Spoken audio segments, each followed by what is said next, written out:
10 o'clock, and I will now call this Board of County Commissioners meeting to order. The date is June 20th, and we will start with a salute to the flag. And if Ms. Lewinhagen could please lead us in the salute, that would be wonderful. Please join us.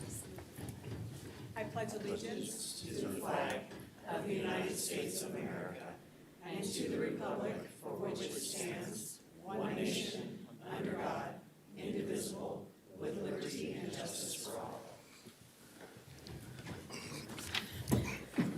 Great job. Now we'll go to roll call. Madam Clerk. Alexis Hill, Chair. Here. Jean Herman, Vice Chair. Here. Michael Clark. Present. Mariluz Garcia. Here. Clara Andriola. Present. County Manager Eric Brown. Here. Assistant DA Nathan Edwards. Here. And I'm Jan Galasini, your County Clerk. Madam, you have a quorum. Thank you so much. Mr. Manager, can you lead us into item 3, please? Item 3, Commissioners and County Managers' announcements, reports, and updates to include boards and commissions, updates, requests for information, or topics for future agendas. Thank you so much. I just have a few housekeeping items, and then I will go to our vice chair. I am moving item 28 up after consent. The gentleman representing the Visitors Authority has to leave early. And then I think this has gotten out to the media, but we have removed item 13 on consumption lounges from the agenda. So if you are here on that item, you certainly can speak at the end for public comment, but we will not be hearing that item today. Now I will go to Vice Chair Herman. Thank you, Madam Chair. I may be a little bit long in this session, but That's okay. okay. So I was glad to hear that the governor vetoed, I believe it was Bill 242, AB 242, so we can still have paper ballots. So, and while we're on that subject, I promised you last time that I would be bringing a draft for 2 items regarding elections. And I have copies for everyone here, so I'll have the clerk pass them out after I'm done here. But so the one bill is that I'm bringing forth, and I may need more than 2 hours. I'm just noticing that. But it's all written already, so I don't think it's going to take that long. And so these 2 bills are to have as the audit committee discussed and suggested that we form a CAB, or a Citizens Advisory Board, for the election for the ROB's office. And then the other one is a repeat of the election integrity bill. So that's these 2. I'm going to bring these over there. I'll be right back.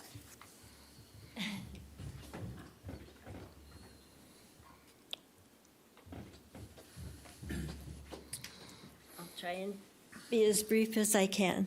I have noticed a lot of advertising on my television about the group that let's see, what are they called? The advertisement that's been on there about the opportunities for people to join and learn about the county. And the cabs have never been advertised that way, and it was supposed to be kind of an equal thing.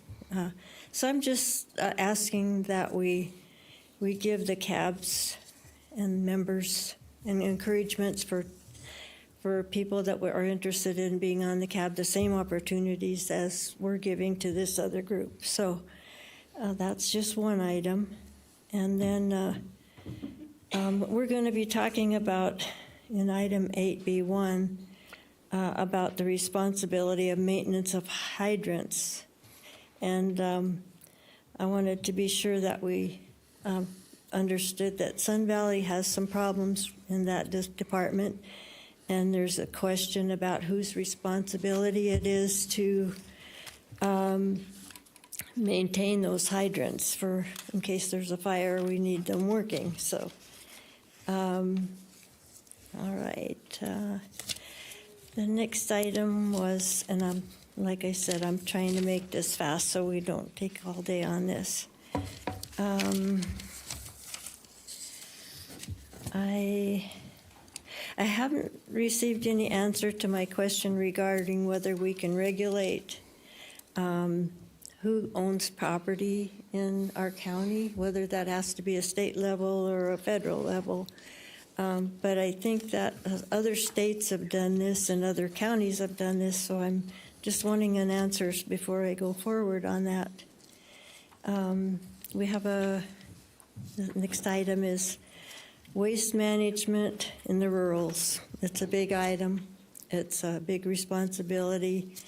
And the folks in all the rurals are having the same problems and hard to get to areas. And so I promised that I would bring this item forward and try to work out a solution, which we've kind of got started on, but I don't want to drop the ball.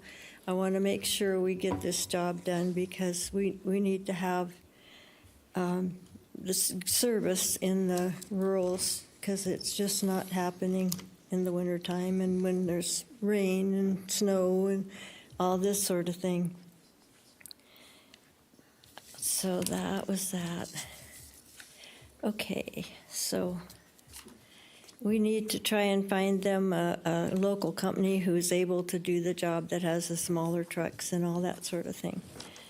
I'm asking again that we think hard about getting the early comment for the public in our meetings because I hear about it every week. I hear more comments about it, and I think it's only fair that we think about that at least. So I did that one. The Lemon Valley School Crossing. I'd sure like to get a report on the progress there. I know that the city of Reno has some responsibility there as well. So, and then there's a mosquito problem in Lemon Valley, but it's not just Lemon Valley. I'd heard on the radio, or there was some things about it on Channel 4, I believe, and 2.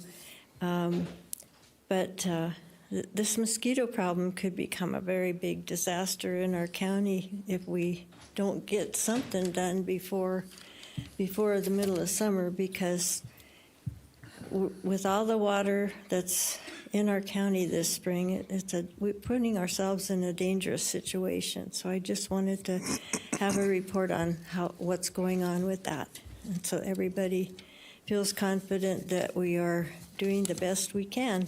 And that will end my little jaunt through the items. Thank you very much, Vice Chair. And on my understanding is that Manager Brown is bringing back an elections cab for this board to consider. So that's already in the works, which is great. And on the resolution, it just needs to be reviewed by the DA's office to make sure that the components are legal. And so we'll be in touch on that. I just want to make sure that, I address both of those issues. So thank you for bringing them. All right, Commissioner Andriola. Thank you. I wanted to request through the county manager to include prayer in the meeting that could possibly be scheduled during the proclamation time and give the community, the faith-based community, an opportunity to, create an invocation and hopefully lots of blessings. I'd like to request that process be put into place, and maybe we can see it during the next proclamation period. Thank you. Thank you. Commissioner Clark. Thank you, Madam Chair. I want to just I've got a few comments, but I want to start off with mosquitoes. Yeah, there's a large body of water at the south end of this county. It's called Washoe Lake, and it's probably some of the full to the brim. There's standing water all over the place from a lot of the rain that we've had down there. Just a mosquito breeding ground. It's not news that West Nile virus is carried by mosquitoes, and so not only do we have the North Valley's water situation, but we've got the South County as well. So that needs to be addressed as soon as possible. I was out doing some yard work last night, and the mosquitoes were just thick, and I'm at least 2 miles away from the lake, so wanted to bring that up. But I've got some announcements and some questions.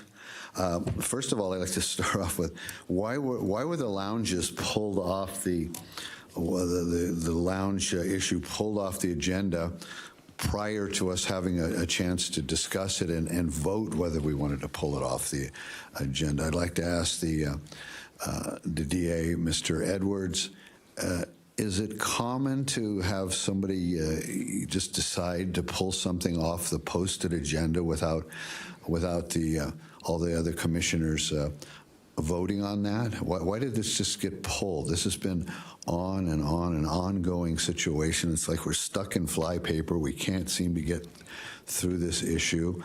Every time we get him on the agenda, he's out of town, and I've had it told to me and beat over my head that this isn't just one person. This is a county ordinance. However, it's only one person. But that being said, just because he can't be here doesn't mean we can't vote on it. And so I want to get this thing rolling instead of continuing to kick the can down the curb, down the street. We were just chastised, and this is Reno and an op-ed piece about us bringing things back, and in this case it looks like it's a fact. Why did this get pulled from the agenda before we ever had the meeting, and is that legal?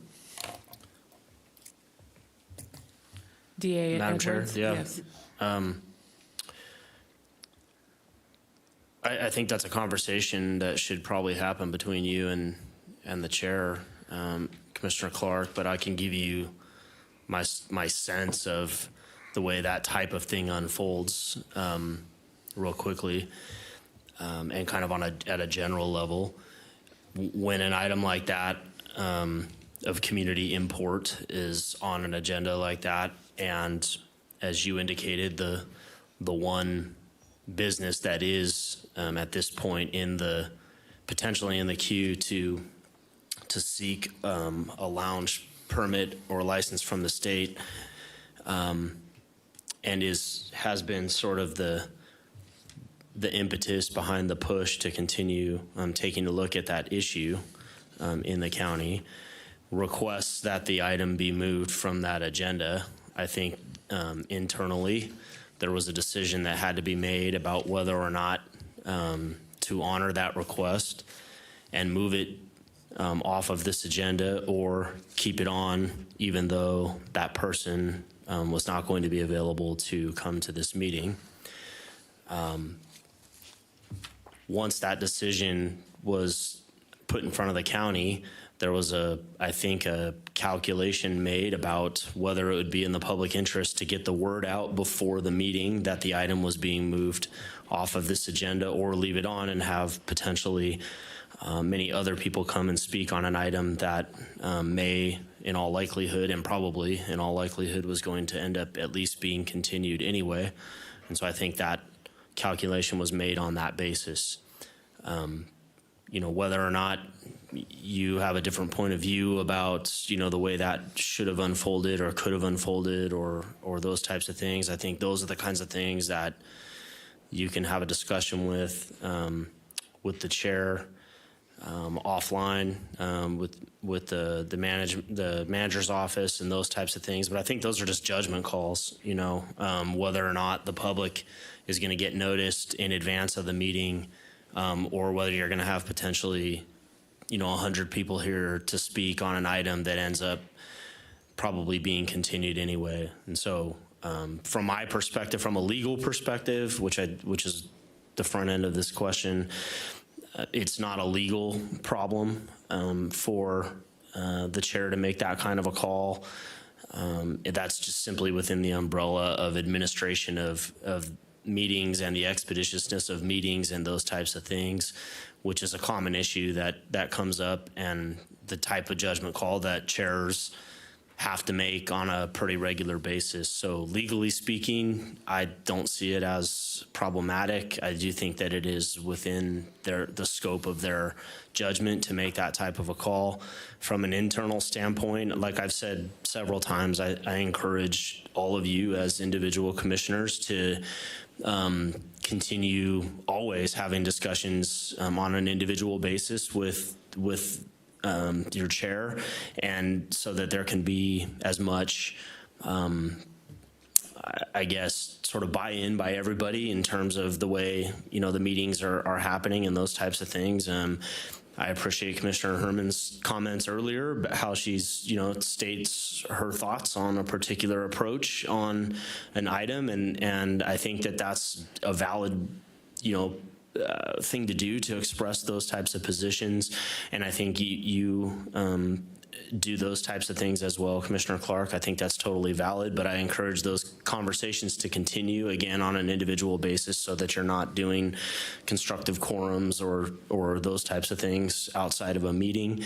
Those are internal, I think, discussions, and I think whoever it is that's in the chair spot, that's a tough position to be in. You end up on the horns of a lot of dilemmas, procedurally and administratively. And I think those are tough calls to make. And I think, the chair has to make them nonetheless. And that's what I understand to be the situation with this particular item. So it was mostly a matter of not having, large numbers of the public come in today to speak potentially on an item that was probably going to be continued anyway. So there's my sort of global view of the way that issue and those types of issues kind of unfold. But it is not a legal problem, I don't believe. Thank you. What I want to emphasize here more than anything is I'm certainly not calling out the chair of this body, but in the future, I'm just trying to get an understanding, depending on who else is the chair in the future, can they just decide, again, so it seems like I use this word a lot, unilaterally and not talking about this particular chair, but in the future and other items, if a chair decides to call, and it's publicly noticed, we have time frames, we have to let the public know we're going to have this vote, or it'll be on the agenda, and yet somehow or another it gets pulled. Even as another commissioner, I wasn't asked what my position was on that.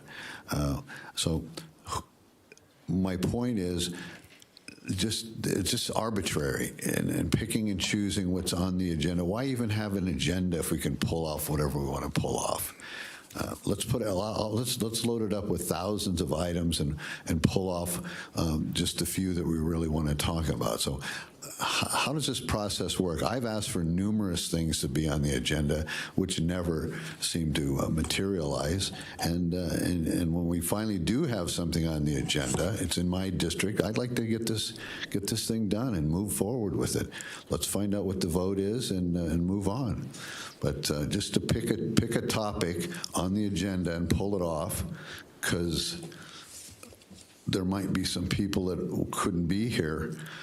Well, there's always going to be some people who can't be here. I appreciate your comments and your perspective, and I've explained as best I can, but I understand where you're coming from, and I get your comments. All right, moving forward. I decided to see an attorney this weekend because it seems the county's retained Simon, Hall, and Johnson for an investigation into something county-related. Simon, Hall, and Johnson was the same firm Washoe County retained to make sure Mike Clark was being treated fairly by the county in 2021. They found I was being treated fairly. I tend to disagree with that finding. Friday evening, I was at a gathering, cocktail parties, lawyers attended. Simon Hall and Johnson's being hired by Washoe County was mentioned over idle conversation. While meeting with my group of attorneys Sunday, they pointed out something interesting to me in reading the Washoe County Board of Commissioners Rules and Procedures Handbook Item 5.5, meeting item requests. Any commissioner may place an item on the agenda by so requesting it in a public meeting or by contacting the county manager. All commissioners will be advised by the county manager as soon as reasonably possible of any commissioner's request to plan an item on the agenda.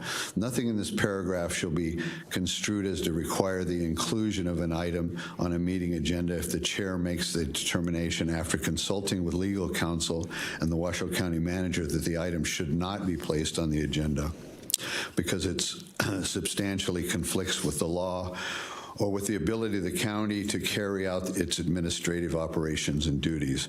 I don't recall seeing an email since I've been sworn in as a commissioner asking for an agenda item. My lawyers want me to highlight the statement substantially conflict with the law or the ability of the county to carry out its administrative operations and duties. That is the only way you can deny a request for a commissioner to place something on the agenda. I'm officially requesting that we put public comment to return to the beginning of the meeting, commission meetings on the agenda, and allow the body to vote on it. Public comment could not have the county manager finding a conflict with the law or the ability of the county to carry out administrative operations and duties as far as my group of attorneys could fathom. So I want to ask right now that we can have on the county commission meeting agenda next meeting a vote by this body to see if we can return public comment to the beginning of the meeting. 2, on June 14th, 2023, I attended the 150th anniversary of the historic courthouse, also celebrating Flag Day. Thought the idea and ceremony was great, but I got a few questions. No one thought to try out the sound system when the event was on Virginia Street. No one could hear Judge Breslow in the back. Who checked the spellings of the names of the kids receiving the flags that day? Because one name was left off the list, another child's name was misspelled. I mean, these are kids, we're trying to honor them, their day in the sun, and we leave them off the list. I mean, who's in charge of proofreading these documents and these programs? It just, yet again, we have a proofreading issue. I don't mean to beat on the same tired drum, but I know there's lots of people who'd be willing to help out with proofing documents if the county needs help. It was embarrassing when the Chief Judge, Lydia Stiglitz, needed to correct the Washoe County's work and cover the errors, which she handled expertly. But it's embarrassing to be on the dais and have students' names being left off the list. I've had over 15 residents reach out to me and ask why all the county hype, and again, this isn't picking on this particular person. I want to see everybody treated fairly. I want to see everybody being treated fairly from the get-go, and then we don't have to worry about inclusion and who's being left out and who's being discriminated against. Treat everybody fairly. Think about that from the get-go. So, I want to know what all the hype about Commissioner Andriola, a YouTube video with Washoe County has been pushing out, a survey for people to take. I mean, I've asked Commissioner Herman, she's been here almost 9 years. No one's ever put out a video about her. No one ever put out a survey about her. Why does one person get treated more special than others? Commissioner Garcia and I have been sworn in as January 3rd, 2023, so just a mere 3.5 months prior to Commissioner Andriola's appointment. I never had anyone from Washoe County reach out and offer a video or a survey after my election.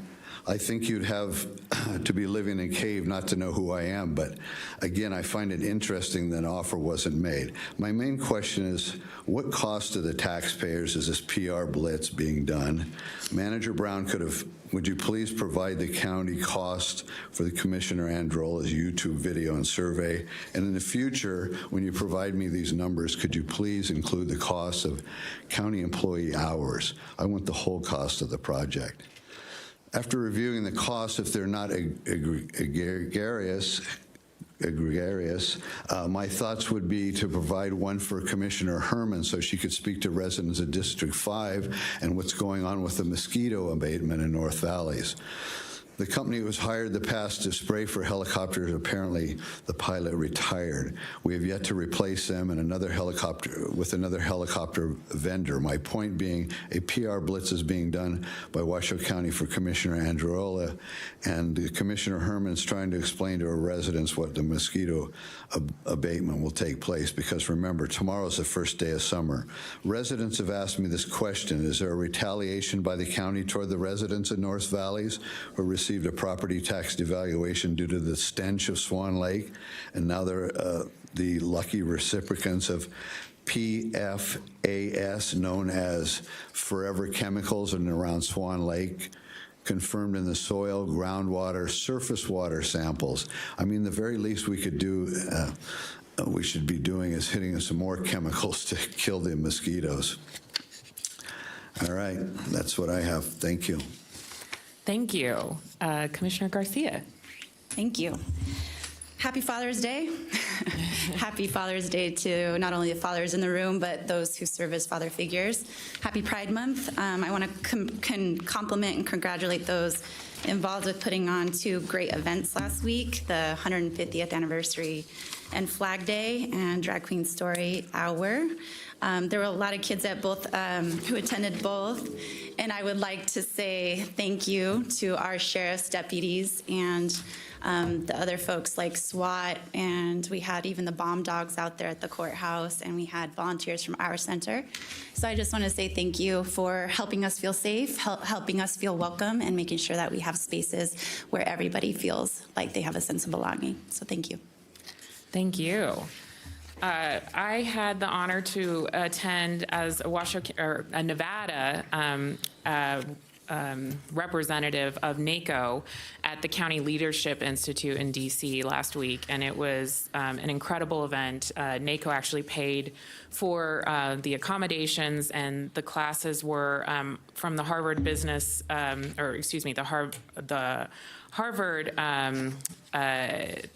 government classes, as well as the Kansas University Institute on Leadership. And I'm really excited to bring a lot of those ideas about working together, creating a cohesive body both on the board and with the community. And I think that we'll have an opportunity to do that. We're going to have another retreat coming up here where we'll be talking about these leadership concepts and really get to know each other as a board. And then also we'll learn a little bit more about all the different departments within the county. So I'm really excited about that. But I had an opportunity to thank Congressman Amodei, Senator Rosen, and Senator Catherine Cortez Masto for their congressional directed spending for Washoe County. They have really showed up and given us support on a myriad of things in our county, and we can't do it without their support. So it was an honor to represent Washoe County and Nevada at that conference, and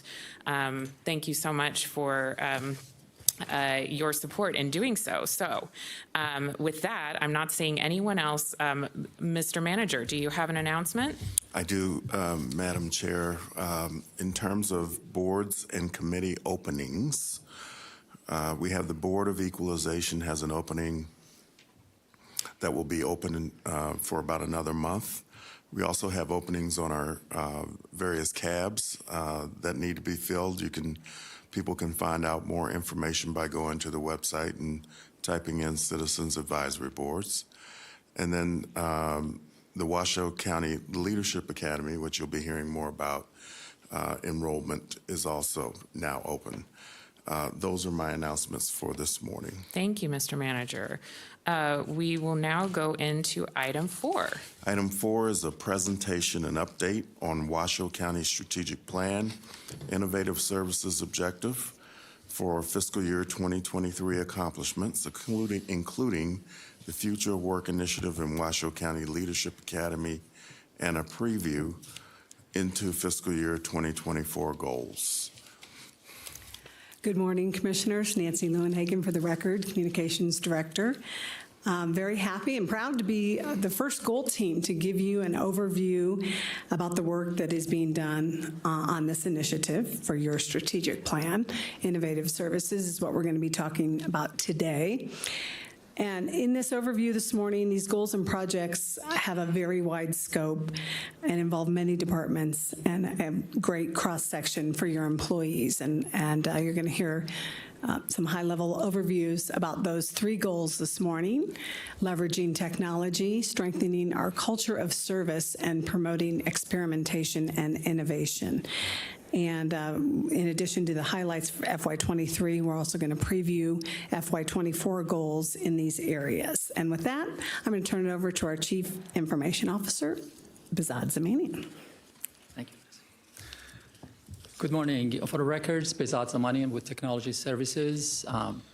In fiscal year 2021, we developed a technology roadmap for the county. As part of that planning process, we identified 2 main goals for the county, for technology services, which was enhancing citizen services and helping staff to be more effective and efficient. Within those 2 goals for technology services, we identified 6 different business objectives, ranging from citizens' experience, modernizing technology, cybersecurity, and so on. As we developed this plan, we had to make sure that every project, every business objective from the plan is aligned with the county's strategic objective. This slide shows you that 4 of those business objectives from the plan is in direct support of county strategic objectives: citizens' experience, modernization of technology, cybersecurity and business continuity, and digital transformation. Now, the way we made sure that projects are aligned with those objectives is that we identified what was called strategic actions within each one of those business objectives. For example, under citizens' experience, we have self-service, online services, and public connectivity. So one example of a project was broadband for Gerlach. It's under public connectivity, under citizens' experience, and in direct support of the county's objectives. Next slide, please. I'm glad to report that in fiscal year 23, we completed a number of our goals. These are just a few examples. We updated 32 conference rooms, county's conference rooms with new technology, to make sure that the staff can have effective meetings, and in some cases, some public meetings. We built a roadmap for upgrading our financial and HR platform, which is used by all departments in the county. The system is about 18 years old, so in 2022 fiscal year, we developed a roadmap. In fiscal year 23, we were able to complete a couple of projects or tasks for that project. We evaluated and selected a budget software package, and we also renegotiated our contract with the vendor, which is called SAP, so that we do have the proper licenses and support. Under technology infrastructure, we completed a number of things. These are some examples. We upgraded the county firewalls and network switches. The county owns 95 firewalls in 90 different facilities. We were able to upgrade 72 of those 95 firewalls. We also, the county also owns about 600 network switches. We were able to upgrade 489 of those network switches. We developed a cybersecurity roadmap, and within that roadmap, we had a number of different things, recommendations. In fiscal year 23, we were able to complete about 15 to 20% of those recommendations. We developed a technology infrastructure assessment, which was an in-depth review of our county's technology, looking at our networks, our data centers, our disaster recovery, backups, and so forth. From the report, we had 72 recommendations that we have already started working on, and we will continue working on that in the next 22 to 3 years as the budget becomes available. P25 radio system. Washoe County is part of a statewide initiative called the Nevada Shared Radio System. we partnered with NDOT and NV Energy to basically develop and to build a statewide public safety radio system. The project was started in 2018 and is planned to be completed in 2026. Washoe County portion of that project will be completed in fiscal year 24. In fiscal year 23, we were able to complete 2 of the radio sites, which was Cold Spring and Marble Bluff. I'm glad to report that we are ahead of the schedule for implementation of the Gerlach broadband. That project was started around the end of August last year, and it was planned to be completed within 18 months. I'm glad to report that we are ahead of the schedule, and we do have a grand opening day on July 25th to celebrate that accomplishment. With that, I'm going to hand it back to Nancy. More work we're doing together. Thank you, Bazad. Nancy Lewinhagen. Back to talk about FY23 achievements with Commission support and community engagement. We're going to continue the deep dive with Alex Wilson and the Commission support team to improve boards and committees, the process for all of you. Continue with our commissioner and constituent requests. And of course, year 2, we're about to kick off of the Washoe Leadership Academy. We have some representatives here today. They're going to be your second presentation. We're very excited to have them in front of you. As you know, last year we kicked off our first year, and we had representatives from each of your districts. Very nice array of professions, demographics for Washoe County. We also partnered with the University of Nevada Cooperative Extension, Dr. Marlene Raborai, and she led the leadership portion and did a lot of classes and projects for those students.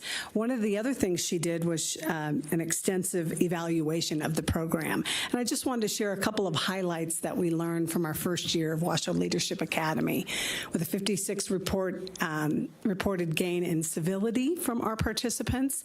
And the other thing that I really wanted to highlight was 96 reported they would become more involved with the community, which is what you asked us to do when we launched the Leadership Academy last year. I'm so very proud of that.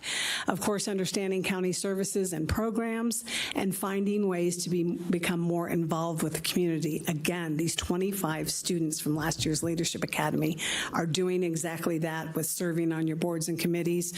One has become a Washoe County employee. And so we say mission accomplished with room to grow. We know we have room to grow, and we're very excited about that. With that, I'm going to kick it over to Elizabeth Jordan for an update on the future of work. Thank you, Nancy. Good morning, Elizabeth Jordan, HR Manager for Organizational Effectiveness here at Washoe County. Good morning, Commissioners. I'm here to give you a brief update of the Future of Work initiative, which was brought into Washoe County Strategic Plan with FY23. At this current date, we have about 68% of Washoe County's departments that are working in some type of flexible hybrid fashion, and that represents about 55 to 58% of our employees if we remove the sheriff's office and the courts, which are not currently working in a hybrid flexible mode. So with that in mind, we felt as an organization it was time to bring forward some structure and management of how we do hybrid and flexible work here at Washoe County. So about 6 weeks ago, we launched our Future of Work Toolkit to all of Washoe County's departments. It provides guidelines around flexible and hybrid work and agreements for those employees. There are several technology documents in there. We evaluated what technology is best for our employees to make them most effective when working in a hybrid flexible model and planning for that in future years. We put forward best practice recommendations in a variety of ways. We also included a risk management component for employees that are working a flexible hybrid schedule or working outside of a county facility, for instance, in their home office.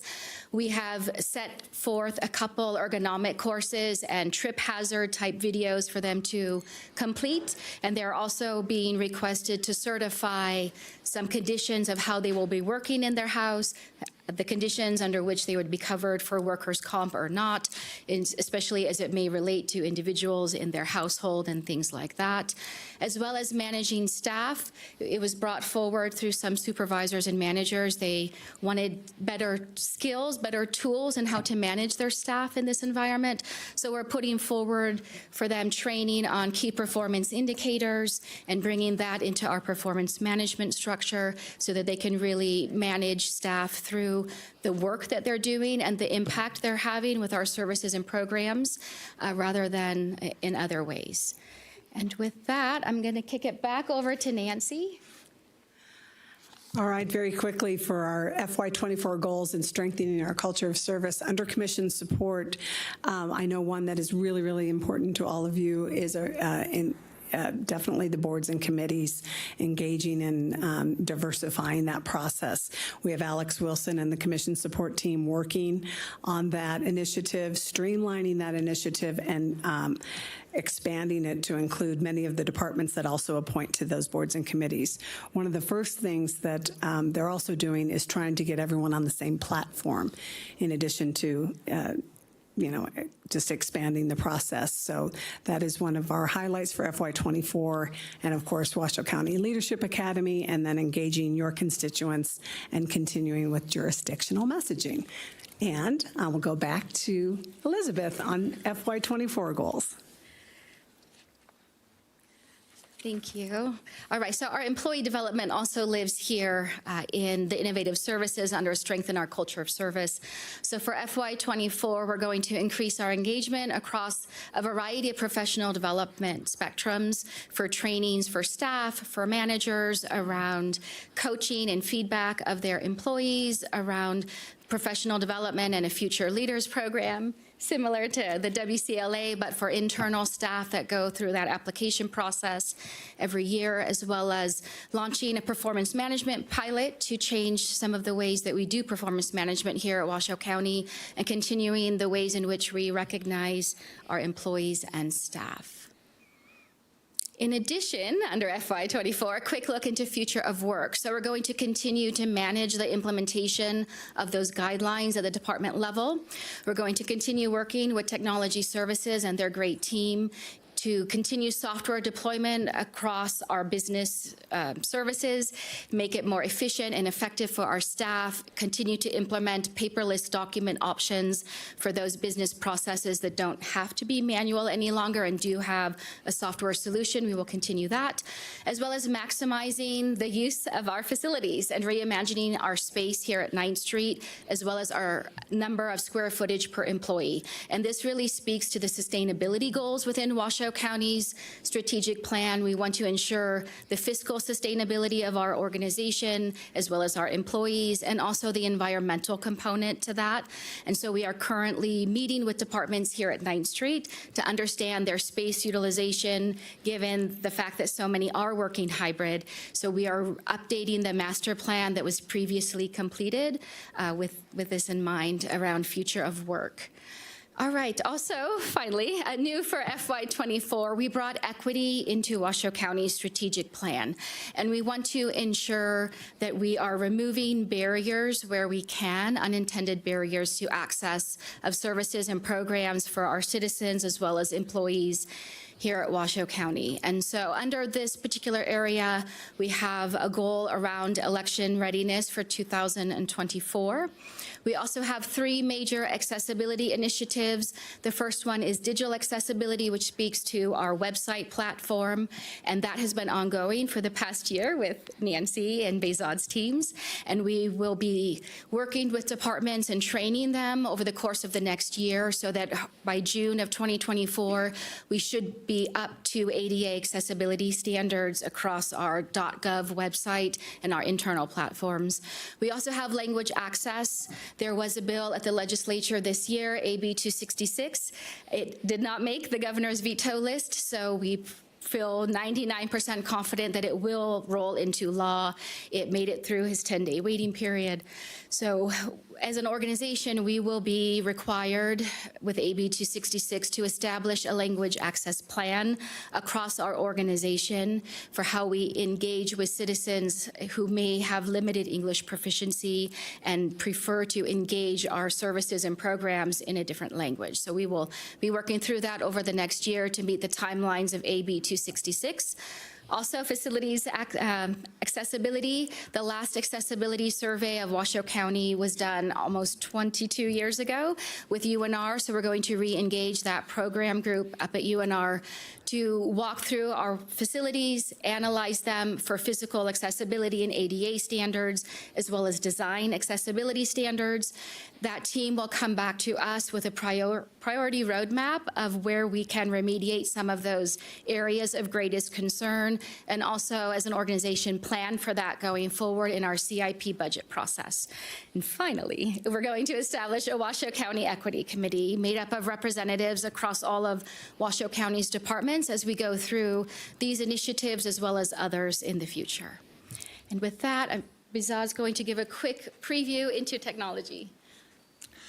To improve our reporting on technology projects, in fiscal year 24, we are going to map our technology roadmap into the county's strategic plan, so that as we update our technology roadmap, automatically it reflects on the strategic plan for the county. And as we come in front of you, probably will need more time, but you will get a better picture, a more comprehensive picture of how we are doing with technology as it relates to all of the projects for the county. With that, we'll be glad to answer any questions you may have. Thank you for your time. Thank you.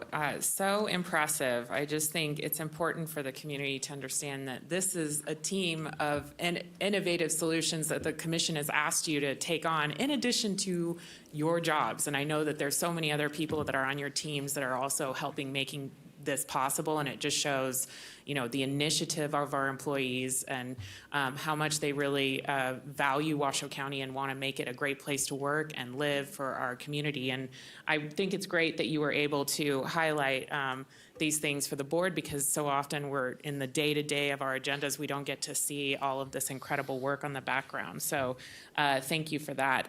Do I have commissioners that have comments or questions? Yes, Commissioner Garcia. Thank you, Madam Chair. Just a quick question about the Equity Committee.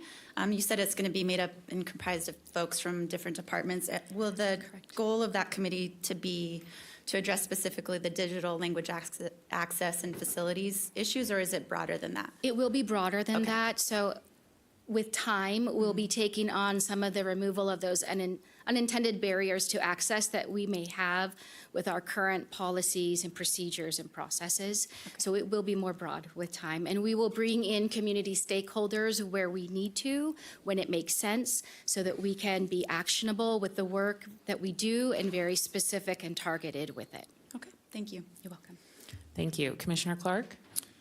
Thank you, Madam Chair. I've seen study after study and report after report, from the Wall Street Journal to Forbes magazine to you name it, about people working at home and how the effectiveness isn't there. And I'm just wondering, you know, in our county, when we've got different types of workers, the people that are out, I see people in my neighborhood cleaning out the ditches, running the heavy equipment.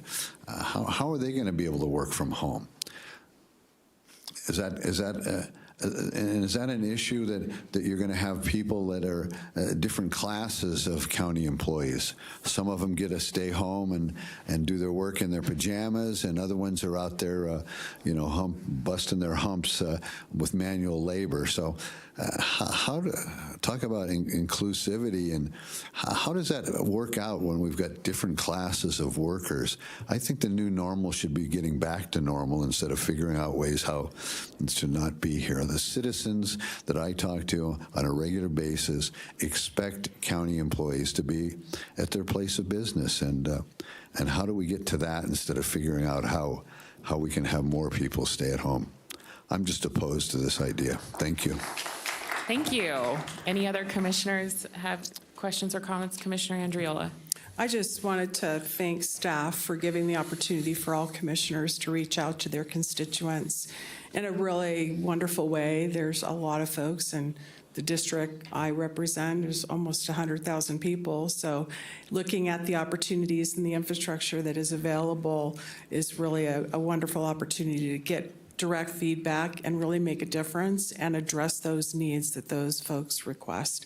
So I really want to commend the technology and the inclusiveness of what the commission support has put in place, and I appreciate it, and I know all the commissioners do as well. Thank you. Thank you so much. Great work, and we'll be checking in, I know, on your progress here soon. So have a great day. Thank you. Thank you. We will now move to item 5. Mr. Manager. Item 5 is a presentation from Washoe County Leadership Academy alumni on Group 1 and Group 2 class projects. Group 1's project was to reinstitute the Jan Evans Justice Center art program by connecting the teachers and art supplies with the facility and by providing an instruction to students. Group 2, the project was to build, raised garden beds for the assistance, with the assistance of UNR's Master Gardeners Program at Rancho San Rafael, and to highlight volunteerism for the community. And here in chambers today, we have Ms. Candy. Good morning, and thank you for having me today. I'm Candy Ramos. I'm a member of the Commission Support Team and a Community Outreach Coordinator here at Washoe County. And I was pleased to be a part of the team that created the Washoe County Leadership Academy. We have several members of the alumni from our inaugural year here in the chambers today, and a handful of them are going to be sharing with you some of the exciting work that they did last year with their special projects. There were 2 different projects that were created to enhance our community, and today we have Carly Borchard and Alicia Lindsay Dietrich presenting on Creative Connections, followed by Eric Rodriguez and Amanda Harper, who will share information about their raised beds for the garden at Rancho San Rafael. So here they are. Thank you very much. Thank you.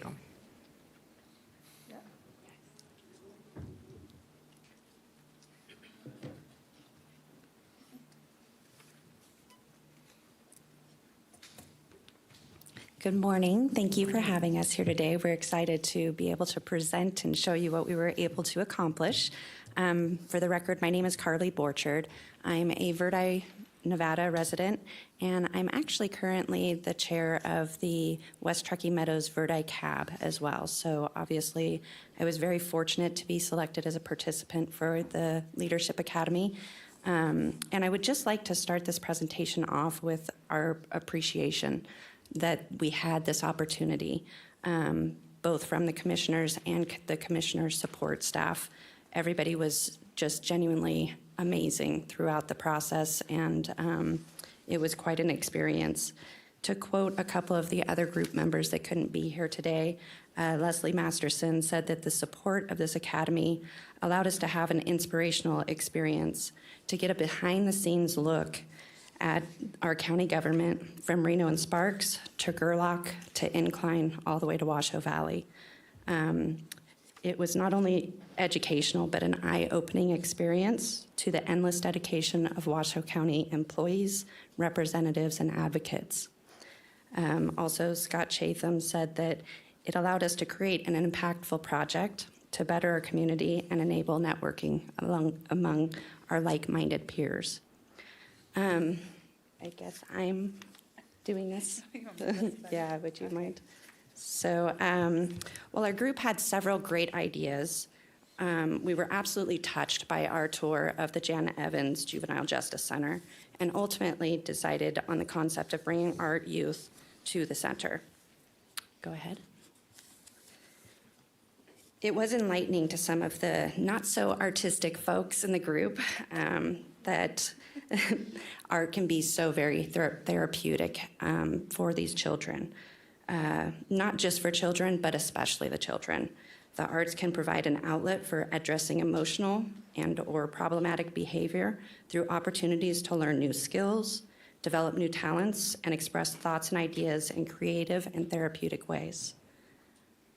Next slide.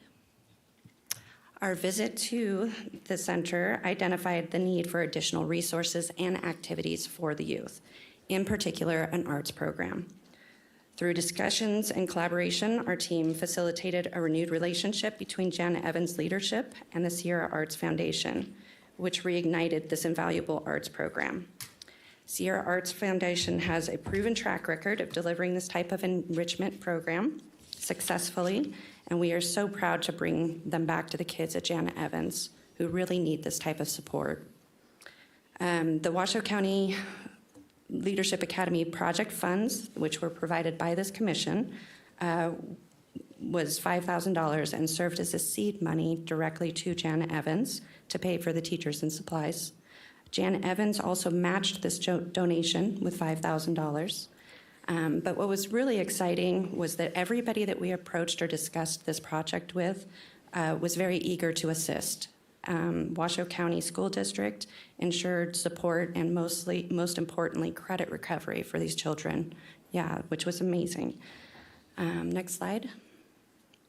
The art program consists of 3 separate 45-minute sessions. On the slide it says every Saturday, but it ended up working out better for the art teacher, Andrea, to do Sundays. So it kicked off actually on June 4th, and the kids all really enjoyed it. We've gotten some reports back that it was very successful. This doing 3 different classes ensures that all the children at the center get an opportunity to participate. The project has 3 separate components, really. Obviously, the art project, the art classes in-house, but additionally, we wanted to provide them with a resource guide to enable the kids to keep engaged after their detention. Lastly, in order to give that resource guide or to deliver it to them, we wanted to provide the kids with a parting gift or a care package. So with that, I would like to introduce Alicia Lindsay Dietrich, and she was instrumental in bringing that to light. Hi, thank you. Good morning, everyone. So the kind of what we wanted to do was make sure that this was sustainable and that we gave something to the students to kind of carry with them after they leave detention. And so we were very grateful because our community kind of rallied and helped us raise even more funds. We ended up kind of taking that $5,000 and ending up with about $15,000 for this project. So Commissioner Garcia contributed $2,500, and then the rest of our crew actually was able to come up with another $2,500. So we were able to make these cool art kits. These are still in process, but what it is basically a pad for drawing, some colored pencils, and then also a QR code so that we can make sure to connect the kids with resources when they're not in detention. We've also worked closely with Jan Evans, so the people who are managing the kids when they're released from detention and are continuing to have supervision, they actually know about these resources too and can help provide some additional funding for the kids to take additional art classes and all that good stuff. So we're very excited to kind of keep that part of the process moving so that it's not just something that they get access to when they're in detention and then because we know art supplies are expensive, classes are expensive, and you have to get there somehow. So we're very excited for that piece. Mm-hmm. Go ahead and do the next one too. Okay. Oh, yes, and the second piece of that is that resource guide that we link to on the package. And it basically connects to places where they can get supplies, places where they can go for classes. And then we also included some mental health services and other outreach services in our guide. And that will be hosted at Sierra Arts website. And we can continue to add more resources if we need to. So it's kind of a living document. And we're really excited about that too. The team kind of rallied and put that all together and got some really great resources, I think. So. Great. Thank you so much. Wow, Thanks so again. impressive. I'm blown away. Yeah, thank you for We are so that. grateful. And Really a project that will continue on after Yes. you have gone. Yes. So that's really exciting. Fingers crossed. Absolutely. Have a great day. Thank you. Thank you, guys.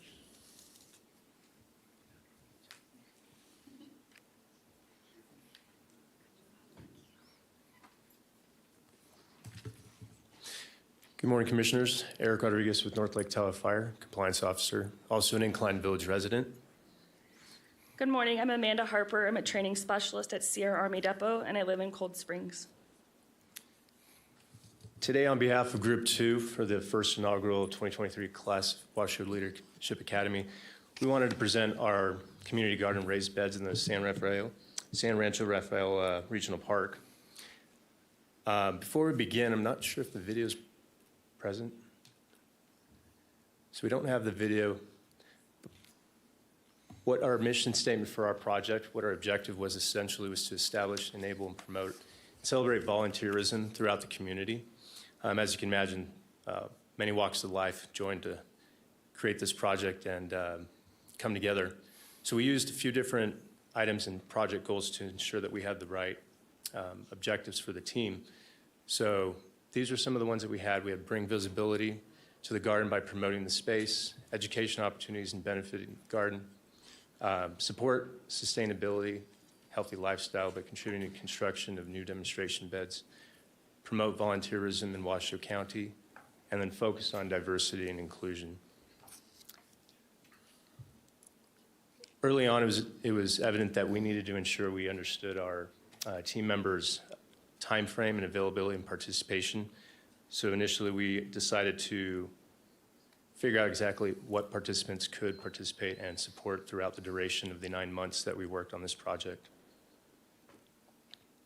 We collaborated using surveys, identifying what was the most valuable and impactful project that our community could benefit from on a long-term basis, but also on a sustainable approach. We use different strategies along with different tools such as Gantt charts.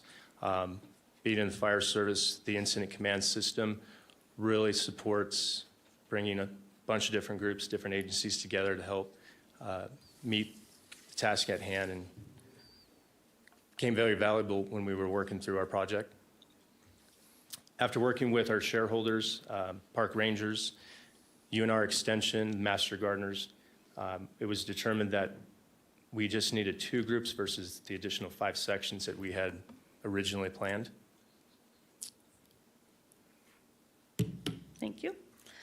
So I guess I'll back up a little bit. How did we get there? So we worked with Washoe County Parks Department and said, where can we provide you some resources, and how can we promote volunteerism?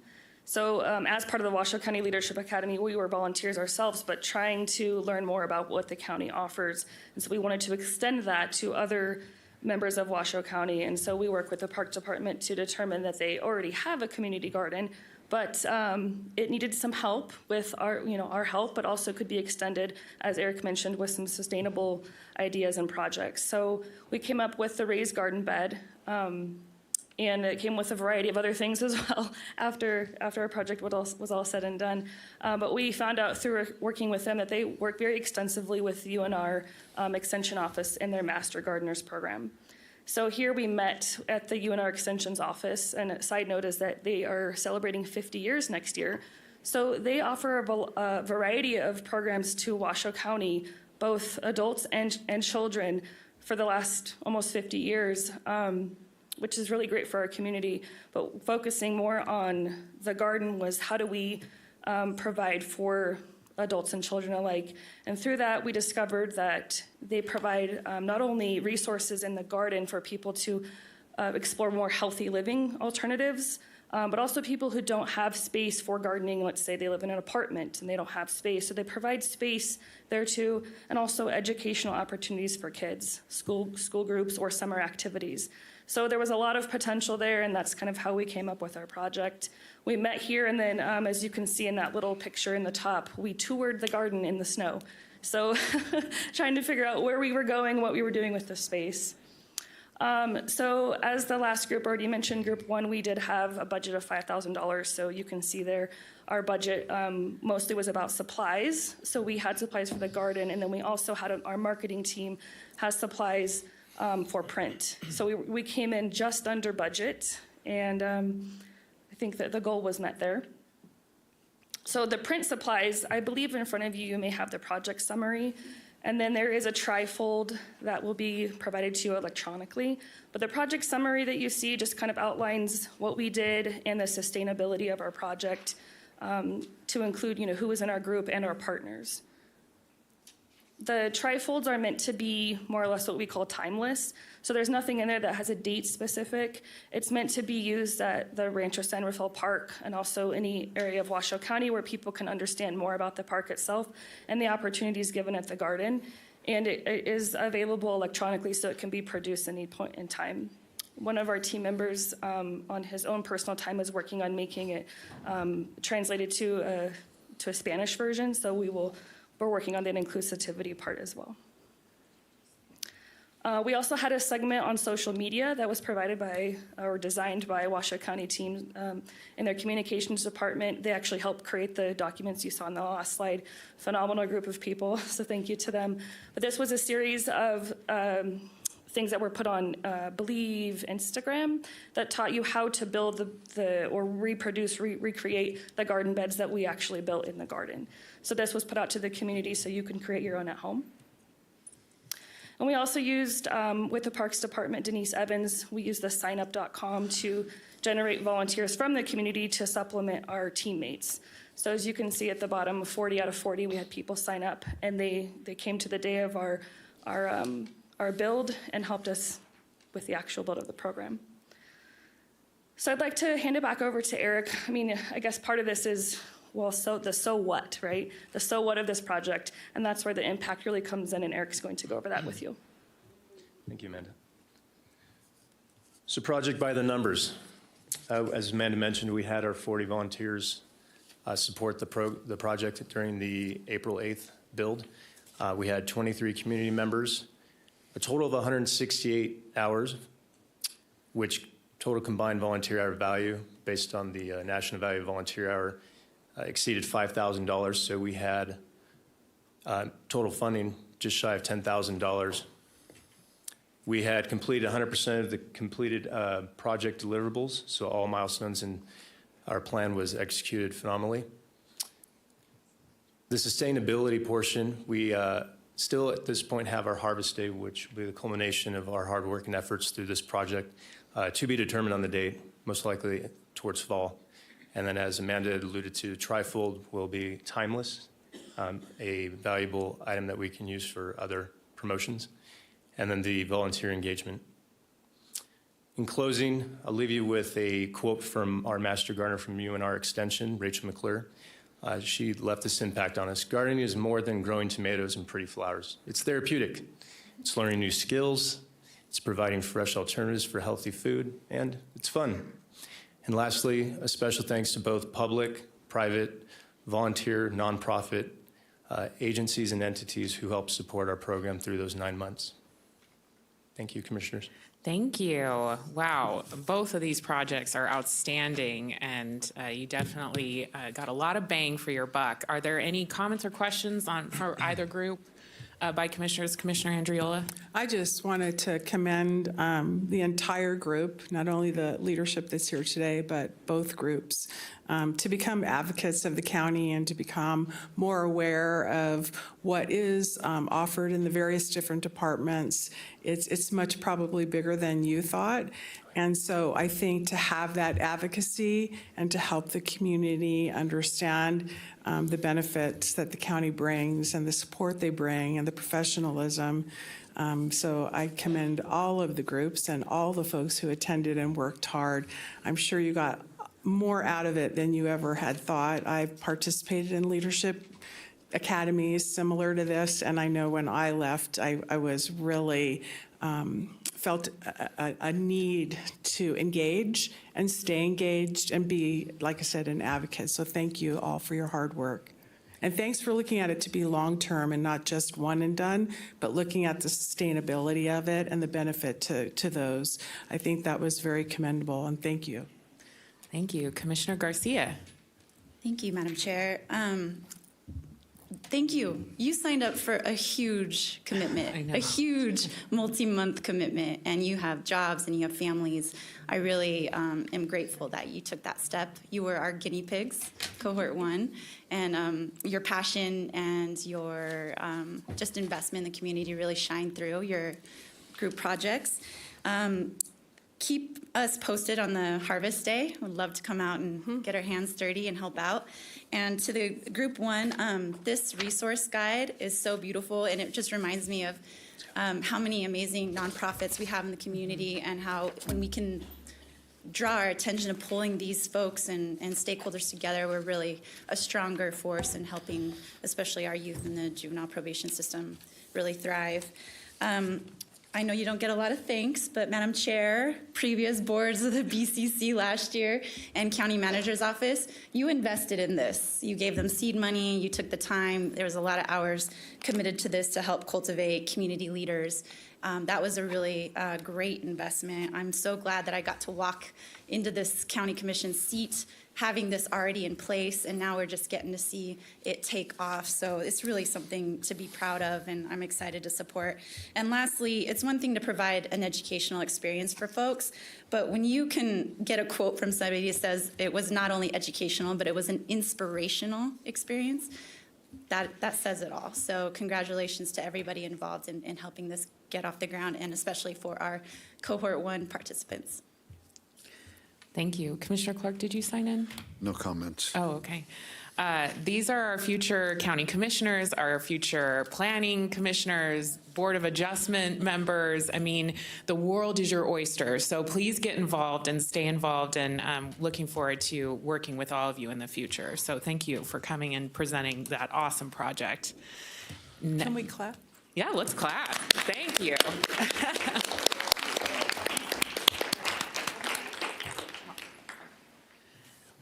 All right, and now we will go into item 6, our proclamation. Mr. Manager. Item 6 is proclamation for Juneteenth Recognition Day. Yay. And Commissioner Garcia will be reading that for us today. Yes, and for folks who are here for Juneteenth, come on down so we can give the proclamation to you and you can say a few words.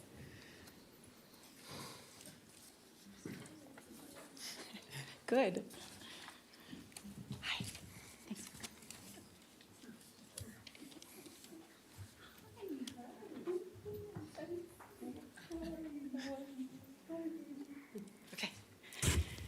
All right.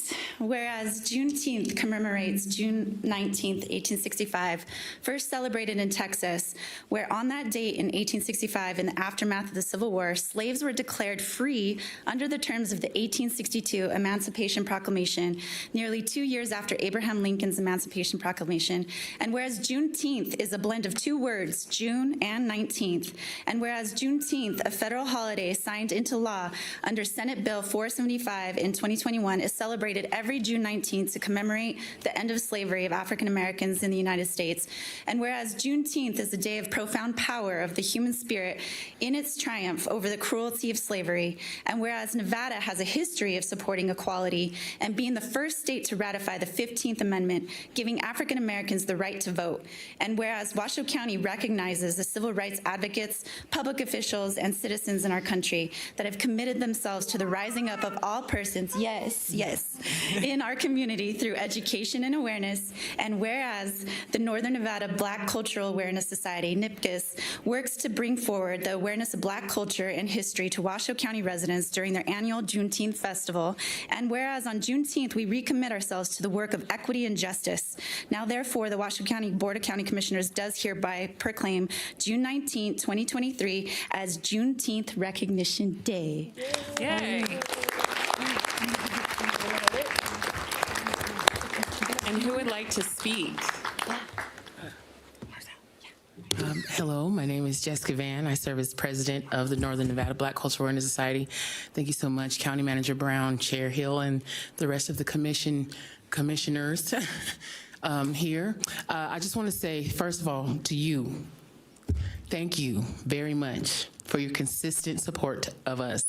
It's one thing for us to come to you, it's another for you to come to us, and you are consistently seeking us out, and we appreciate it. I want you to know that. And as you are a support to us, we would like to be a support to you in any way, in any capacity possible. Secondly, we thank you all. We had a wonderful event on Sunday. It was about 2,000 people there, people that I've never seen before. And with ongoing events, ongoing opportunities, I hope that we can educate our community more and inform them more on Juneteenth as it is American history and not just a pivotal moment in Black history. Thank you all again very much. Thank you so much.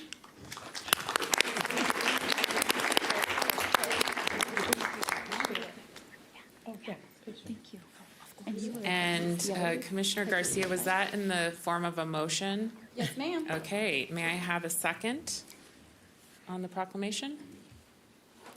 Commissioner Andriola? I'll second. Thank you very much. Is there any public comment, Madam Clerk, on that? There is not. Okay, with a motion by Commissioner Garcia and a second by Commissioner Andriola, no public comment. All those in favor, please say aye. Aye. Any opposed, please say nay.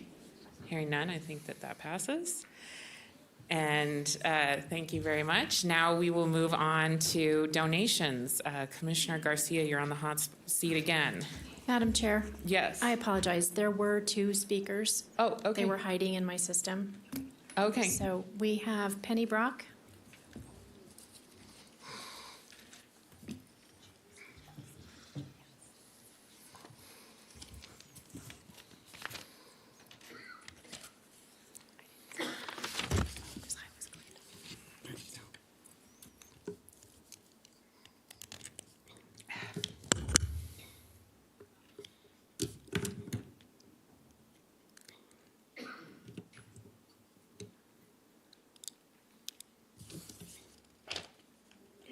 I'm sorry, could you please start it over at 3 minutes, please?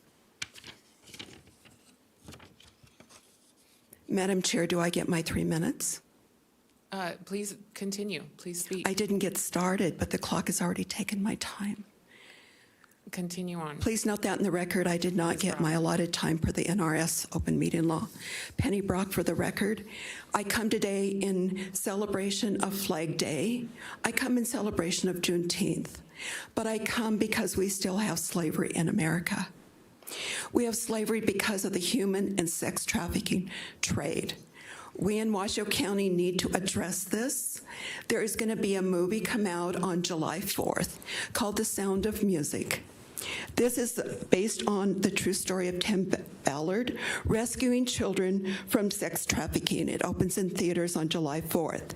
This is the incredible true story of a former government agent turned vigilante who embarks on dangerous mission to rescue hundreds of children from sex traffickers, not only in America but throughout the world. $99 billion is estimated to be made annually through sex trafficking of white children, Black children, brown children, Asian children. He runs Operation Underground Railroad. What we learn, the statistics say, human trafficking is the second illicit industry in the United States, second only to the drug trade. Sex trafficking is the most common type of trafficking in the United States. In North America, 72% of the detected survivors were trafficked for sexual exploitation. 70 million CSAM files were estimated in 2019. 78% of this file are children under the age of 12. We know that sex trafficking is going on in Washoe County. It's been reported it goes on in our public schools. We as citizens, we as the county commissioners, we as law enforcement cannot ignore this is going on in Washoe County. We need to stop this sex trafficking, human trafficking in our county. An effort needs to be put forward by the county commissioners and our law enforcement to stop this horrendous attack on our children. Sex trafficking of children is a blight on our county, and I ask that our county commissioners do something. Thank you. Thank you very much. Janet Butcher's up next.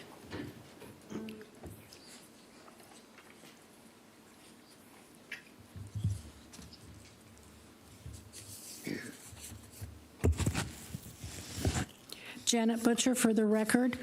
I come as a citizen and not for any organization, as I've been tagged by the county, having an association with an organization. I guess communication isn't any better today than it was in 1865. It took a long time for, I don't know why they didn't use the internet. Pun, sorry.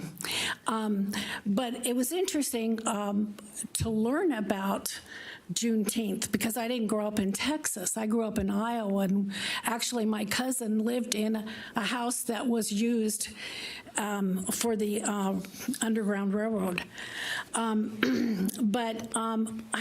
There were lots of other events that were in the month of June. Both President Wilson in 1916 and Coolidge in 1927 issued proclamations asking for June 14th to be observed as a National Flag Day. It wasn't until August 3rd, 1949, that Congress approved the national observance, and President Harry Truman signed it into law. Flag Day is not a federal holiday, and it took 16 years for Congress to officially declare it. Pennsylvania is the only state that calls it a state holiday. I am wondering if we could have a little bit better clarification on proclamations, how to fill them out, who fills them out, who okays them. Do you have to be affiliated with an organization to fill one out? Last year, former Commissioner Kitty Jung did do one for me after the fact. And that's the other thing, too. Why do we always do a proclamation for these events after the fact? June 19th was 2 days ago. Also, too, D-Day was in June. Based upon Ms. Brock's information about our current slave situation, is it possible if we could buy tickets for the commissioners for them to go watch it, do some research on this issue, and come back and talk to us about it? I have spoken to this body about the sex trafficking and human trafficking for 2 years now. Thank you. Thank you very much. And Ms. Butcher, we can get you set up with commissioner support on how to fill out a proclamation at the meeting. So thank you.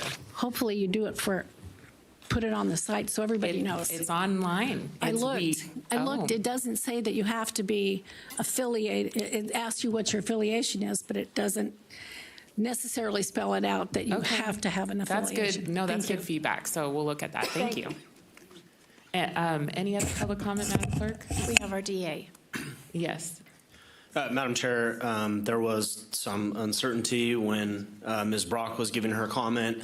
I noticed on the record that she stopped with 43 seconds left of her time, but it was my understanding that you were going to offer 20 additional seconds if she wanted it, and I just wondered if you wanted to put that on the record and see if Ms. Brock had additional comments she wanted to give based on that issue. Thank you, Mr. D.A. Edwards. And yes, we were going to make sure that she could finish her comments, and it sounds like she did. So thank you for that.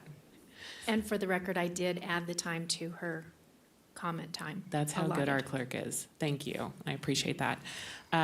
Any other public comment, Madam Clerk? There is none. Okay. And we don't have to re-vote on that, do we, Mr. D.A. Edwards? I would advise that you do retake the vote. Okay, so may I have a motion, please, on the proclamation for Juneteenth? So moved. Thank you. May I have a second? Commissioner Herman? Okay, so Commissioner Garcia with the motion, Commissioner Herman with the second. We took public comment. Any questions on the motion? Seeing none, all those in favor, please say aye. Aye. Any opposed, please say nay. And that motion passes unanimously. Okay. We will now move into item 7, donations, and Commissioner Garcia, take it away. Thank you, Madam Chair. We've got 3 items that I'll briefly overview. So we've got some cash donations from Bartley Ranches coming from the Cold Family Entertainment Series, May Museum donation Dropbox, software support from the Wilbur May Foundation, a significant in-kind donation for fencing, trees, irrigation, and labor from the May Arboretum Society. For 7B1, we've got cash donations from the Law Library coming from L. Edward Humphrey and Uric O'Brien. For 7C1, we've got donations and items for housing and homeless services, $10K retroactively from the Burkhart Foundation, 17 locking cabinets from Reno Business Interiors, hygiene products from the We Serve with Helping Hands, jackets from Michaela Schultz, a recycled bench from Washoe County Green Team, and furniture from Nathan James. So it's incredible to see the diverse range of donations, and with that, I make a motion to approve. Thank you so much. Yes, we appreciate our community members believing in what Washoe County is doing, that they give us their time and their money and their efforts. So motion, may I have a second? Commissioner Andriola? Okay, there's a motion and a second. Any public comment on donations, Madam Clerk? I have Commissioner Clark signed in. Oh, okay. I'm sorry, Commissioner Clark, I missed that. On item 7C1, Nevada Cares Campus donations, I noted on the item that we're accepting 33 furniture items for the Nevada Cares Campus. I was just wondering, after I listened to Grant Denton's presentation at the City of Sparks City Council meeting on Monday, June 12th, about responsible giving, as Grant was commenting, there are sometimes unintended consequences to how we help and what we take. Are we taking this furniture and can we use it? Or is it this furniture, much as Grant was commenting, are we accepting this furniture to be kind, and at what cost to the county if we need to dispose of it? I missed Grant's speech at Robert Beadle's Freedom Friday at Boomtown last Friday, a week ago Friday, but he was also talking about the same topic, a man who was giving away sack lunches, but most of the sack lunches ended up needing to be picked up. People would just pick out what they wanted from the sack lunch and just throw the rest of it away. So are we going to get stuck taking this to a landfill somewhere, or are we actually going to use these 33 pieces of furniture? Has anybody inspected these? That's my question. Mr. Manager, can you address that question on the furniture? Madam Chair and Commissioner, for the record, Eric Brown,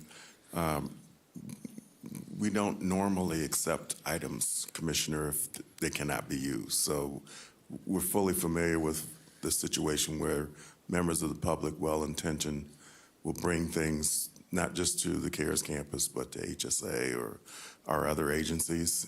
And if we can't make good use of it, we don't accept it. So could I ask who's tasked with inspecting this furniture or any donations that are It would gifts? be the staff at the facilities. Okay. Do they do a report? Do they let us know Not about this? normally, no. Okay, thank you. All right. With that, we have a motion and a second. Is there any public comment, Madam Clerk? There is none. Okay. Any other commissioner questions or comments on our donations? All those in favor, please say aye. Aye. Any opposed, please say nay.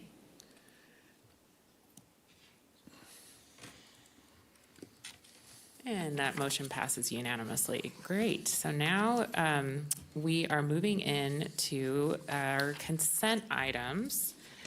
And I do want to point out that we have commissioner donations on this agenda. And I want to thank Vice Chair Herman for her $10,000 from her district funds, $5,000 for Awaken, and $5,000 for Washoe County 4-H.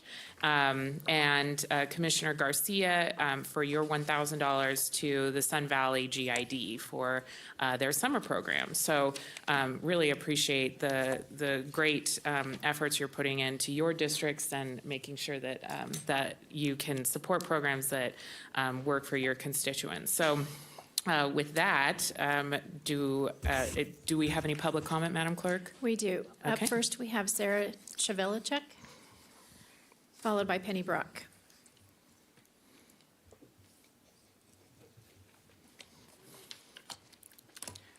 Good morning, Chair Hill and members of the Commission. My name is Sarah Chavelicek. I am the Washoe County 4-H Program Director for the 4-H Youth Development Program affiliated with University of Nevada Extension. I offer my profound gratitude to Commissioner Herman for her donation of special district funds to Washoe County 4-H Youth Development. Commissioner Herman is a 4-H volunteer leader in Washoe County and continues to pay forward her support and helps youth thrive in Washoe County in the 4-H Youth Development Program. Thank you, Commissioner Herman. Thank you. Next up, we have Penny Brock, followed by Scott Finley.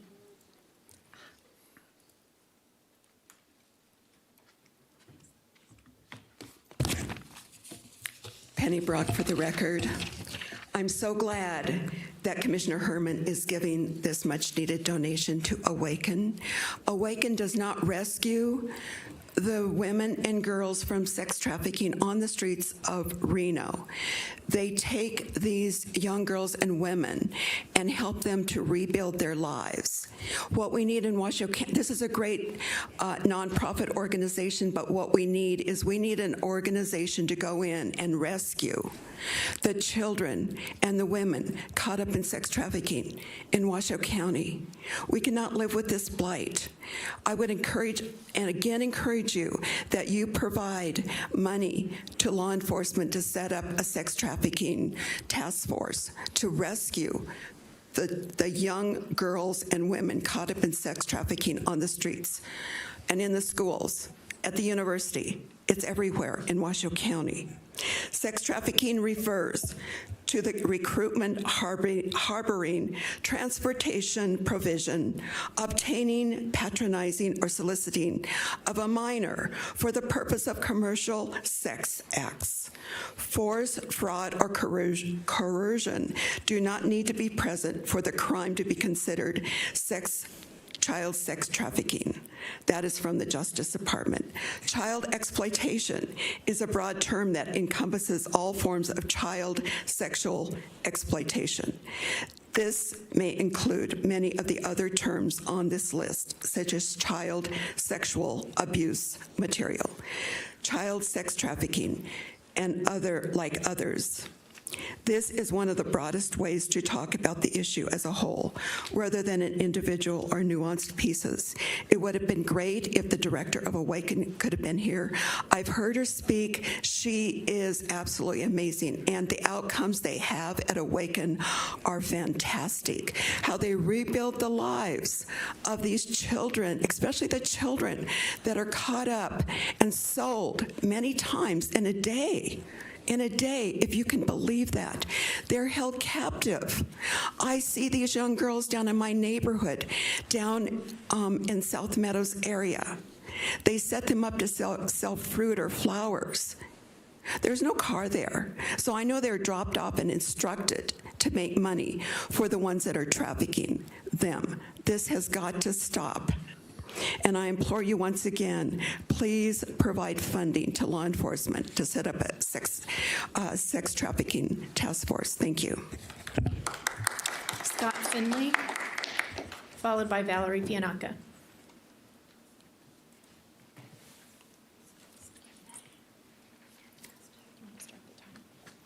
I do have a document he would like distributed.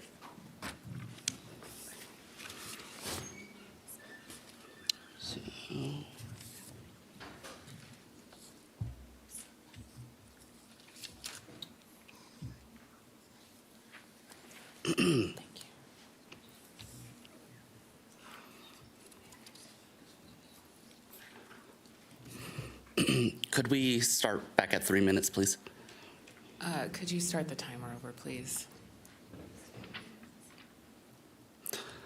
Please enter my comment in these documents into the record per NRS 241. My name is Scott Finley. I am a resident of Washoe County and have a military background in the financial management and comptroller career field of the United States Air Force. Does the Commission hold itself and its employees to a high standard? I personally hold myself to a high standard and am constantly challenging myself. Therefore, it should be expected that I would hold it to an even higher standard those who govern me, as those who govern me exert a certain degree of control over myself, my friends, my family, and my community. In the agenda description for item 8H2, it states recommendation to approve Commission District Special Fund disbursement in the amount of $1,000. District 3 Commissioner Garcia recommends a $1,000 grant to Sun Valley General Improvement District, a nonprofit organization created for religious, charitable, or educational purposes. The issue is that Sun Valley General Improvement District isn't a nonprofit. It is a governmental entity. Per NRS 244.1505, a grant or donation to a nonprofit organization created for religious, charitable, or educational purposes, and a donation to a government entity pursuant to the section must be made by resolution. The agenda description for this item misidentifies this governmental entity as a nonprofit and misidentifies the donation as a grant. Some people will think that this does not matter, but words do matter. Language does matter. It matters because intentionally or unintentionally, laws can be rewritten overnight without the input of legislators. Reality does not care about our feelings. It does not care if we cry. It does not care if we whine. It will punish actions taken solely based on feelings rather than logic. As the agenda description for item 8H2 and its resolution language do not properly conform to NRS 244.1505, it should not be approved. In addition, I would like for the Commission to consider raising its standards when it comes to giving donations to any nonprofit organization. Washoe County should not give a penny to any nonprofit organization where any of its employees receive more than a five-figure salary. I repeat, none of the CEOs and employees should receive more than $99,999 in a salary per year, including bonuses. The entire purpose behind a nonprofit organization is to help the community for the betterment of society. If a CEO is motivated by money, then it becomes apparent that their interest is not in helping the community or bettering society, but instead in parasitizing an easy mark or subverting the community in order for it to be better exploited. Why else would a greedy person run a nonprofit? For these reasons, I challenge the Board of County Commissioners to hold itself to a higher standard, not approve item 8H2, and make it county policy to not donate taxpayer dollars to nonprofits whose CEOs and employees receive more than a yearly five-figure salary. Thank you. Valerie Fianacca, followed by Scott Meyer.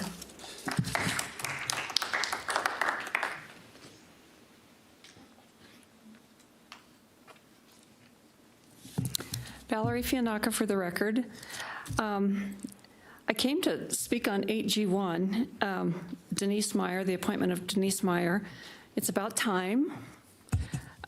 As I understand it, she's been your only applicant to this position, and the position's been open for a very long time.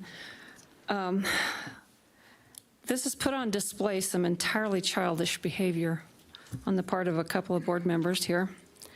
Maybe that's good that it's been put on display, though. Now we can see your emotional depth and lack of integrity. And I wasn't going to speak on something that Mr. Finley just spoke on, but I need to. Sometimes my mind gets jogged. Thank you, Mr. Finley, for catching this. I was just going to congratulate Ms. Garcia for choosing something that wasn't a social justice cause, but you picked up on something that's absolutely imperative. We have to stop giving any discretionary money, in my opinion. That all needs to go away. Ms. Herman addressed that the last go-around. I think it should all be put back into the kitty. It's buying votes, in my opinion. I think somebody at the meeting that I wasn't at last time, can I have the overhead, please, Janice? Pointed out that this was what she gave her money to with Latina X. If you don't know what this says, these are little bears meant for kids. Hetero, intersex, asexual. It's a sexual play for children. Now, I understand you can take your kids to anything you want. I would defend you to the death for that right to do that. I'm going to talk about that in another spiel here, but this is a social justice warrior type donation.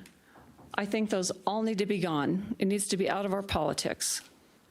We need to do what's best for all the members of our society, not incite turmoil in our community. It's gonna have no good end. It will have no good end. It's gonna bring people to a head, and I don't see that a good outcome at the end of all that. I don't see how we win, and anybody wins in the end of that. However, there are places where this is happening and it's peaceful, and I'll talk about that later. Thank you. Scott Meyer, followed by Catherine Snedeker.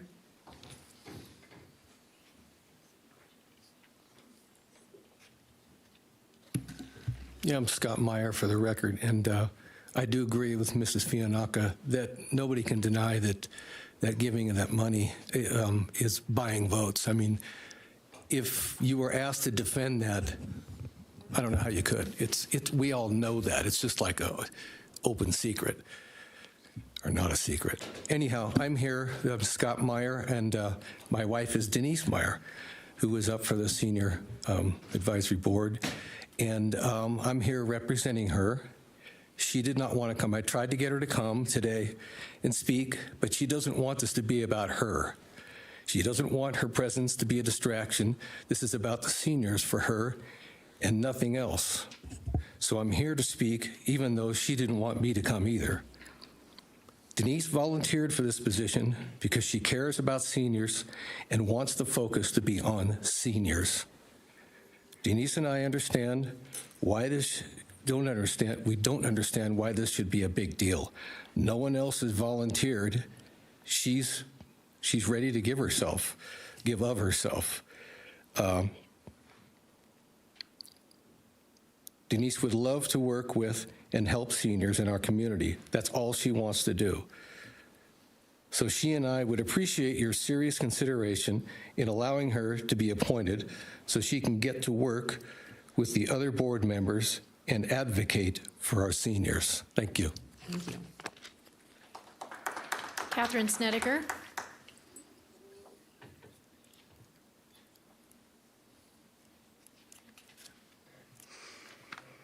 For the record, my name is Catherine Snedeker, a non-person, non-resident, unenfranchised, natural-born American woman.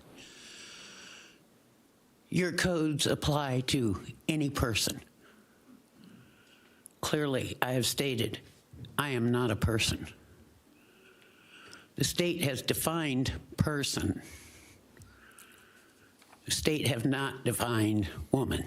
Ms. Snedeker, what item on the consent agenda are you speaking to? I'm getting there. I just want to make my status clearly known.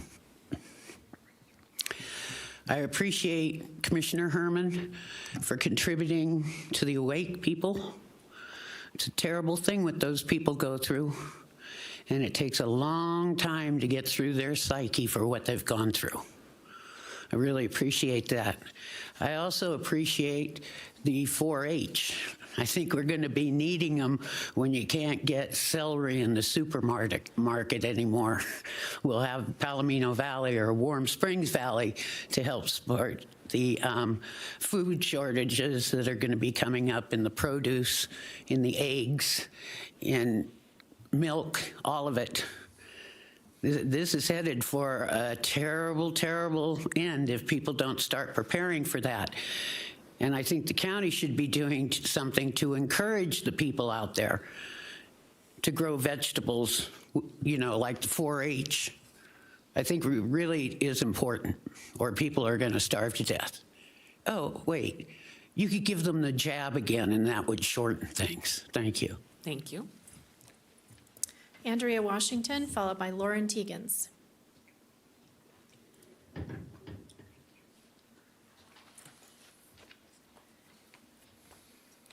Hi, I'm Andrea Davis from Awaken. I'm one of their program directors.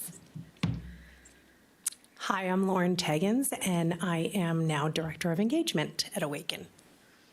We just wanted to come and say thank you so much for the donation that you made on behalf of Awaken.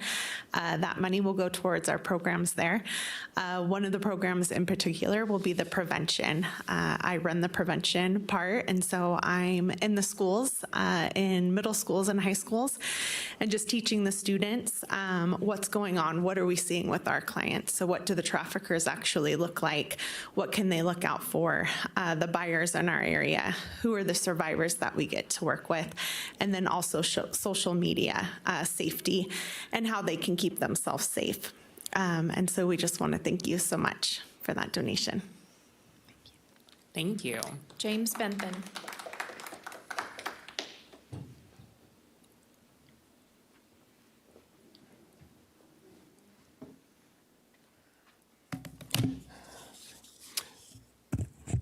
James M. Bentham, for the record.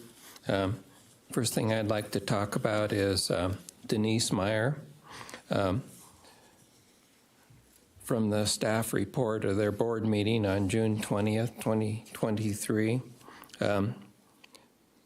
Summary, recommendation to appoint Denise Meyer to District 3 to the Washoe County Senior Services Advisory Board for the remainder of the term ending September 30th, Mr. Bentham, please don't read the staff report. Will you tell us your thoughts on that, please? Okay, so I'm supporting Denise Meyer and asking that the commission will take action on this item today. Also, I would like to speak briefly about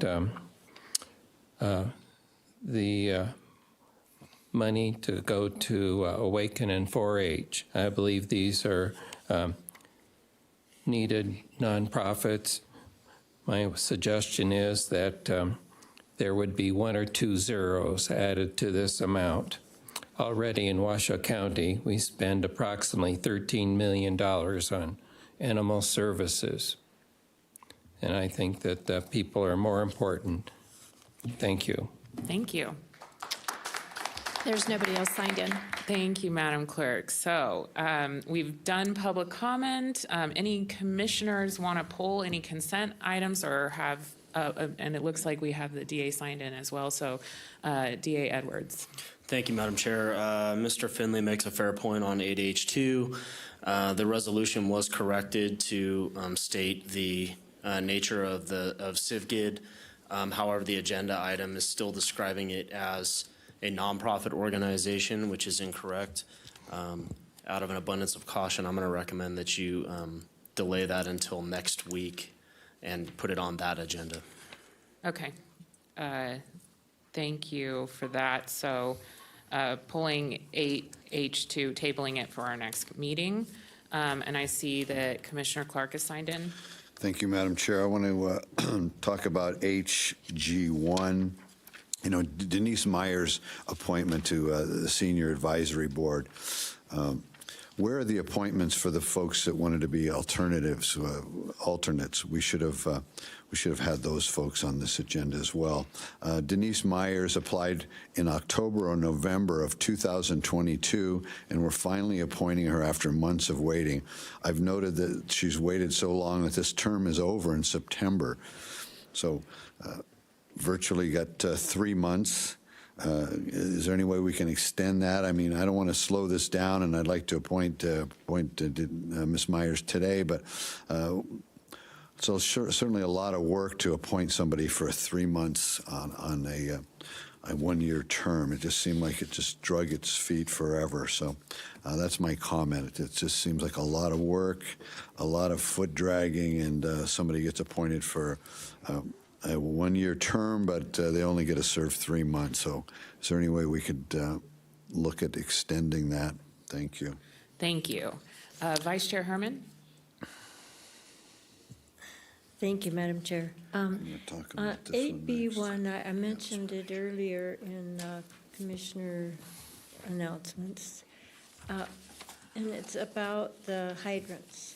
Is there anybody here that can speak to us on that and whether this bill will take care of Yes, that? it looks like we do have a staff member that could.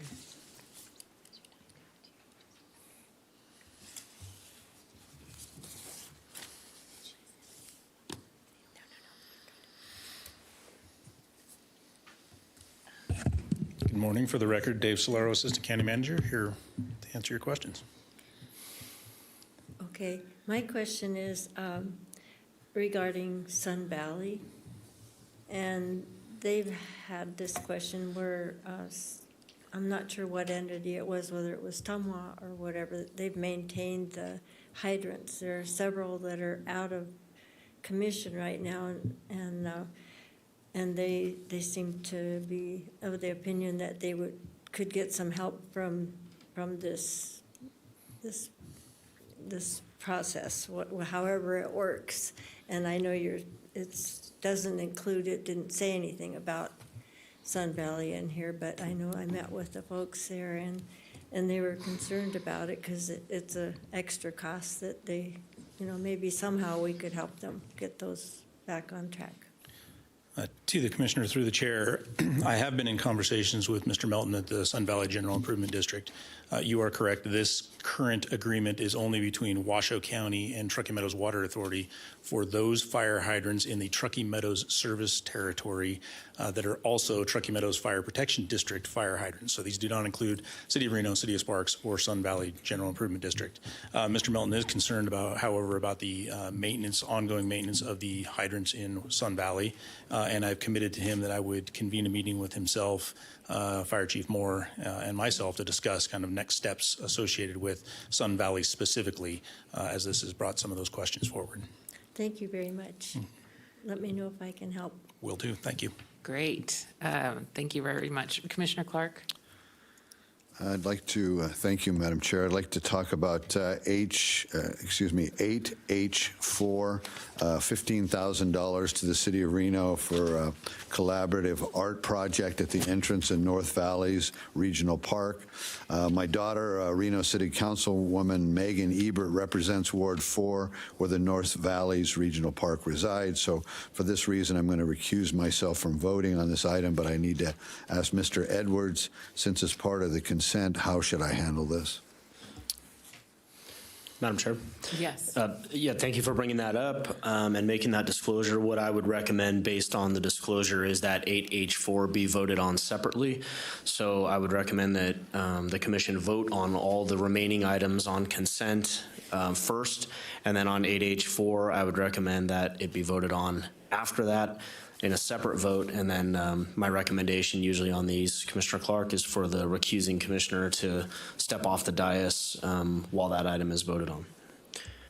Thank you very much, Mr. Thank you. Edwards. Okay, so with that direction, it looks like I need a motion for the consent minus 8H2 and 8H4, please. So move. Thank you, Commissioner Garcia.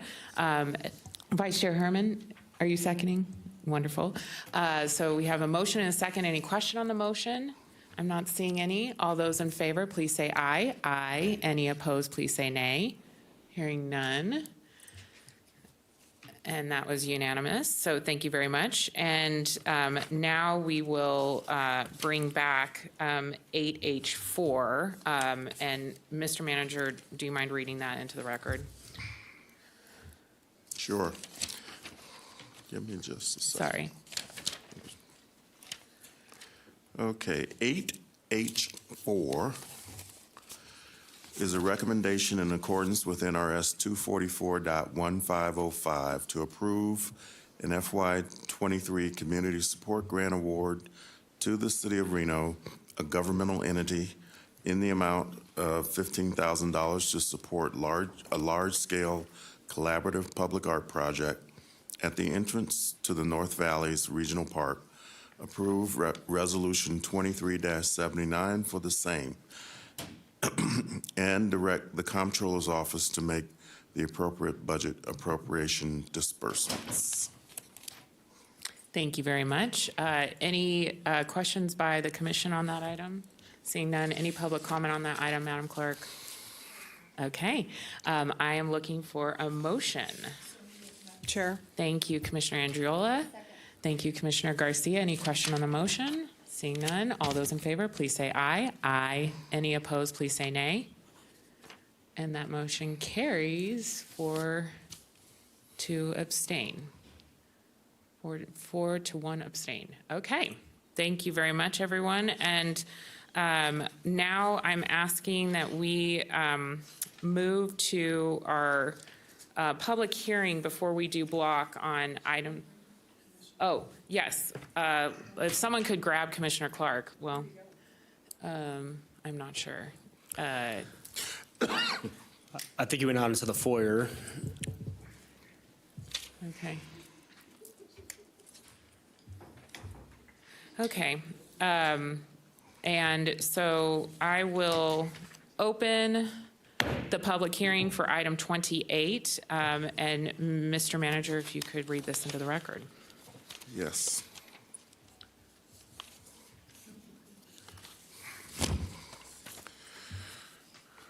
Item 28 is a public hearing, approve an outdoor festival business license pursuant to Washoe County Code 25 and related provisions and associated license conditions for an application submitted by Travel North Tahoe, Nevada on behalf of the Incline Village Crystal Bay Drone Show, Sky Show Coalition to hold a drone sky show event on July 4th, 2023 at 948 Incline Way, APN 127-090-15, the Incline Village Visitors Center Park and ball fields. Setup for traffic control will begin at 5 a.m. on July 4th, 2023, and the drone sky show event will occur from 7 p.m. to 11 p.m.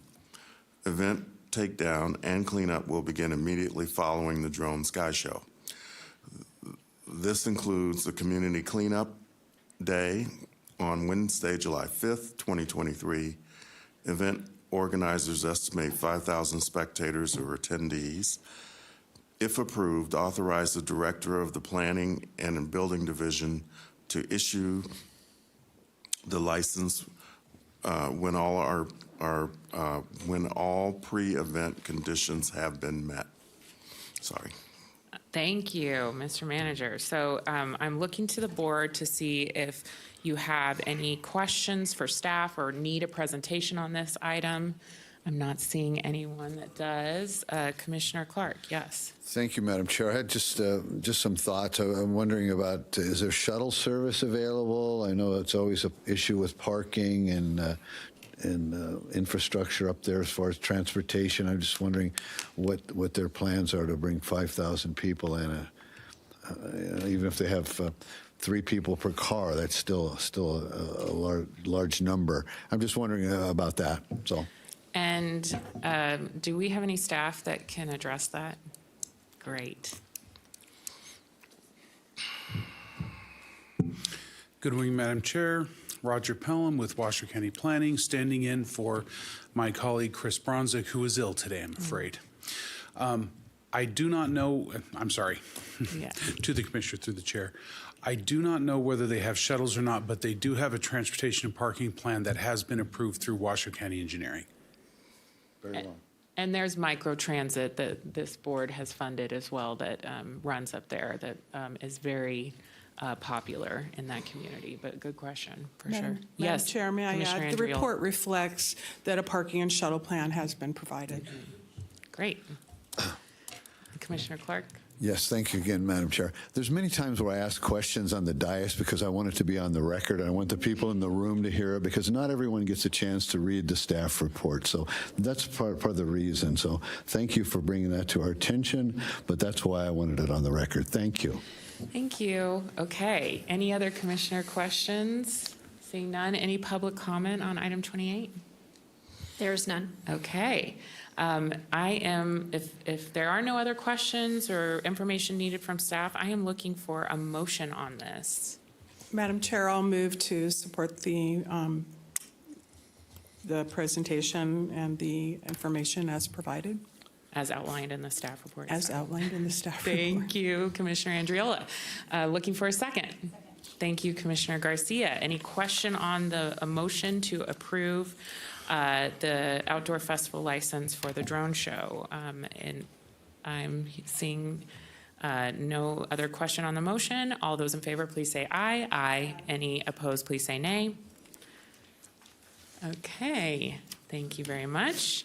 And now, what I'd like to do is do our block vote and come back for all the items that are not in block. If that works for the commission, we can take a lunch break and come back fresh. So I am looking to my vice chair for a block vote.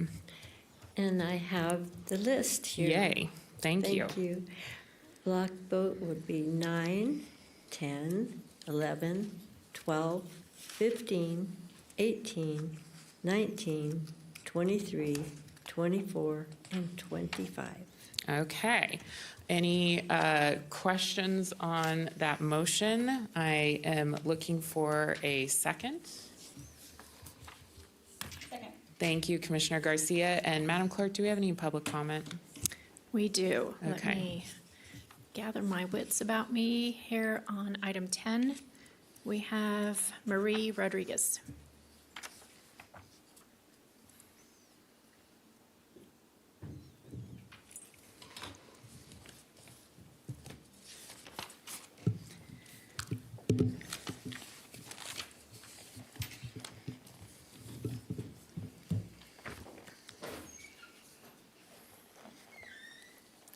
I don't know whether to say good afternoon or morning because it's noon. Marie Rodriguez, for the record. I spent over 10 years in a career that revolved around airports, and airports still excite me. Air travel allows people to grow and experience, explore new places, and connect with other people.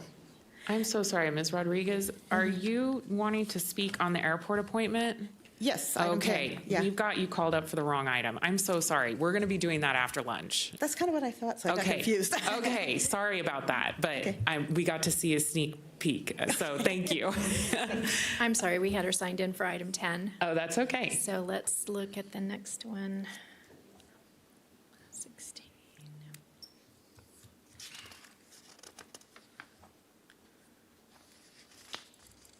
Oops. 18, 19. On item 19, we have Penny Brock. Great.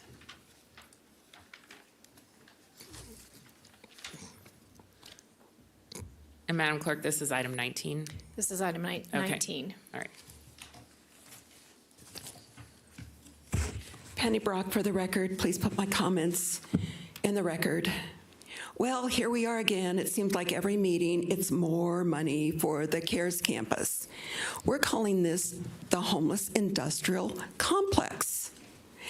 Based on what's coming later in the agenda with all the nonprofits, that to me has become the nonprofit industrial complex.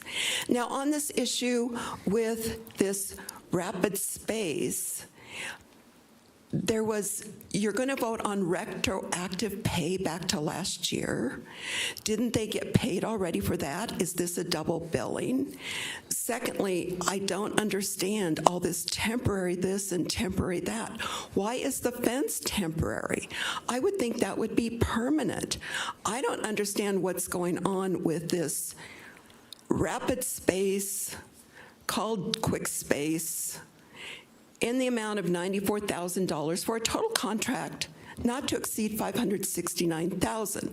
This caught me off guard. I had a few notes made, but the language is very confusing. I don't know what we as taxpayers are actually going to be paying for this rapid space, quick space, whatever it is. It looks like the county commissioners would have some questions about that language. I did. I've got a business degree. I know a little bit about finance and this and that. So I would appreciate it if you could get some clarification on how much you're actually going to be voting on. And is this a double billing? Thank you. James Bentham And this is on 19 as well? on 19 as well. Looks like we have documents to distribute.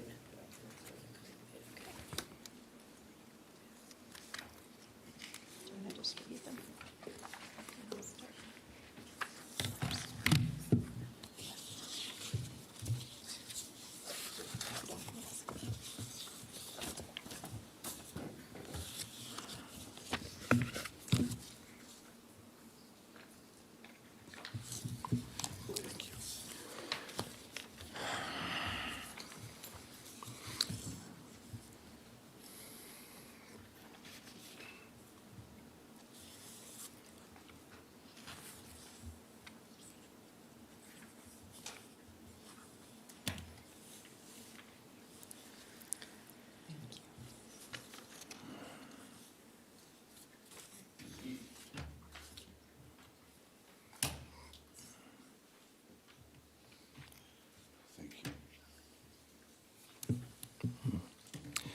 Good morning, Commissioners. James M. Bentham for the record.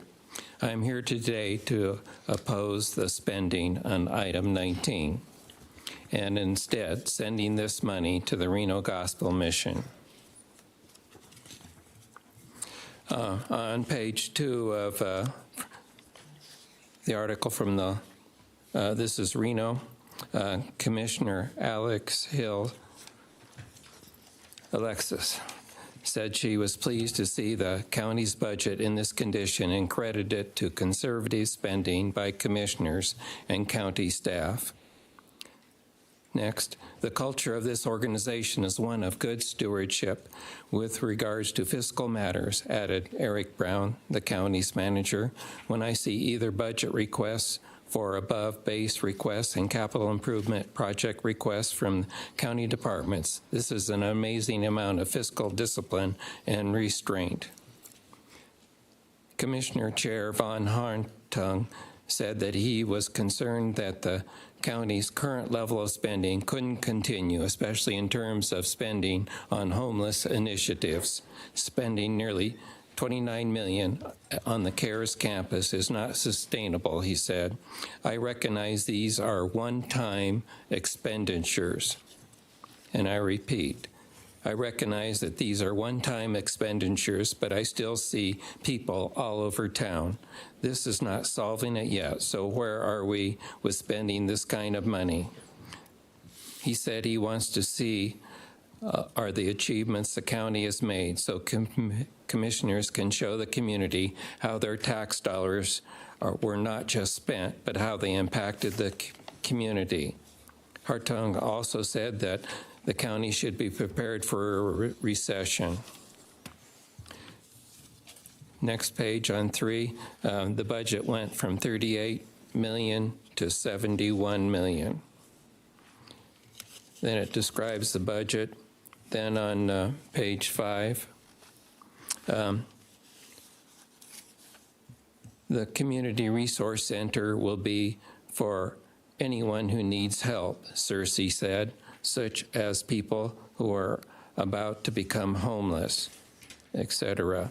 It's one of these things that we find as a theme in the community is that we have lots of resources, but no one is an expert in all of these resources.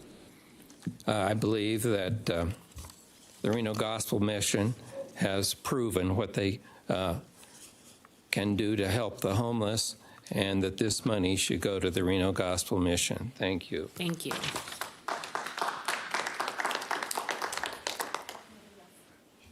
There's nobody else signed in on any of the block items. Thank you very much. Well, we have a motion and a second. Any questions on the block motion or comments from commissioners? I'm seeing none. So all those in favor, please say aye. Aye. Any opposed, please say nay. Commissioner Andriola, I need your vote, please. That's fine. Okay, thank you very much. Motion passes unanimously. So we will take a break until 12:45, and we'll see you all soon. Thank you very much.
deal with the technical issue we're experiencing. So thank you, everyone, for your patience.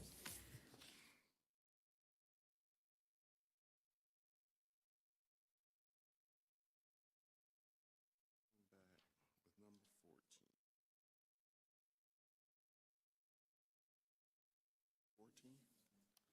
number 14. 14? 14. I am. I've been twice. Oh, have you? What nice were you there?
It's 12:47, and I will call this Washoe County Board of County Commissioners meeting back to order. We are now on item 14. Mr. Manager.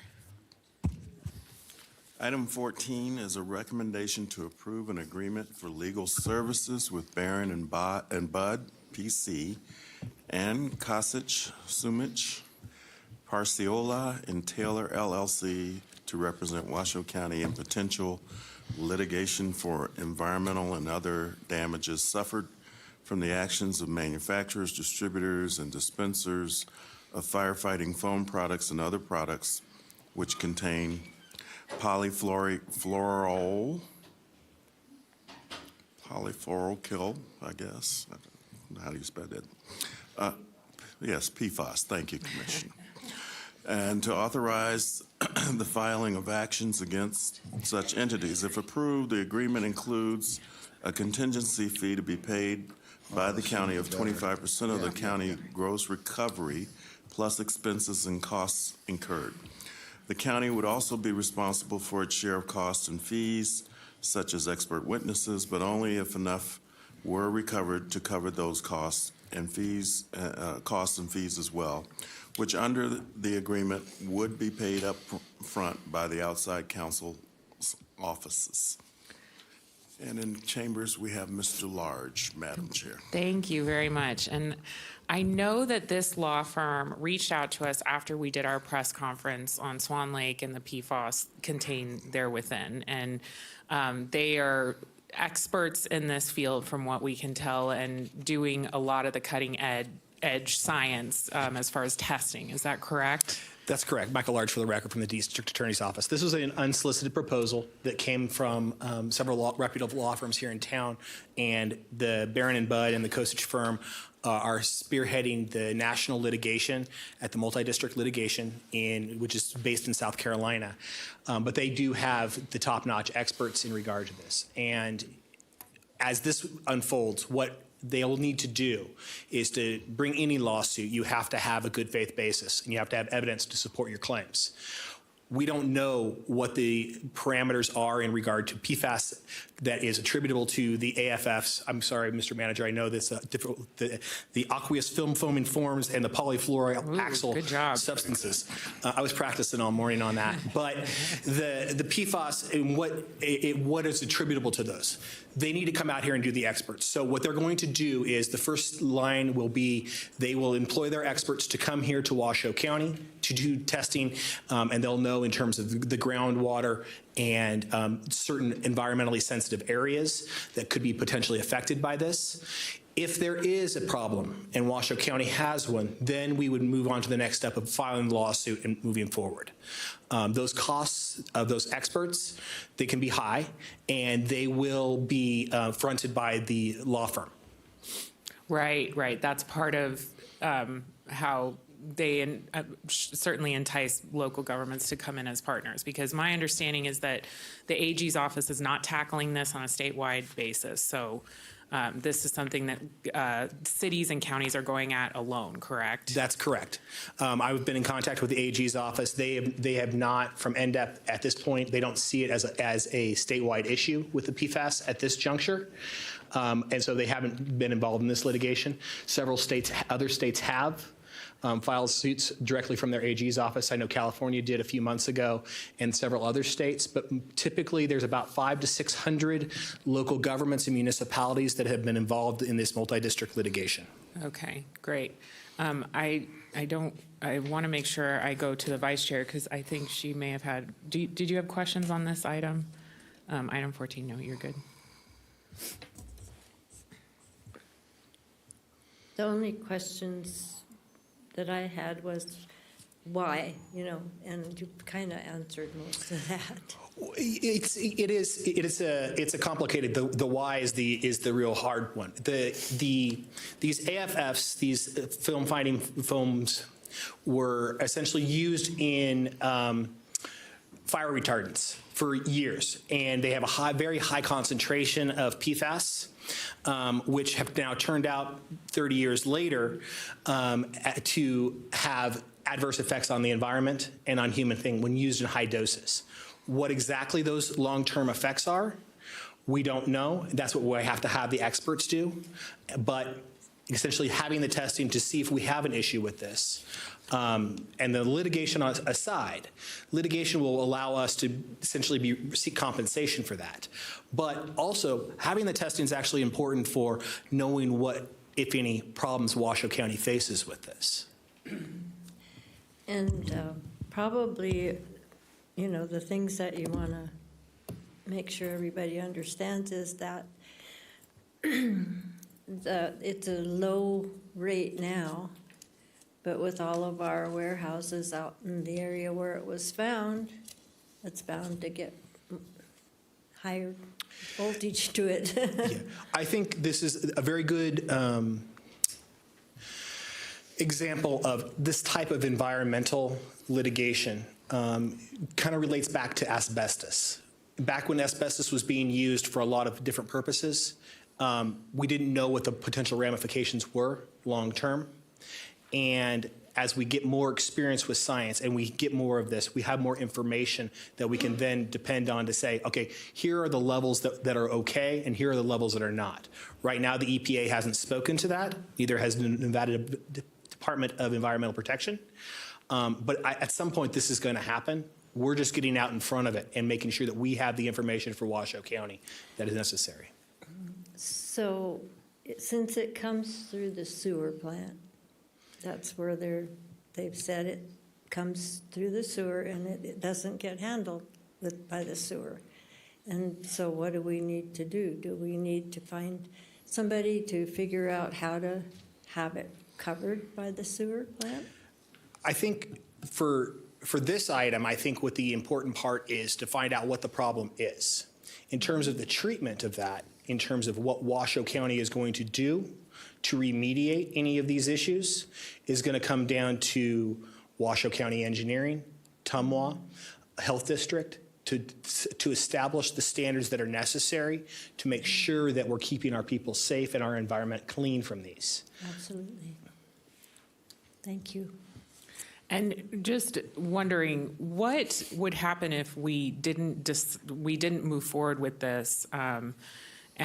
We wouldn't necessarily be able to get the compensation if this moved forward and we could go to litigation, correct? If we don't join the litigation right now, there's no mechanism for us to get any money from these manufacturers. Right.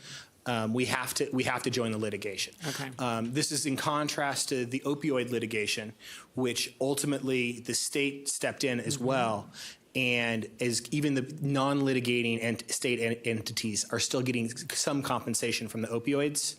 In this case, because the state's not involved in it, we're not going to get any recovery unless we join. Right. And we don't have the experts or the labs even locally, is my understanding from Tumwa, to even do a lot of the testing, or it takes a lot longer and all of that. We do not. Right. Right. Yeah. So we need to go outside for that, which is the cost if we were to win in litigation on the back end with this firm. Yes, the cost would come off the top, and then the firm would be compensated for their role in terms of the contingency fee, which is at 25%. Is that normal, 25%? It's typical. Okay. Opioid litigation was 25%. Okay. It varies. You know, if you do a slip and fall and an attorney takes your case on a contingency fee, he might charge you a third, and then 40% if you go to trial. This is a straight 25%.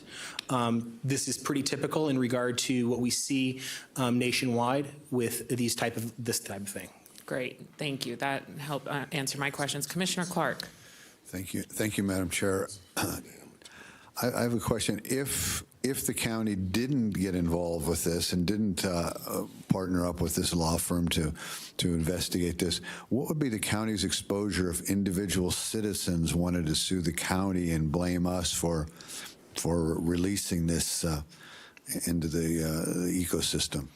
Well, I wouldn't discuss, I hate to discuss legal strategy on a defense case, but I would say this. Is there a possibility, let me put it this way, is there a possibility? It's a very real possibility in regard to this, and I'm not saying that it wouldn't happen down the road. We have to be aware of what is going on and what our potential liability is. If the county is doing something, even inadvertently, and pumping PFAS into a water system, even unknowingly at a high level, yes, there's potential liability on that at some level. Now, whether or not that actually is occurring, we don't know, because we haven't had the experts yet.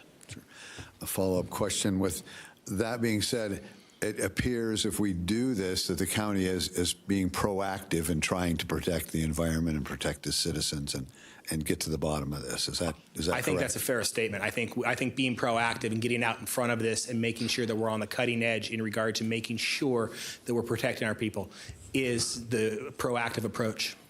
Thank you. Great. Well, I don't see any other commissioner questions or comments on this item. Madam Clerk, is there any public comment? There's none. Okay. Well, I am looking for a motion to approve the agreement for legal services. Madam Chair, I move to approve the agreement for legal services with Barron and Budd, PC, and Kosich, Sumich, Parciola, and Taylor to represent Washoe County in potential litigation for environmental and other damages as outlined in the staff report. Thank you, Commissioner Garcia. Looking for a second. Vice Chair Herman, thank you for that. We have a motion and a second. Any questions on the motion to approve the agreement? I'm seeing none. All those in favor, please say aye. Aye. Any opposed, please say nay. Hearing none, I think that passes unanimously. Thank you, Mr. Large. Okay, we will now go on to item, Commissioner Clark requested to say something, so I'll quickly open item 31 for Commissioner and County Manager announcements for Commissioner Clark. Just a quick comment. I want to circle back to item 13 on the agenda. When I was making my comments up here, I didn't mean to attack and I hope it didn't come off that way, that I was attacking the chair. I was frustrated about this situation. Initially, my gut reaction was we should pull it from the agenda, but the more I thought about it, this is the lounges, and the more I thought about it, I thought we should have a discussion amongst the commissioners, and I thought there was no reason not to vote on it. And my thought process behind that, just so people don't think I'm talking out of both sides of my mouth, is I've been told numerous times that this is a county ordinance. Although we only have one applicant, the one applicant is involved, and the only person is the face of this, but it's really a county ordinance. And I thought there was no reason not to have a vote just because this one person who may have the ownership of the lounge. I thought we could have that and get it done. This has just been going on for at least 6 or 7 months, probably longer than that. And I just wanted to get to the bottom of it. So I didn't mean to attack the chair, but my initial thought was to pull it as well, but the more I thought about it, I thought it should be on, and then I thought we should have a discussion. But more importantly, as I said, in the future, I think these type of things, once they're on the agenda, should be discussed in public before we pull them off the agenda, and that's all. So I apologize if I've offended you. Thank you, Commissioner Sure. Clark. And I will say for the public, that item will come back July 11th per the county manager. So put that on your calendars if you're looking for when that will come back to the board for discussion. And one last comment. Yes. Is that whether he's here or not? Regardless, we're moving forward. Okay, Yes. very well. Thank you. Thank you very much. Okay, we are now going to item 16, Mr. Manager. Okay, item 16 is a recommendation to appoint one candidate from a pool of applicants, including Kim Bargotti, Paul L. Berkeley, Reva Crump, Gianna M. Jacks, Valeria T. Koss, Sarah Marcus, Patricia McCarthy Olmsted, Virginia Nolte, Janice Porter Moffett, William Puchert, Albert Rogers, Linda Schmidt, Ann Silver, Katie Simon Holland, Brad Stanley, Geraldine Taylor, C.J. Walters, P.D. White, Thomas Willadson, and Nadine Williams to fill one midterm vacancy on the Washoe County Library Board of Trustees pursuant to NRS 379.020, Section 3, beginning July 1st, 2023, and ending on June 30th, 2024. Thank you very much, Mr. Manager. And if you could just give us the lay of the land of what we are doing today, that would be very helpful, Ms. Wilson. Yeah, absolutely. Alexandra Wilson, for the record, part of commission support. So what we're going to do today is a little bit different from our normal process and hopefully something that we can implement continuing into the future. So it is recommended that we initiate the board item and then call for public comment for any of the applicants that decided to attend or were able to attend to provide those comments and from the public.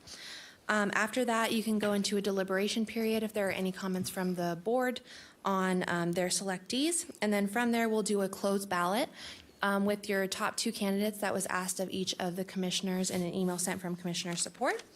From there, the clerk will tally those closed ballots, and then we'll come up with our top three. If there is not a clear winner, they will then go into the next round, the second round, where we'll select our top two, and then from there, our top one to be voted on. Great. And if there is a clear person that comes out of that first round, then the commission certainly can make a motion and not go through all that. Correct. Okay, just want to make sure. Thank you so much for being so thoughtful in this approach. Any questions by the commission before I bring public comment to us? Okay, Madam Clerk. public First up, comment. we have Bruce Parks, followed by Reva Crump.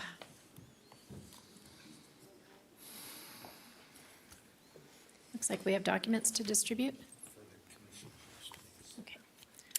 Did you leave one for the record? I'm going to need that. Okay. Thank you. Okay, your time will start when they're distributed. Thank you.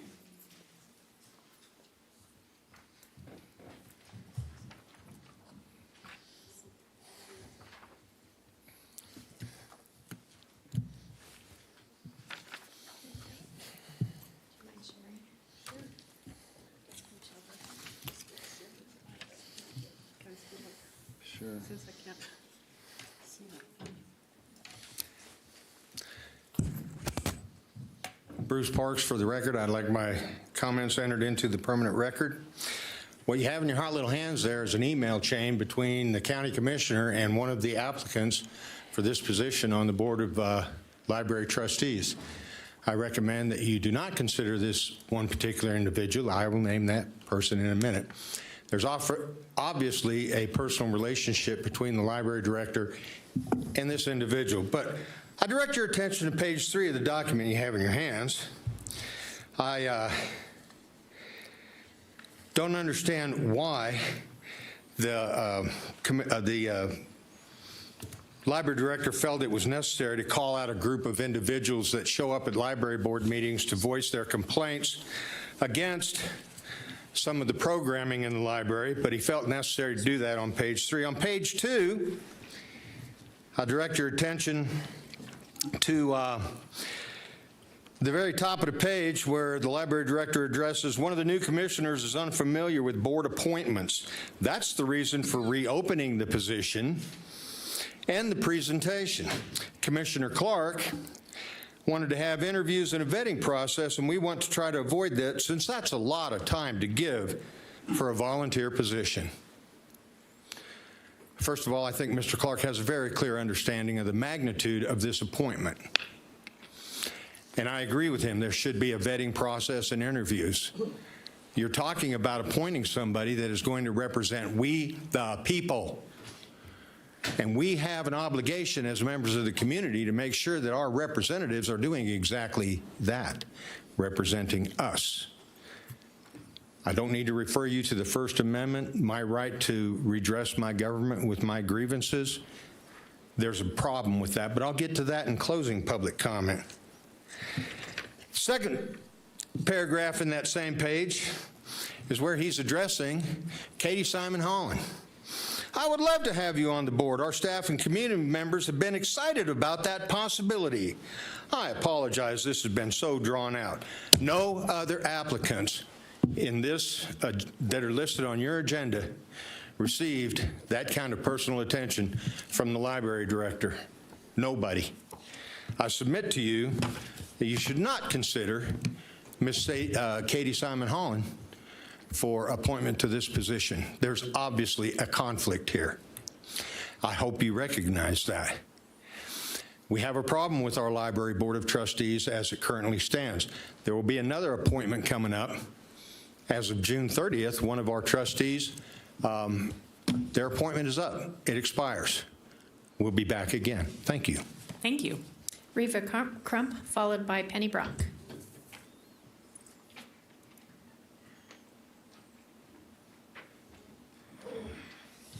Hello, Commissioners. Please read my comments into the record, please. I wanted to point out a caveat of when considering the people for Library Board Trustee, the applicants, and that some of the applicants have actually served multiple times on multiple committees, on different boards and different commissions, sometimes simultaneously, up to maybe 12 or 20 times. And if the commissioners simply recycle the same people and just shuffle what board and commission that they're on or committee, then it's being exclusive and not inclusive. And we're trying to aim for diversity and inclusion, is my understanding, so that you get one person's perspective multiple times on multiple places for long periods of time. You've got 21 applicants who are requesting consideration for this position. It's a huge pool to draw from.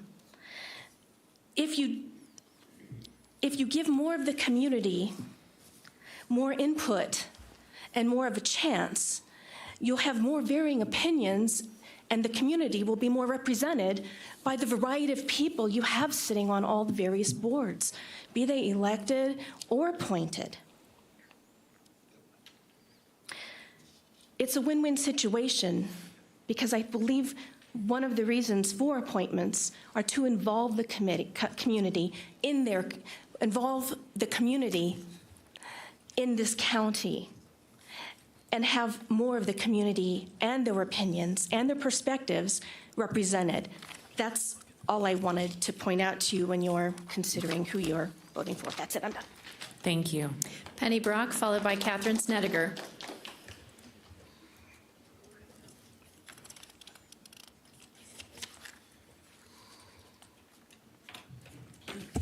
Penny Brock, for the record, please enter my comments in the record per NRS. First of all, I'm confused by this process. You're going to appoint a board member, and yet you didn't, as I understand it, hire the library director. That was left to this appointed board. I feel the library director should have been hired by you. And maybe the board that library director, somehow things seem upside down to me. First of all, you should hire the library director. We have a problem right now with the current library director. I feel that out of this list, we heard Gianna Jack speak a few weeks back. She was amazing. She's young, she's fresh, and above all, she's a mother. She knows the books that are appropriate for children. What we have going now in our library is drag queen hour or rainbow hour or whatever. In the last week, there's been 3 rainbow drag queen story hours. There's been protests out in the streets. It's been in the paper. I feel that Gianna would bring a fresh perspective. She could be a voice on the board from a citizen's, a mom's perspective on what's appropriate for children as well as adults. So I would ask you to consider voting for Gianna Jax. Thank you. Thank you. Catherine Snedeker, followed by Nichelle Hull.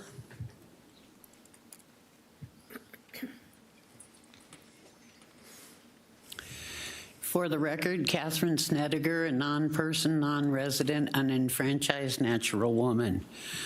I'm totally against hiring Katie.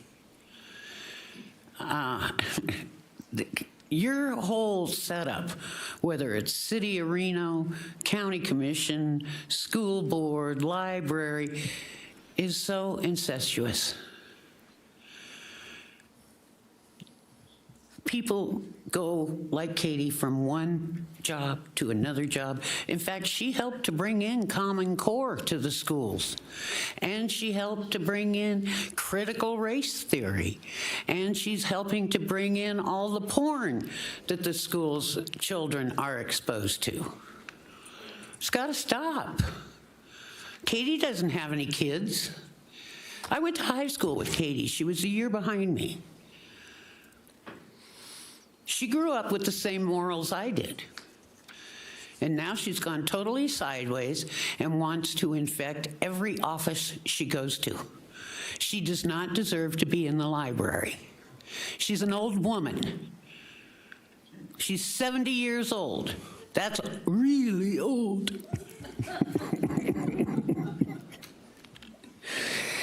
You got to stop the porn in the schools.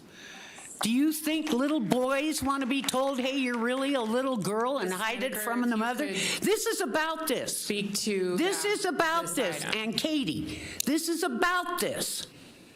Because she's going to have more drag queens in there than you've ever seen. She doesn't belong in a library. She doesn't belong around children. And if you nominate her and decide she's the one, then you're just like her. Thank you.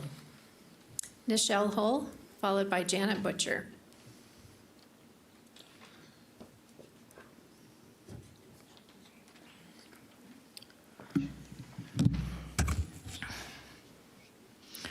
Good morning, County Commissioners.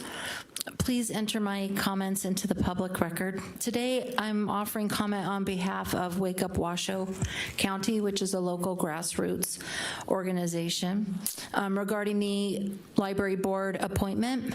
Since 2019, county residents have been in consistent and regular attendance to the public meetings of that board and have clearly opposed Drag Queen Preschool Story Hour, as it was originally called. And I have sent 35 plus pages worth of emails to this body, as well as the legislators, from residents clearly stating that they are in opposition to that program in our library system. But I'm also in opposition, as they are, regarding the Pride Parade video that is aimed at preschoolers using the cartoon character Blue's Clues. And I've come to this body before and mentioned that and asked that that be removed from the library system website, and it hasn't been. That video uses flags for bisexuality, transgender, LGBT, as well as the minor attracted persons flag. That is pedophilia. That video is on Washoe County Library website. Why is that tolerated? Why is this body tolerating that? So I want to read an excerpt from the Washoe County Board of Commissioners Rules of Procedure, Section 5.5, and the topic on that is called, see if I can get it to come up on my phone. The topic is meeting item request. Meeting item requests. Any commissioner may place an item on the agenda by so requesting it in a public meeting or by contacting the county manager. Could you please direct your comments back to the item? So 16. I'm requesting regarding item 16, that you all follow this procedure to put an item on the agenda regarding the library board. Regarding the appointment, of course we don't want Katie Holland-Simon. We would prefer someone like Reva Crump, Paul White. These are folks that have multiple degrees, have an education background, and they are pro-family. They reflect the community. So that's who we would like to see be on the board. Someone who will add balance, someone who will have a voice, not just a yes sir voice to Jeff Scott, because clearly Jeff Scott, bless his heart, that gentleman has ignored us for going on 4 years. So we want someone who will not ignore us, who reflects us, who respects us, and respects childhood. Wholesome childhood. Wholesome childhood. Janet Butcher, followed by James Bentham. Thank you.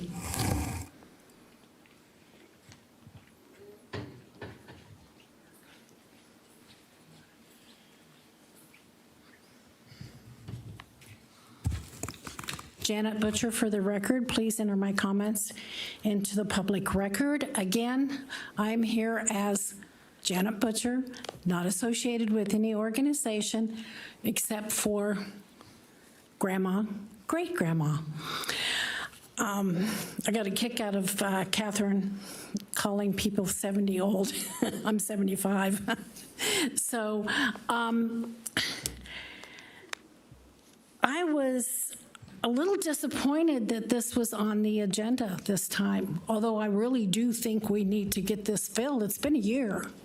And why it wasn't filled in November of last year, you can only speculate.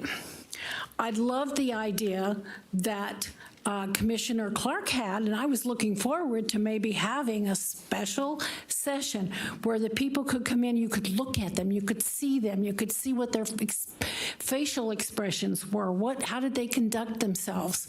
Because I've been to a lot of the trustee meetings, and how especially one person conducts themselves as a trustee, sitting there knitting. I don't know anything about almost any of these people, except for maybe 3, and I won't name them. But it would be nice to have been able to have been a part of that. It's really interesting that on our senior board, we only had one person come through, yet it took several months to even get her appointed. And we had, I don't remember what they said, how many people we had in October, but yet we extended it. Why did we have to extend this? Were we waiting for that particular person who was picked by the director? I went back through, I've been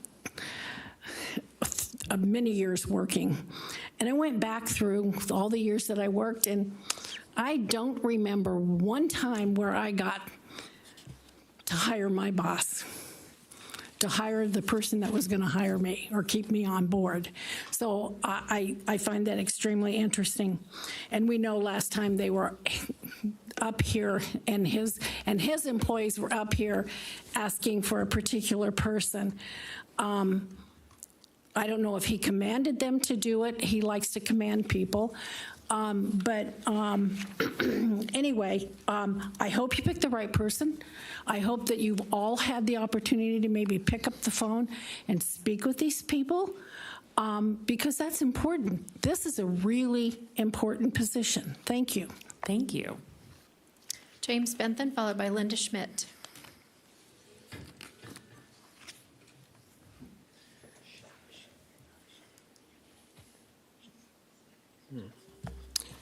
James M. Bentham for the record. Please enter my comments into the record. I agree with many of the speakers that have already got up here and talked.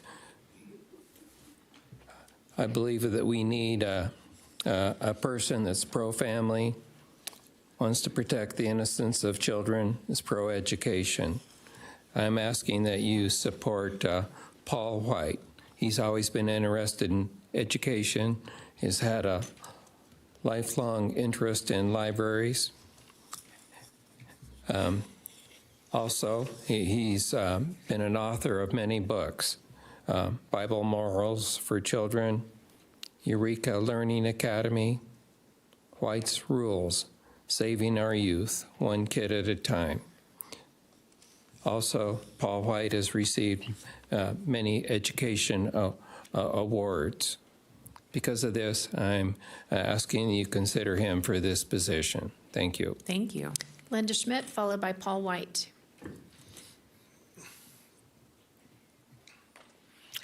For the record, my name is Linda Schmidt. Hi, Alexis. How are you? Hello, good to see you. I would like to say, first of all, how much I appreciated Commissioner Andrioli calling me on Friday. She gave me the impression that there might actually be a chance for me to be on the library board, which I'd like to very much be on. And I would like to make a difference in our community. I served as a public servant for 19 years in the city of Sparks, and I've been away from that running a nonprofit to help homeless women get restarted called Hosanna Home. And I very much would like to work with this and with the library. I love books. I love children. I love seniors. I think that the library serves a huge constituency, and I'd like to be a part of making that as good as it could possibly be. And I appreciate you giving me the opportunity to come and talk, because I had the impression at the last meeting when I was here that you'd already made up your minds. I hope that's not the case. I hope you're actually going to give every person who has applied a fair look at and give them a chance to perhaps serve our community. Thank you very much. Thank you. Paul White. Paul White, followed by Victoria Meyer.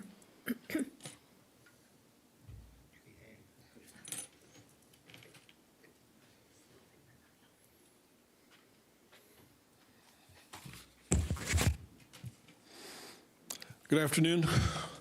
I'm Paul White, and I'm here to solve your problem regarding this ongoing, doesn't seem to go away issue with the Drag Queen Story Hour. My background, I've run 4 K-12 libraries, presentations, book selection activities, and we're literally thousands of kids over the years. I applied for the open position on the library board because as a board member, I could help you quickly resolve this Drag Queen Story Hour debate almost immediately, and making it about the principles involved, and so that everyone comes out of it feeling like they're listened to and has a community that treasures and protects its children as well as freedom of speech.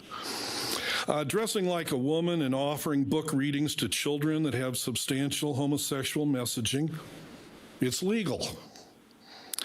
These groups have a legal right to book a presentation room, the libraries within their purview to place it on their event calendar. However, so does every other group who wants to pursue an equally legal activity, have the same right, including the right to be listed on the library's event calendar and promoted the exact same way, religious, political, sexual, whatever. The responsibility for this debacle lies squarely with the board for not supervising their director, Jeff Scott. They caused the problem because they've allowed him to use his platform to misuse it, to promote one activity over another. Oh, the promotions, the flyers, the talking about it, the interviewing with the paper, it's all over. His employees have been totally pro, in this case, the Drag Queen Story Hour, and been fiercely ignoring and mocking. They told me to schedule a presentation for our book about Bible morals. I'd have to have a $1 million policy to be able to do this. I said, did the Drag Queen Story Hour have to do this? We don't know. I don't know, Jeff Scott told me. But it's that simple. So it's not about homosexuality or appropriateness or the lack thereof for children. From the library's perspective, this is a matter for the library board to do their job, have Mr. Scott schedule all legal presentations, treat them all the same, not condemning any, not praising any, and saying if people have a question, well, here's how you can contact that person and go to it. These people show up for this because the library has promoted it so much, and libraries still have a cachet, you might say, with the public. We tend to trust them, and this is not the library's position to make that moral call. It's their job to say we have a public room where people can come and do this. If I was on the board, we would never have any issues like this anymore. Thank you. Victoria Meyer, followed by Fred Meyer.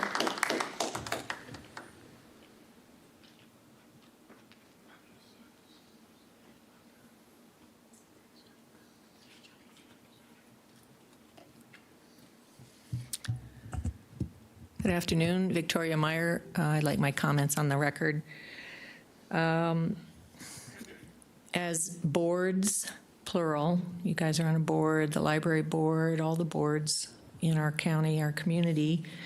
We are the public, you are the servant, public servant. We public, you servant. We would like to see this field of candidates considered over Katie Simon Holland. We don't believe in special favors. I think there's been, from someone's testimony, Bruce Park's testimony, and emails that have transpired, there appears to be, maybe we could call that special favors for this applicant. Don't be exclusive. There's 21 applicants. We'd like them all considered. I have Reva Crump and Paul White are two that I would support as people who would be really have our community at community's best interests at heart and our children's best interests at heart. There are some books in our libraries, Northwest Library, Gerlach, Incline. In the children's nonfiction section are several books that don't belong in the children's nonfiction section. I'm embarrassed to even read some of the verbiage in some of these books, but I've researched quite a bit on what is where. Lawn Boy, Push, and several others here. The Bluest Eye. It's actually, if I were to read this to a kid or hand it to a kid on a public street, I'd probably be arrested for handing out pornography to children, yet it's in our children's nonfiction section. This particular book at Northwest Library, Gerlach, and Incline Village. It's talking about a 12-year-old boy becoming a successful entrepreneur in the description, but when you actually look in the pages of the book, it's talking about him having a sexual encounter with a man. So it's really important who you guys select to put on the board, and you should be making the selection, not our library director. Again, I support Reva Crump and Paul White. Thank you. Thank you. Fred Meyer, followed by Valerie Fianacca.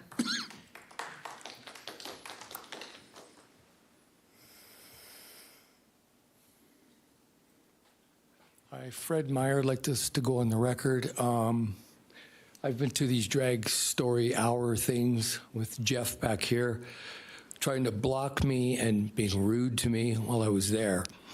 Maybe he can come up and answer, whatever was turned in here. I agree with all the folks behind me. We need to clean this up. We need diversity of opinions like we have here with you folks, which is great. We need that also in the library. It's way too, I'll use the word incestuous, but I just mean cliquey. This email is just like, come on. We don't need that going on. So let's really think about this and entertain the candidates. Paul White, he sounded great, sounded very qualified. There's, I'm sure, 5 or 6 or 7 that are very qualified there. So let's please just consider them. And like I said, maybe Jeff would like to come up and talk. Thanks. Thank you. Valerie Fianaka, followed by Bruce Foster.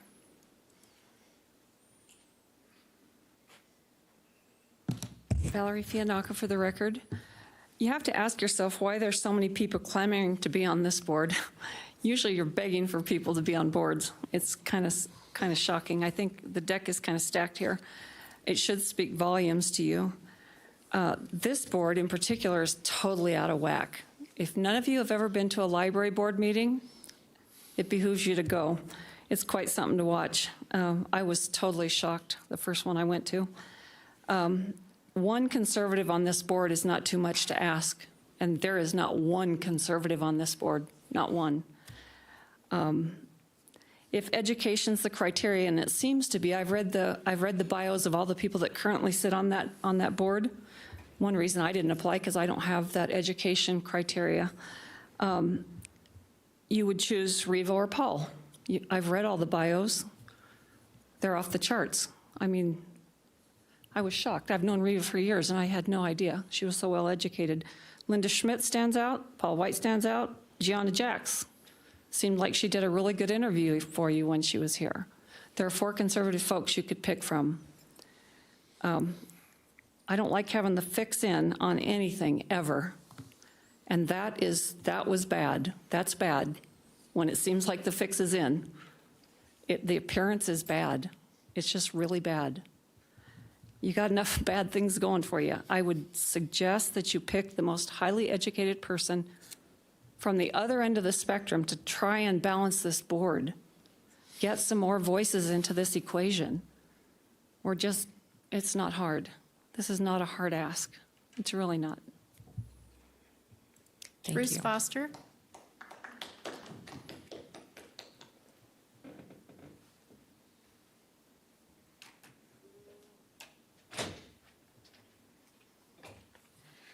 Yes, good afternoon, Bruce Foster, Washoe County resident, and I'd like to be put on the record. And I just wish to comment about the individuals that are being brought forth, and I just wish to recommend all those that have spoken previously, because they will give a true balance. They're pro-family. They will protect the innocence of our children. That is so important. I have been emailing profusely to the library board, as well as to Jeff Scott, and as well as copied to this board. And I have received nothing but crickets. And my understanding that Jeff Scott is the wall that comes between him and his board.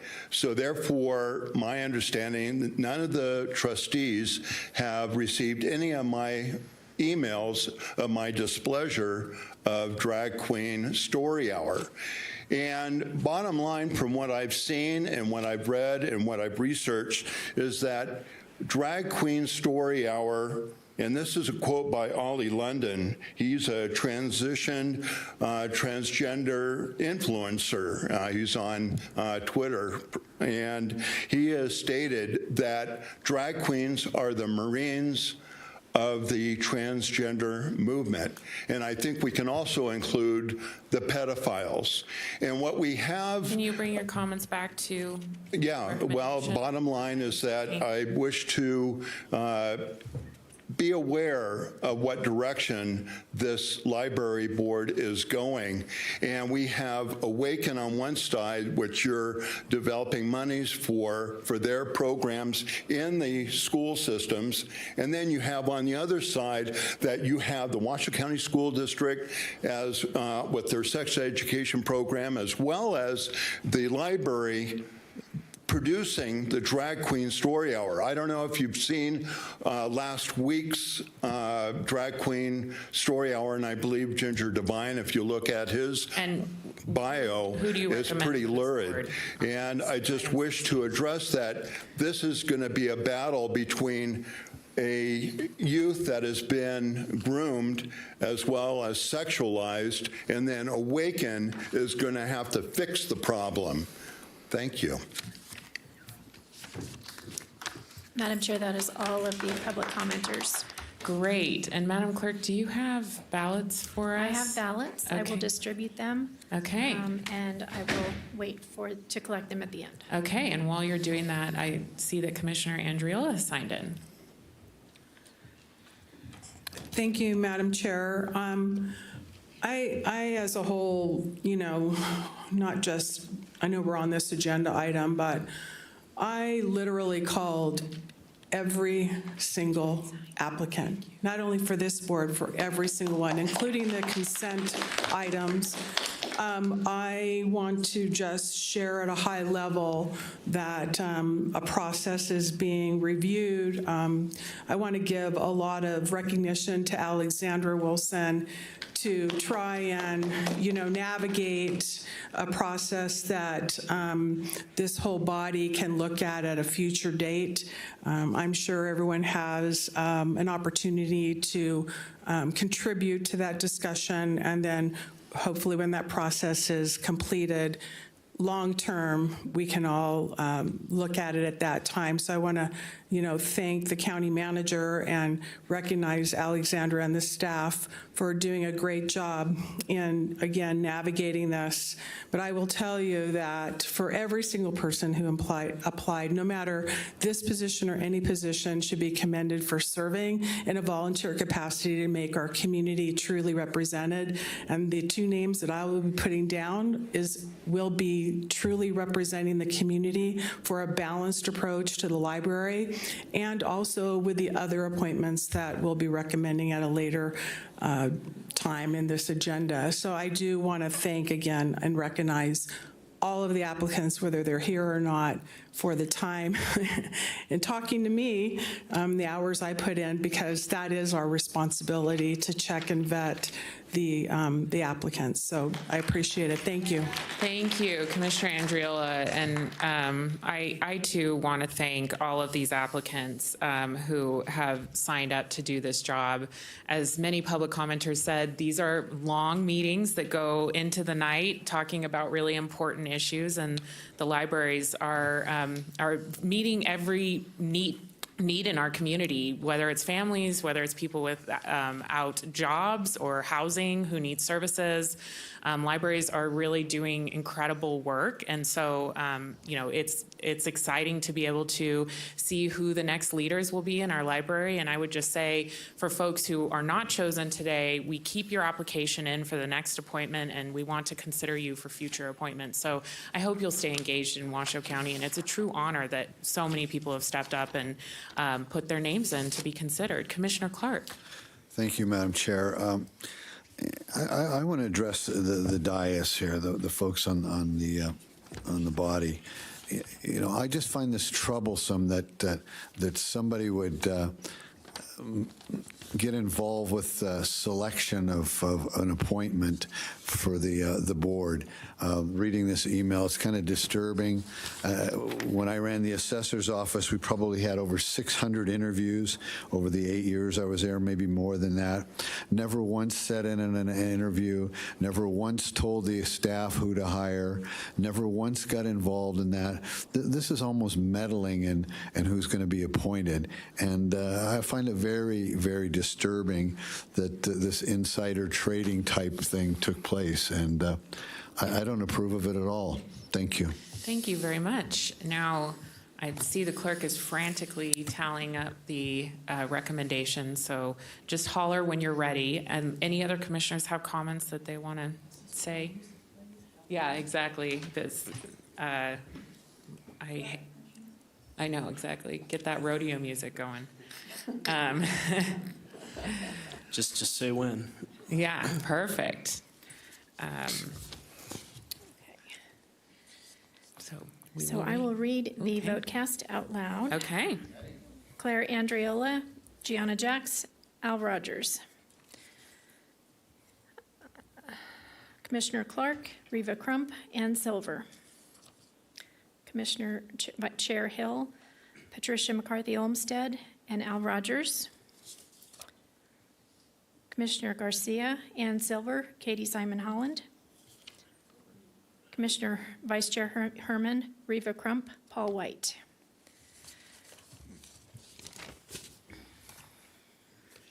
So it sounds like we've got Al Rogers and Ann Silver as the top two applicants. So And Reva Crump. and Reva Crump, excuse me. There's I'm a so tie.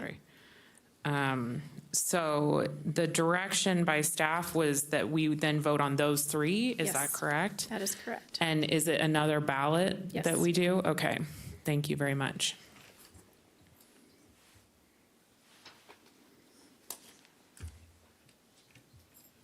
Madam Chair, can you repeat the three, please? Al Rogers, Ann Silver, and Reva Crump. Thank you.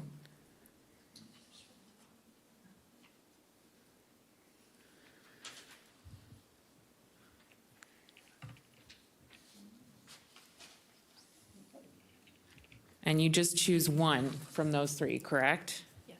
Okay. Thank you.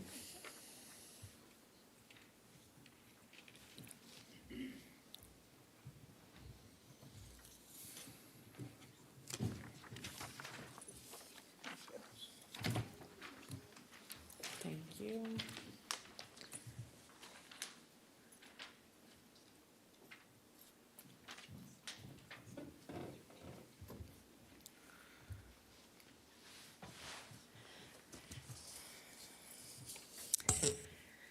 Commissioner Clark, Reva Crump. Commissioner Andriola, Al Rogers. Commissioner Chair Hill, Al Rogers. Commissioner Garcia, Ann Silver. Commissioner Herman, Reva Crump. So the top two are Al Rogers and Reva Crump, correct? And so we'll do another ballot here and choose. One more round. Thank you very much. So it's between Al Rogers and Reva Crump.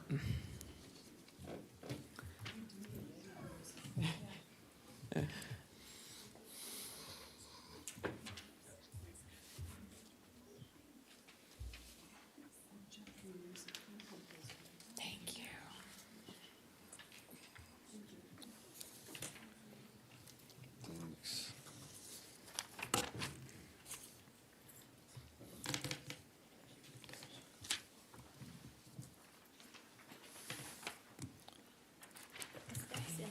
I know, geez.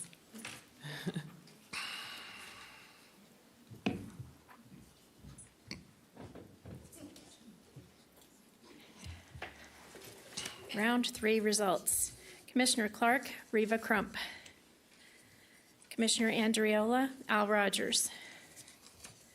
Commissioner Hill, Al Rogers. Commissioner Garcia, Al Rogers. Commissioner Herman, Reva Crump. Okay, so with that, I need a formal motion for Al Rogers, if someone so chooses to do so. So moved, Madam Chair. Thank you, Commissioner Andriola. Thank you, Commissioner Garcia. Any questions on the motion for Al Rogers for the Library Board? Hearing none, all those in favor, please say aye. Aye. Any opposed, please say nay. Nay. Okay. And that motion carries 3-2, I think. Yes.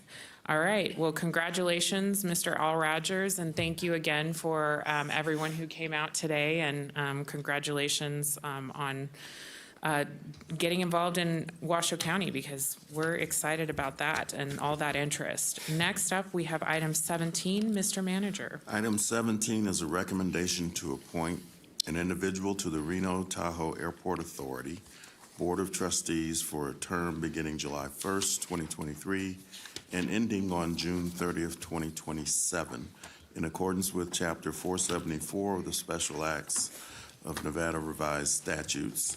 Applicants include Courtney Young, Dale Way, Eric Renee, James McNamara, Laura Petrucci, Marie Rodriguez, Patrick Flynn, Bob Pierce, Trey Abney, Vera Maragapan, I think, Victoria Vincenden, and William Robinson. Thank you, Mr. Manager. And Ms. Wilson. Hi there. Alexandra Wilson for the record. So this will go along the same lines as the previous appointment with the closed ballot. Thank you very much. So, Madam Clerk, unless there's commissioner comments, I'd like to open it up to public comment. I'm not seeing any. So, Madam Clerk, can you please help us with public comment? Certainly. First up, we have Courtney Young, followed by Marie Rodriguez.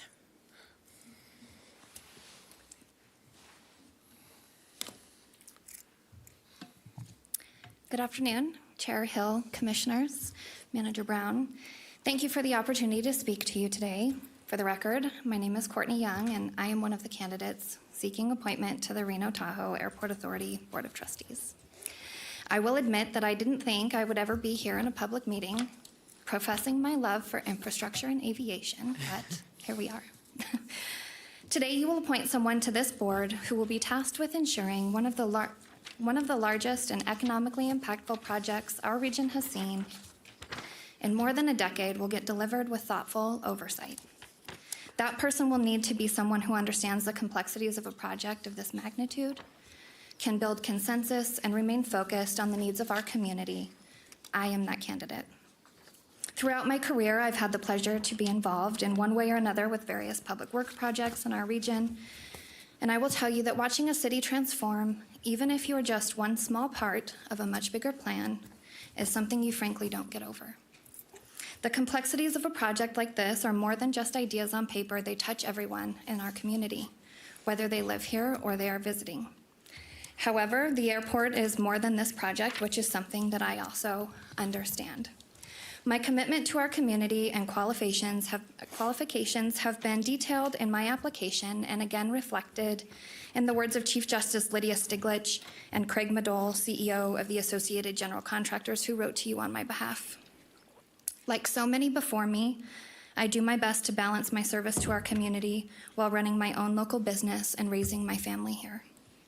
As you cast your votes today, please know that I've already started the work to ensure that I can be an asset to this board on day one, and it is my hope that you will appoint me to the Reno Tahoe Airport Authority Board of Trustees. Thank you. Marie Rodriguez.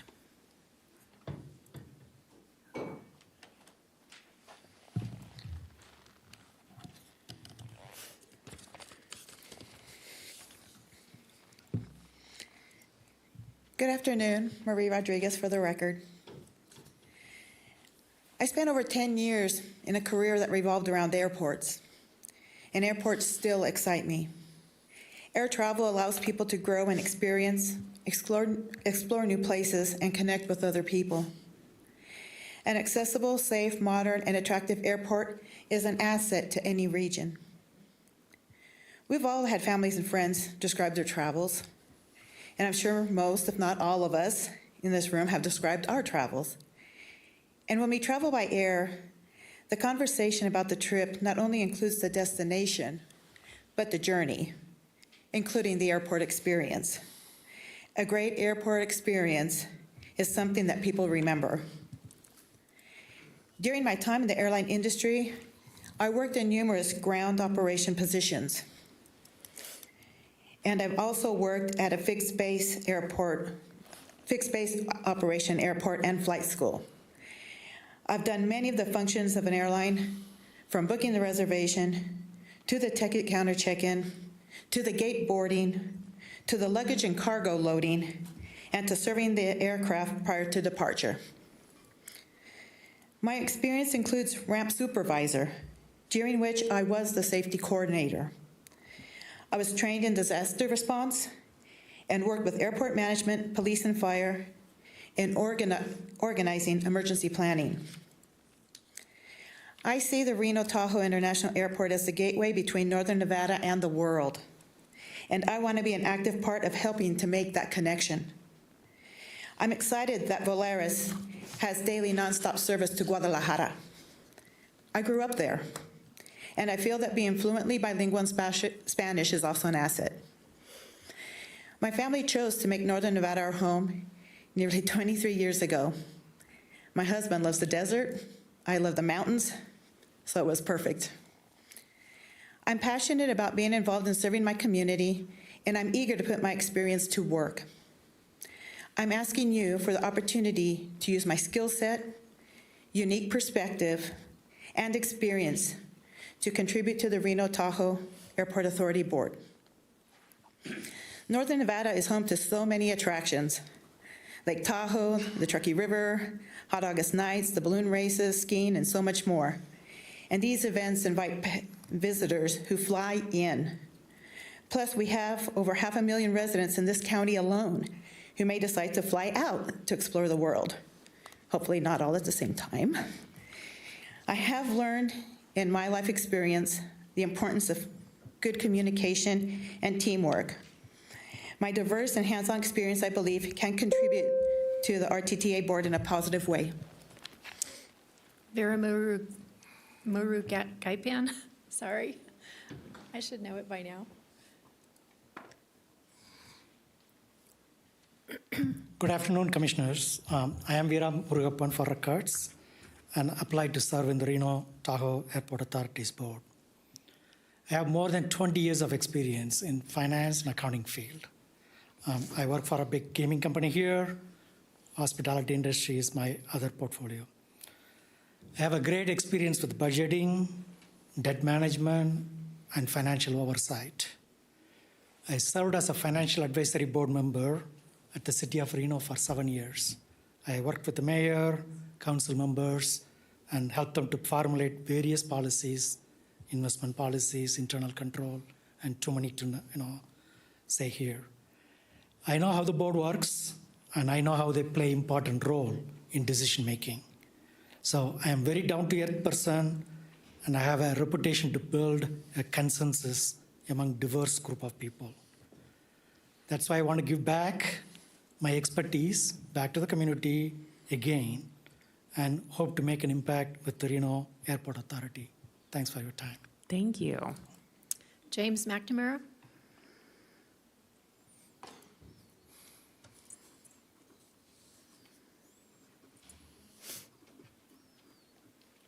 Good afternoon.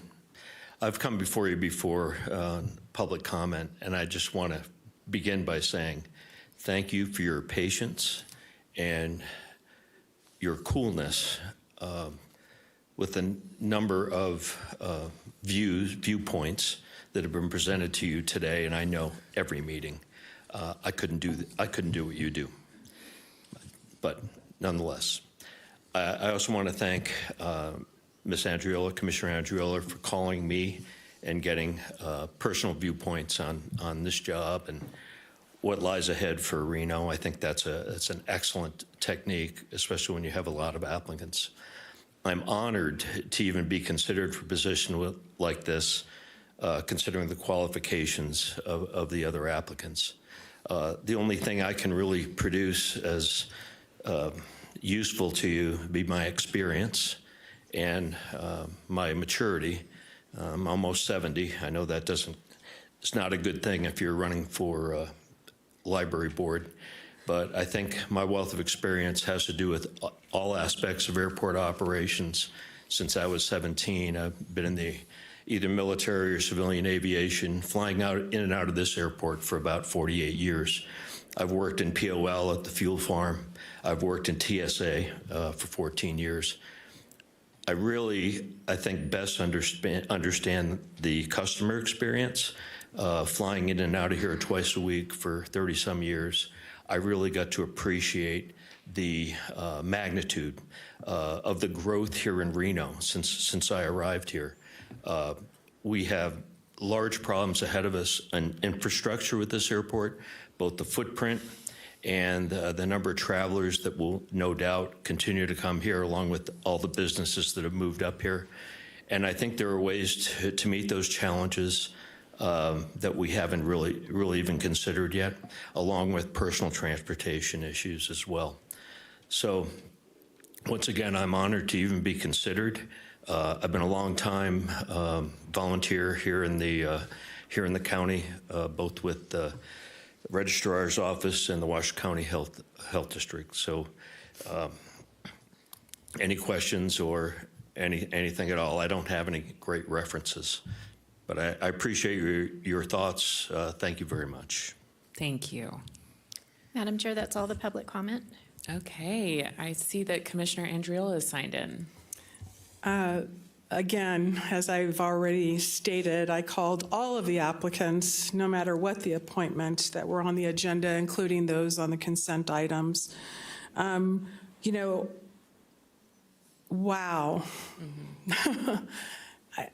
Probably not a professional word. I wish I could come up with a good acronym for WOW, because if it could be amazing applicants, this would be it as well. The other item for the library board certainly had qualified applicants.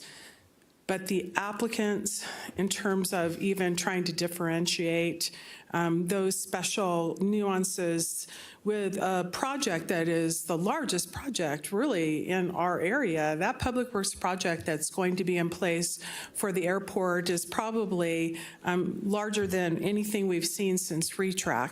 So it certainly has been wonderful. Again, I'll thank all of the folks that are here and all of the folks that aren't here in terms of applicants who took the time to speak with me, return the calls, sometimes going back and forth. But it is important. Again, I'm looking forward to having a process that allows and affords deeper opportunity for this commission to review. I will say that when you're making these phone calls, you get a lot more information than what you see on the piece of paper. Every single one of the folks that spoke, I spoke with, and some of them didn't share, for instance, their deep experience with ReTrack and that long public works project that was in place, along with many other comments with some other nuances again. So again, I just want to say kudos to everyone who applied. I am going to follow up, just as a courtesy, with the head of the airport to share that the quality of applicants that are in this pool would be a great opportunity of garnering a lot of experience in an advisory focus group. I think I'm going to recommend that. This is talent that is right here with all of the applicants, so I'm going to recommend that. But again, thank you all for volunteering and your time, and thanks for those of you trying to call me several times. I appreciate it. I enjoyed every single moment talking to every single person. Thank you. Great suggestion. Love that. Okay, Madam Clerk, I think, do we have ballots again? We have ballots. I will distribute round Okay, one. thank you so much. And Would you like everyone to pick two? yes, top two. Thank you.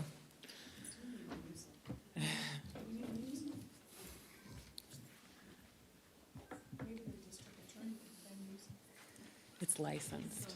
That's the problem. Thank you.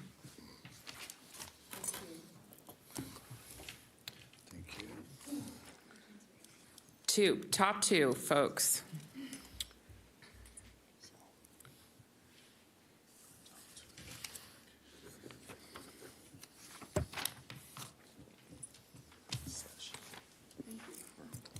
Thank you.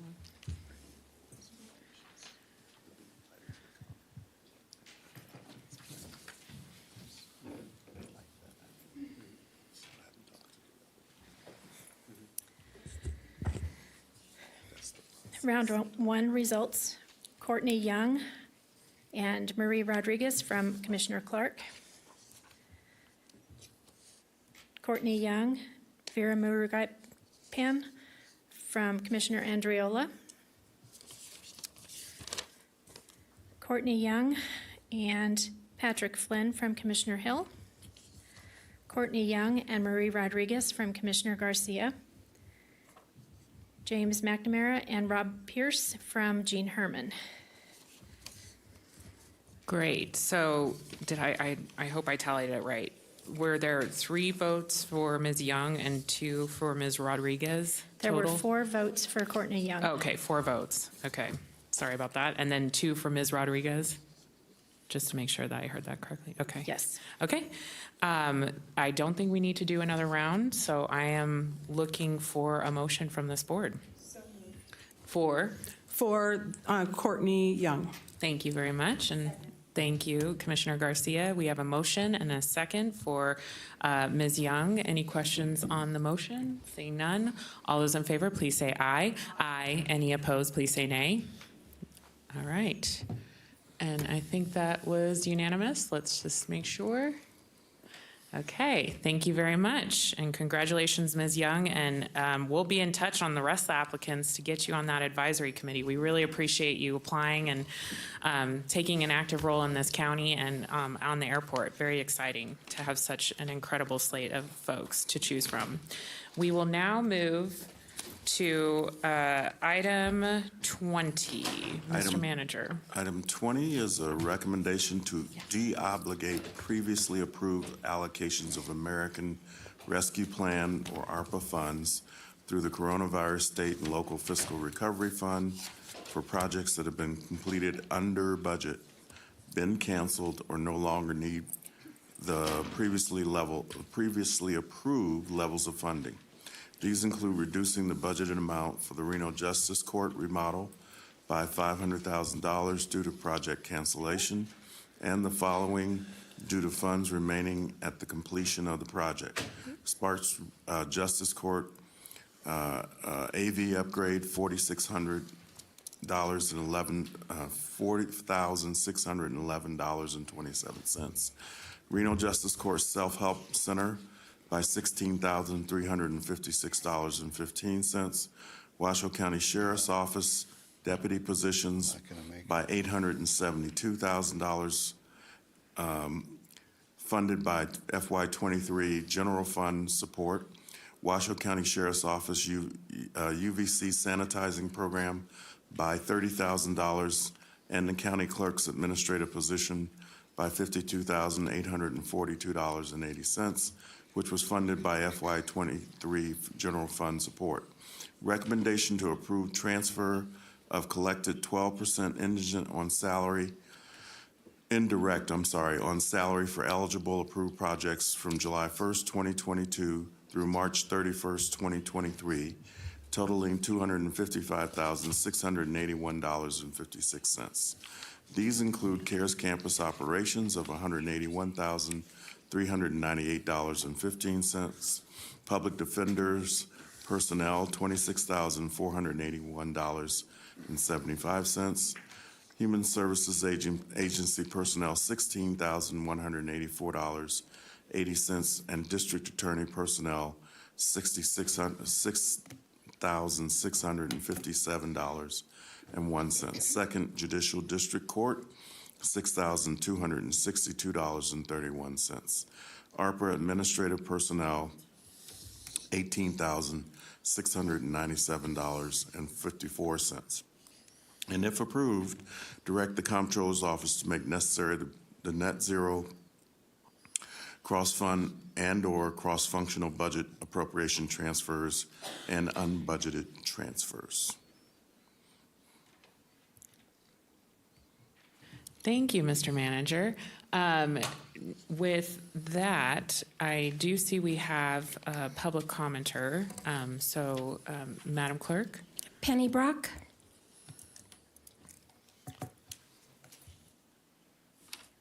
Is that you, Bud?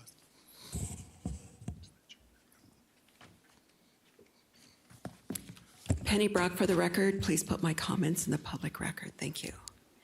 Well, here we have it again. CARES Campus. You gave them money earlier in the agenda. This one caught me off guard. You're giving them another $181,398. And don't forget the 15 cents, folks. That's very important. Again, I'm losing track of how much money you've given the CARES Campus, Karma Box Project, and Safe Camp. The last, before today, it was about $130 million. Since 2021, for 650, well, we're supposed to call them guests, for 650 homeless, we are supposed to call them guests, but they are homeless, that homeless population. When is this going to end? We don't even know what this over $181,000 is going to go for. We don't know. Why do you keep giving CARES Campus money? We, the taxpayer, don't understand it. We, the taxpayer, have our property taxes going up in July. Many of our seniors on fixed income can't afford to have their property taxes go up. Right now, they're having to choose between buying groceries, buy their medications, and other needs. Now you're going to ask them to pay more in their property taxes to fund CARES Campus? How can you justify that? How can you justify that? Especially to the senior population, but not only them. The young families who are they're working, both the mom and dad are working, sometimes 2 and 3 jobs, and they've got children. When is this going to stop? Funding CARES Campus and those other organizations on CARES Campus for 650 guests. And by the way, did you know that the CARES Campus sends their guests to the Reno Sparks Gospel Mission for clothing and shoes and other items they need? I've never seen it in the report from CARES Campus that they provide clothing. I should have thought, duh, but that should concern you. Why are they sending them to the Reno Sparks Gospel Mission, a faith-based ministry that depends on donations from the faith-based community? Please stop funding CARES Campus when it cannot be justified. Thank you. Thank you. There's nobody else signed in. Thank you, Madam Clerk. Does the commission want to see a staff presentation on this, or any questions or comments from the board? Commissioner Clark. Yes, thank you, Madam Chair. In the future, I'd like to see this this type of recommendation segregated. Where obviously, I'm in favor of anything that the Reno Justice Court needs for the remodel and so forth. But you know, when we cloak this in with the CARES Campus, it's almost like commingling. You know, I want to vote for one item, and I don't want to vote for the other. So this is a situation where in the future, maybe these should be in separate items, separate numbered items, instead of commingle. I don't like this commingling of, to Ms. Bach's point, again, homeless, homeless, homeless. I mean, it's never ending. Every single agenda, every single meeting we're at, every single time we get together, it's how much more dough can we shovel down on 4th Street? I just want to separate this stuff so we can keep an accounting. This commingling is just makes it confusing for the public to understand what's really taking place. This might be ARPA funds. This might be money from the state. This might be money from the federal government, but it's still somebody's tax dollars. Somebody had to work. Somebody had to go to work, had their taxes taken from their pay or their investments, and yet we've got this money commingled in with legitimate projects. As far as I'm concerned, the courthouse and repairs and things that they need over there is a legitimate project, and some of this other stuff needs to have more further discussion. Thank you. Thank you. Was that a question or just a statement comment for the future? Okay, great. Any other commissioner comments or questions? I'm not seeing any, so at this point, looking for a motion, please. Commissioner Garcia. So move. Okay, and that is a motion to, yes, thank you. And may I have a second? I will second it. Commissioner Hill, so we have a motion to approve the staff's recommendation as outlined in the staff report, and a second by Hill. Any questions on the motion? I'm not seeing any. All those in favor, please say aye. Aye. Any opposed, please say nay. And I think that passes unanimously. Let me just... Do you have the vote screen up there? You know, I'm just at a crossroads here. I want to support what's happening at the court. I want to have support with what's happening with the sheriff. But I want further discussion on for me, I want further discussion on what we're doing at the homeless camp. So I'm going to vote no. Okay. So 4-1, and the motion passes. Thank you very much. We are now going to move to item 21. Mr. Manager. Item 21 is a recommendation in accordance with NRS 244.1505 to approve allocation of American Rescue Plan Act funds through the Coronavirus State and Local Fiscal Recovery Fund in the total amount of $6,131,494, approve associated resolutions, and authorize the county manager to sign necessary award documents for the following 18 projects awarded to government entities or nonprofit organizations created for charitable, religious, or educational purposes. Northern Nevada Hopes, a federally qualified health center in support of construction of a new public health clinic to provide services in the community in the amount of $1.5 million, and approve Resolution 23-48. Children's Cabinet in support of the Oddie Boulevard project, child care renovations to enhance child care capacity in Washoe County in the amount of $1 million, and approve Resolution 2349.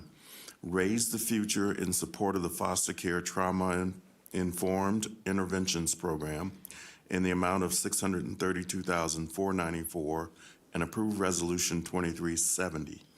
Truckee Meadows Fire Protection District in support of purchasing a new ambulance in the amount of $500,000, and approve Resolution 23-71. Tahoe Truckee Area Regional Transit in support of the North Lake Tahoe TARC Connect Micro Transit Program in the amount of $400,000, and approve Resolution 23-72. Tahoe Lending Locals Project to incentivize Tahoe homeowners to support long-term rentals to locals rather than short-term vacation rentals in the amount of $350,000. Community Health Alliance, a federally qualified health center in support of on-site healthcare services at the Washoe County Our Place facility in the amount of $314,000, and approve Resolution 23-50. Nevada Museum of Art in support of expanding art research and education in the community in the amount of $250,000, and approve Resolution 23-74. Bristlecone Recovery Center in support of residential treatment services in the amount of $250,000, and approve Resolution 23-51. Rebuilding Together Northern Nevada in support of rehabilitating homes owned by Washoe County residents with primary to seniors and veterans owned homes in the amount of $200,000, and approve Resolution 23-52. Keep Truckee Meadows Beautiful in support of cleaning up public lands in Washoe County in the amount of $200,000, and approve Resolution 23-75. Economic Development Authority of Western Nevada to support the Startup Week and entrepreneur initiatives in the amount of $150,000, and approve Resolution 23-53. Incline Village and Crystal Bay Community and Business Association in support of Main Street initiatives in the amount of $100,000, and approve Resolution 2376. Truckee River Improvements in support of collaboration with the City of Reno to perform a Truckee River Master Plan and project implementation in the amount of $100,000. Black Community Collective in support of entrepreneurial literacy, financing programming for minority-owned businesses in Washoe County in the amount of $75,000, and approve Resolution 23-54. Soulful Seeds in support of the Our Place Garden operations in the amount of $50,000, and approve Resolution 2378. Tahoe Transportation District in support of transportation projects in Lake Tahoe in the amount of $37,500, and approve Resolution 23-77. Tahoe Prosperity Center in support of the Housing Roadmap implementation and other community initiatives in Incline Village and Crystal Bay in the amount of $22,500, and approve Resolution 23-81.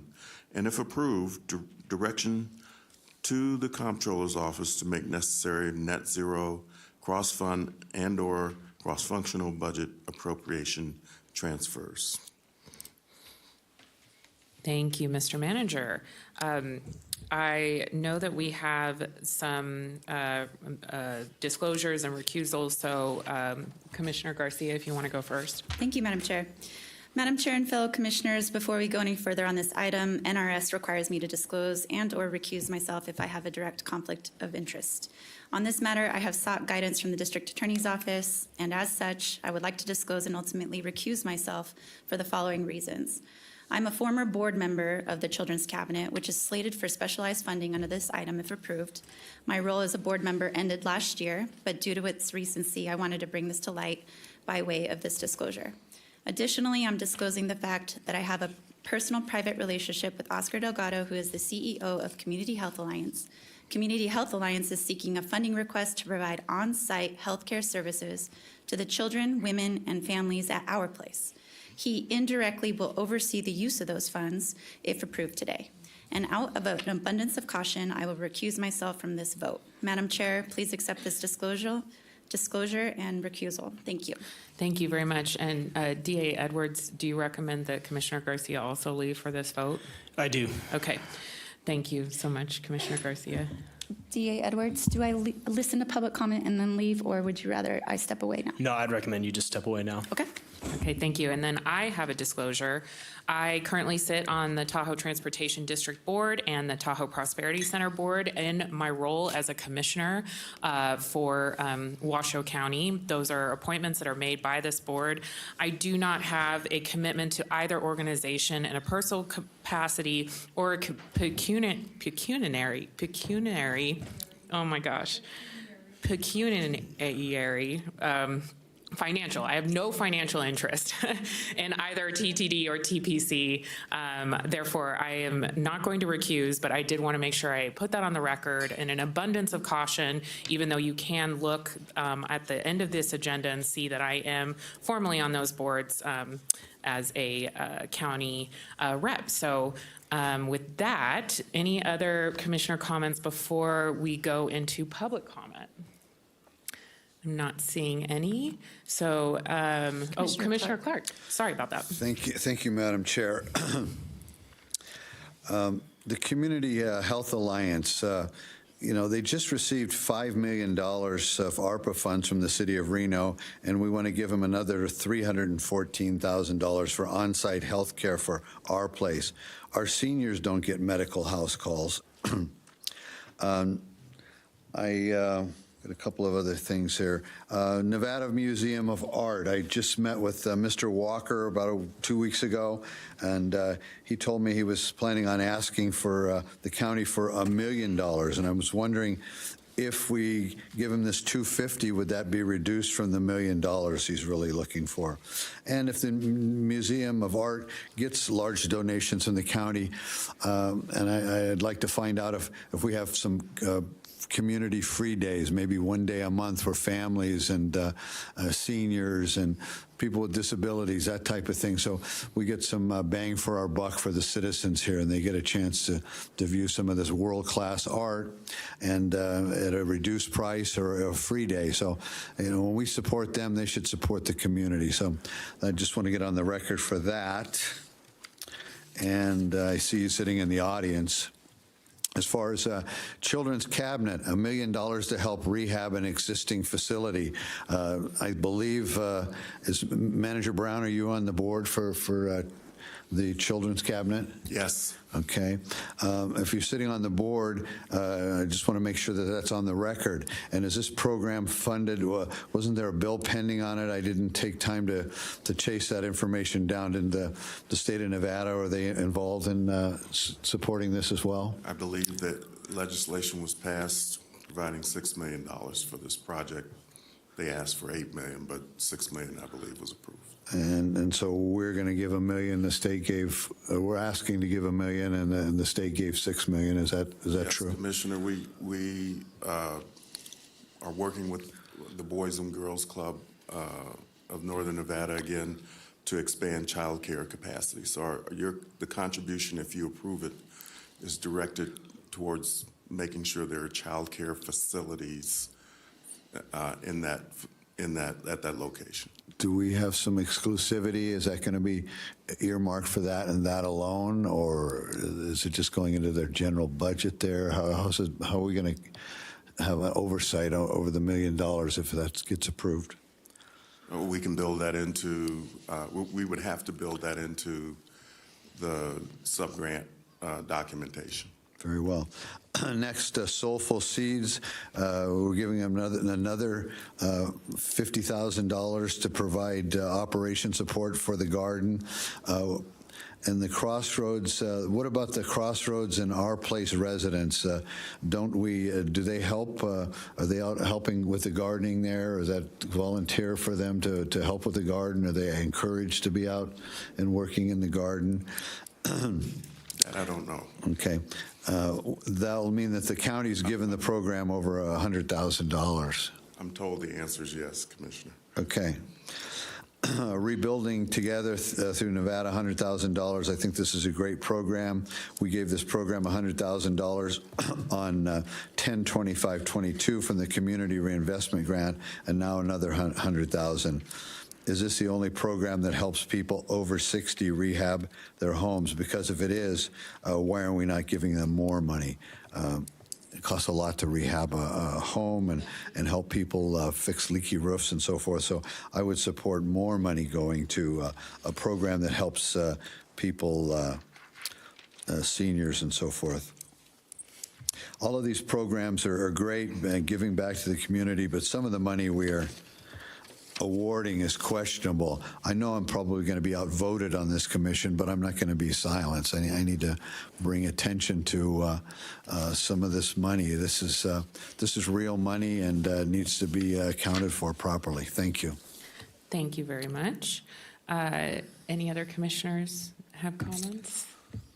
I'm not seeing any, so Madam Clerk, public comment. First up, we have Jen Wheeler, followed by Penny Brock.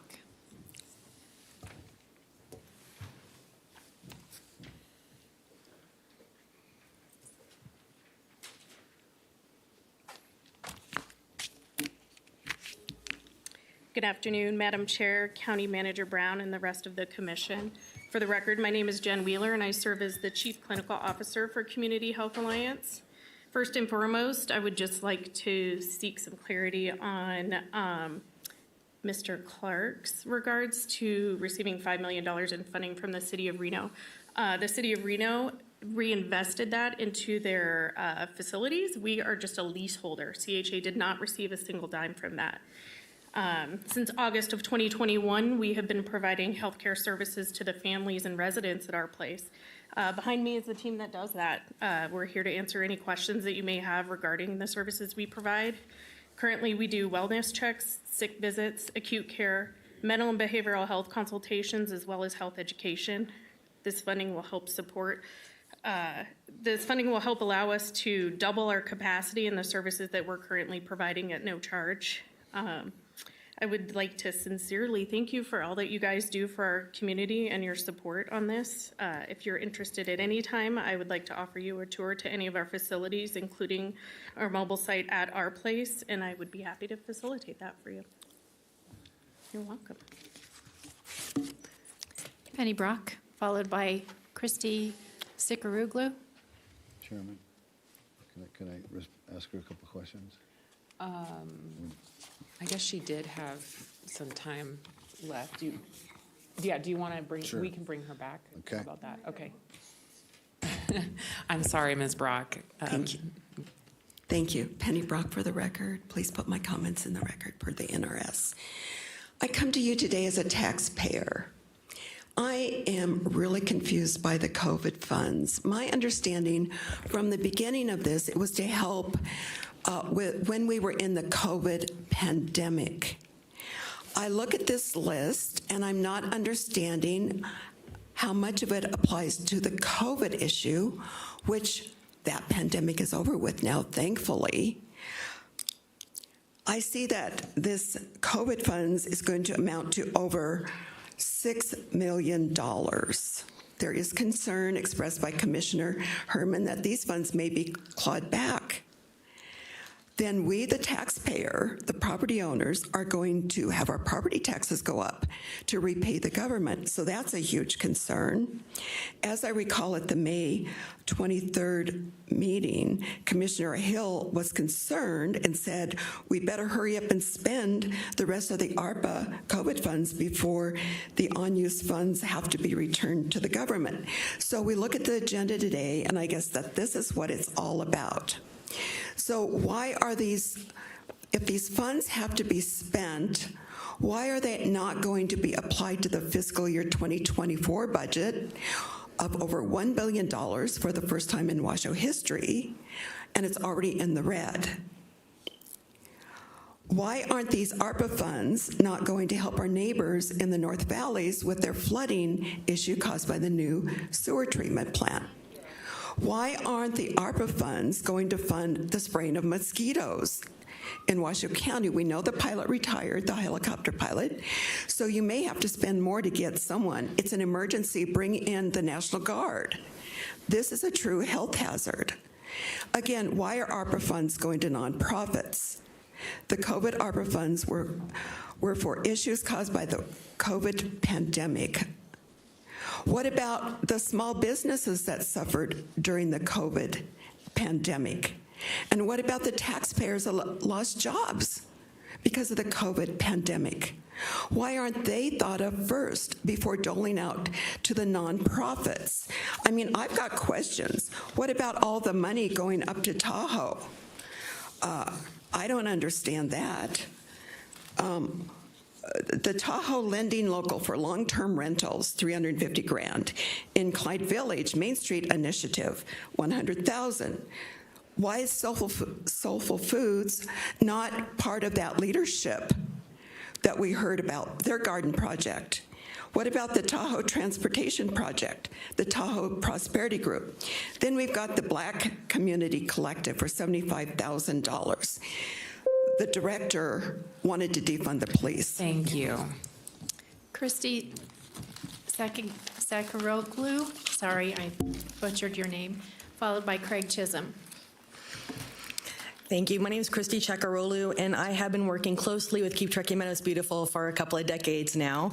And I am here to speak in support of this and to thank you for considering the funding for Keep Truckee Meadows Beautiful. Because during the pandemic, I think we've all seen masks, gloves, all sorts of extra trash everywhere. And this is also true for our open space areas. Our open space areas are getting dumped on more regularly than they were prior to the pandemic. And Keep Truckee Meadows Beautiful services more than 500 square miles around Washoe County. And they are the only organization in the state that have been known for more than 30 years now to mobilize hundreds of volunteers in doing cleanups in this community. And so I know that they are very well situated to help clean up this mess. They are currently working with the Nevada Air National Guard to try and get some of the more difficult vehicles removed from open space areas.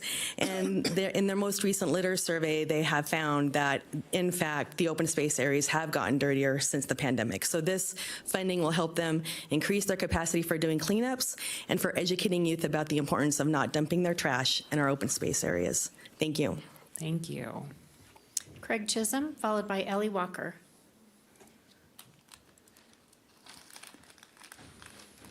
Good afternoon. Craig Chisholm, incoming chair for KTMB. Christy hit on a couple facts. I'm going to add a little bit to that. So as she stated earlier, KTMB's been around for 30 years. Started with cleanups. We have two big ones every year, the Great Community Cleanup in May and the Truckee River Cleanup in September. Those two events bring quite a bit of volunteers, and all the volunteer efforts throughout the year bring about over 2,500 volunteers from the community. I'm sorry, 1,200 volunteers from the community. Our outreach programs with the Warrior programs reach approximately 2,500 students in the community, primarily focusing on our waste reduction, watershed programs, as well as our invasive weeds. This grant will have significant impact on and supporting on all these initiatives that we have with the KTMB, and we appreciate your consideration for funding Keep Truckee Meadows Beautiful. Thank you. Thank you. Ellie Walker, followed by Ann Nichols. Good afternoon. My name is Ellie Waller, W-A-L-L-E-R. I am a Douglas County resident. I care about what happens up in Lake Tahoe, so I present at many meetings. I'm hoping you all received our comments. It's not clear if you're accepting all 18 or removing some and reapplying to elsewhere in the future. Douglas County denied 2 separate $70K funding requests for ARPA funds from the Prosperity Center as they were discussed during our March budget meetings that I attended. My concerns about your budget request are the microtransit 400K. Is Washoe County getting their fair share service coverage? Have microtransit funds been provided for this from another funding source in the past? We had similar issues in Douglas County between our Valley and our Douglas County residents and how we get them there. We provided more funds than most. That won't happen again. Incline Village Crystal Bay Business Association, in your literature, it also says housing. Those 2 items need to be segregated. The Main Street issues are very different than the housing. Housing is also addressed by the roadmap from the Prosperity Center. I suggest you look at those separately for the 100K and figure out if maybe a portion of that funding should go to just the Main Street. Tahoe Transportation District, what specific projects is that going to support? Again, that's another entity that requests funds from our general funds for lots of things. You got some pushback on a project up there at the elementary school for a transit center. I don't know if that's going to be applied to that. The Prosperity Center, the housing roadmap's getting a lot of pushback. What other counties are doing may not be of interest to you, but ARPA funds do have specific requirements. $560K for the 4 items I just mentioned is a lot of money that could go elsewhere. I hope you'll be looking more in depth at how you're applying these funds today and in the future, because you may be making new recommendations, because this funding will be spent in 24 to 2016. Thank you. Thank you. Ann Nichols, followed by Dr. Edward Coleman.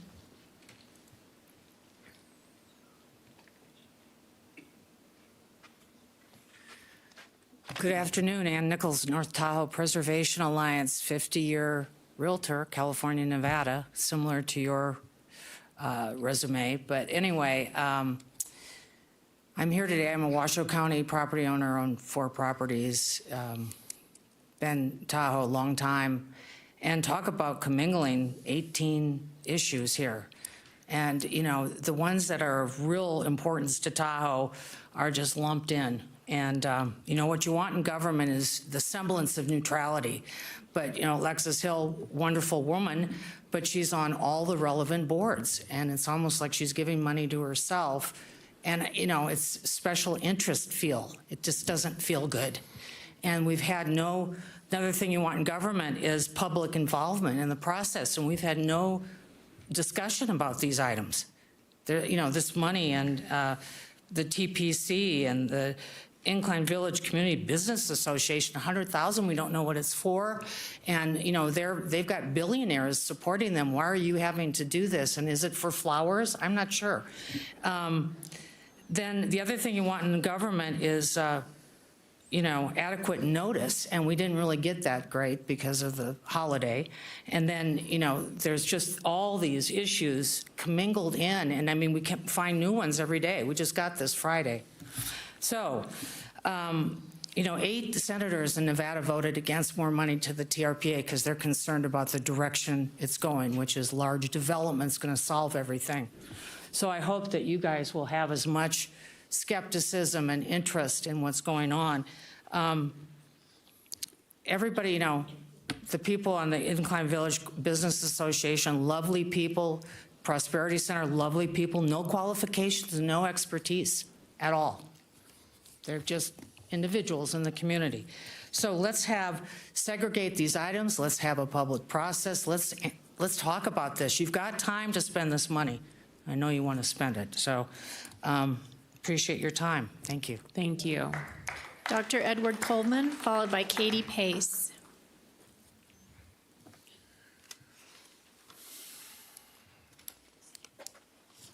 Good afternoon, County Manager Brown and Commissioners. My name is Dr. Edward Coleman, and I'm the Executive Director of the Black Community Collective. I thought it important to show up here in person today to discuss the BCC, or the Black Community Collective, and where this funding will go with you all. We are a vision-led organization that focuses on building and supporting long-term infrastructure in our community. Our vision of the Washoe County community can be likened to a tapestry, where each individual strand represents a particular part of our community. No tapestry is complete unless all the strands are strong enough to support each other, which means they have to be interwoven. We believe that this is the best way to build community, each individual section being able to support itself and each other when needed. If you review the data across all demographics that society considers important, educational achievement, home ownership, and income, you'll find that Black people and other minorities tend to be at the bottom of all those scales. We decided to choose Black as part of our name because right now, in these demographics for Washoe County, Black people are suffering the most. And while they may be our primary focus, we do assist anyone who comes to us for help. Our programming and events are kind of like social experiments. We invite anyone to participate in them, and then we just kind of shake the box, stand back, and see what happens. And the response at all of our events has been overwhelmingly positive. All different community members who have come have stated, I've met new friends. I learned something new about this group of people. And so I feel like we are where we need to be. Now, in relation to the funding, the ELF program, Entrepreneurial Learning and Finance Program, is a step in our long-term plan to support minority businesses in Washoe County. Based on research, underbanked communities, those without access to traditional funding, are overwhelmingly minority. To this end, we are seeking to ultimately become a Community Development and Finance Institution, or CDFI, essentially an alternative bank. You may notice the program includes social components. Research indicates that outside of the three primary factors of business success, a social network is also important. And I want to end by saying I appreciate you all taking time to consider this element today. It would be a great help for our community here. Thank you. Thank you. Katie Pace, followed by Valerie Fianacca.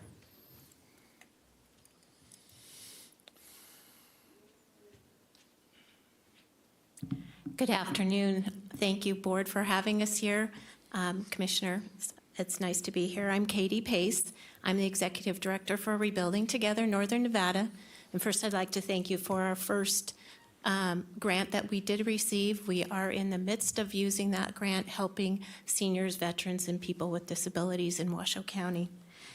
In the first half of 2023, we've helped over 40 households with 185 various repairs, ranging from the very simple, from safety bars to roof and plumbing and electrical repairs. With this additional funding, we would be able to help over 20 households with this amount of funds. So we look forward to your decision, and we look forward to supporting Washoe County. So thank you for your time. Thank you. Valerie Fianacca.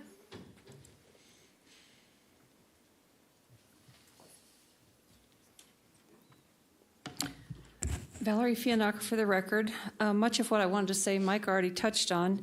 Von Hartung gave $50,000 for a fence at Soulful Seeds. We gave $5,000 for dirt and seeds this year, and now they want another $50,000. That seems like a very expensive garden in my book, and I have an 1.25 acre garden. That's a lot of money. The second thing Penny Brock touched on with the Black Community Collective, this is a person that wanted to defund our police department here in Reno. And I did research on this, on all the people actually on this list, and I have no problem with most of them. This person doesn't even have an address. There's not even a business address for this. So I assume this is being operated out of his apartment. I would like to know a little bit more about that. If you can call him back to the dais and ask, is this an official business? Is this an official setup? I mean, that's a lot of money to just give to somebody on trust. And I'm a trusting person, but I need more information on that one, if I was you. Thank you. Madam Chair, that's everybody that signed in, but I did receive 9 emails for this item that will be placed on the record. Great, thank you, Madam Clerk. And Commissioner Andriel, you had signed in a while back. Thank you, Madam Chair. I guess my question is directed to the county manager. How did this process happen in terms of just choosing these? Was it a grant process, or how did this all come to be a list like this? Well, initially, last year, why don't we let Gabrielle Enfield, who's here today and oversees the program, tell you about that.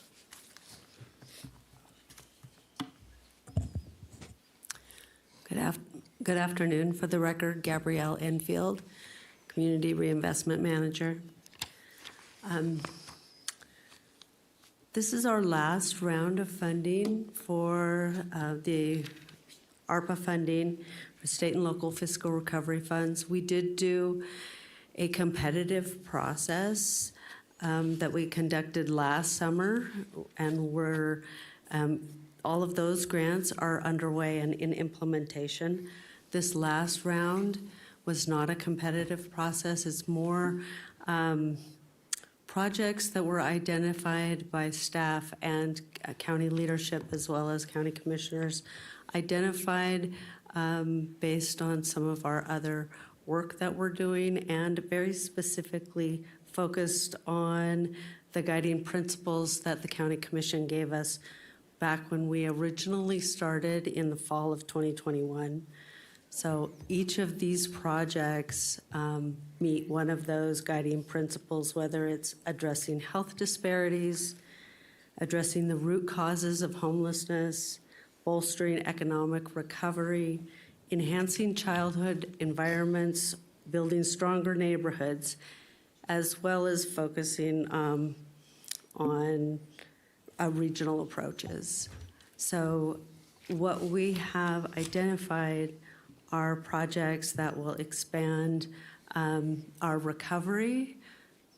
These projects are not necessarily focused on addressing the COVID.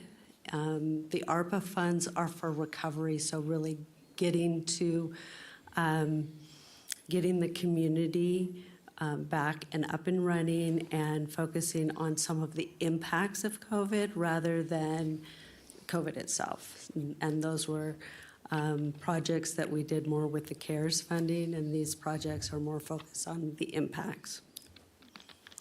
Madam Chair, may I have a follow-up, please? What is the deadline in terms of these funds being allocated?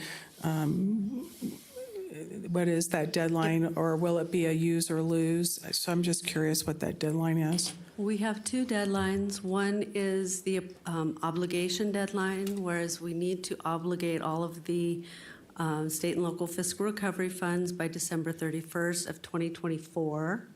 Obligation would be putting these funds under contract, or subgranting the funds would also meet the obligation, or also staff. We do not plan to have any additional staff other than administrative staff in these projects. You will see more projects coming forward in the July 11th meeting for internal projects. These are all of the external community and regional projects.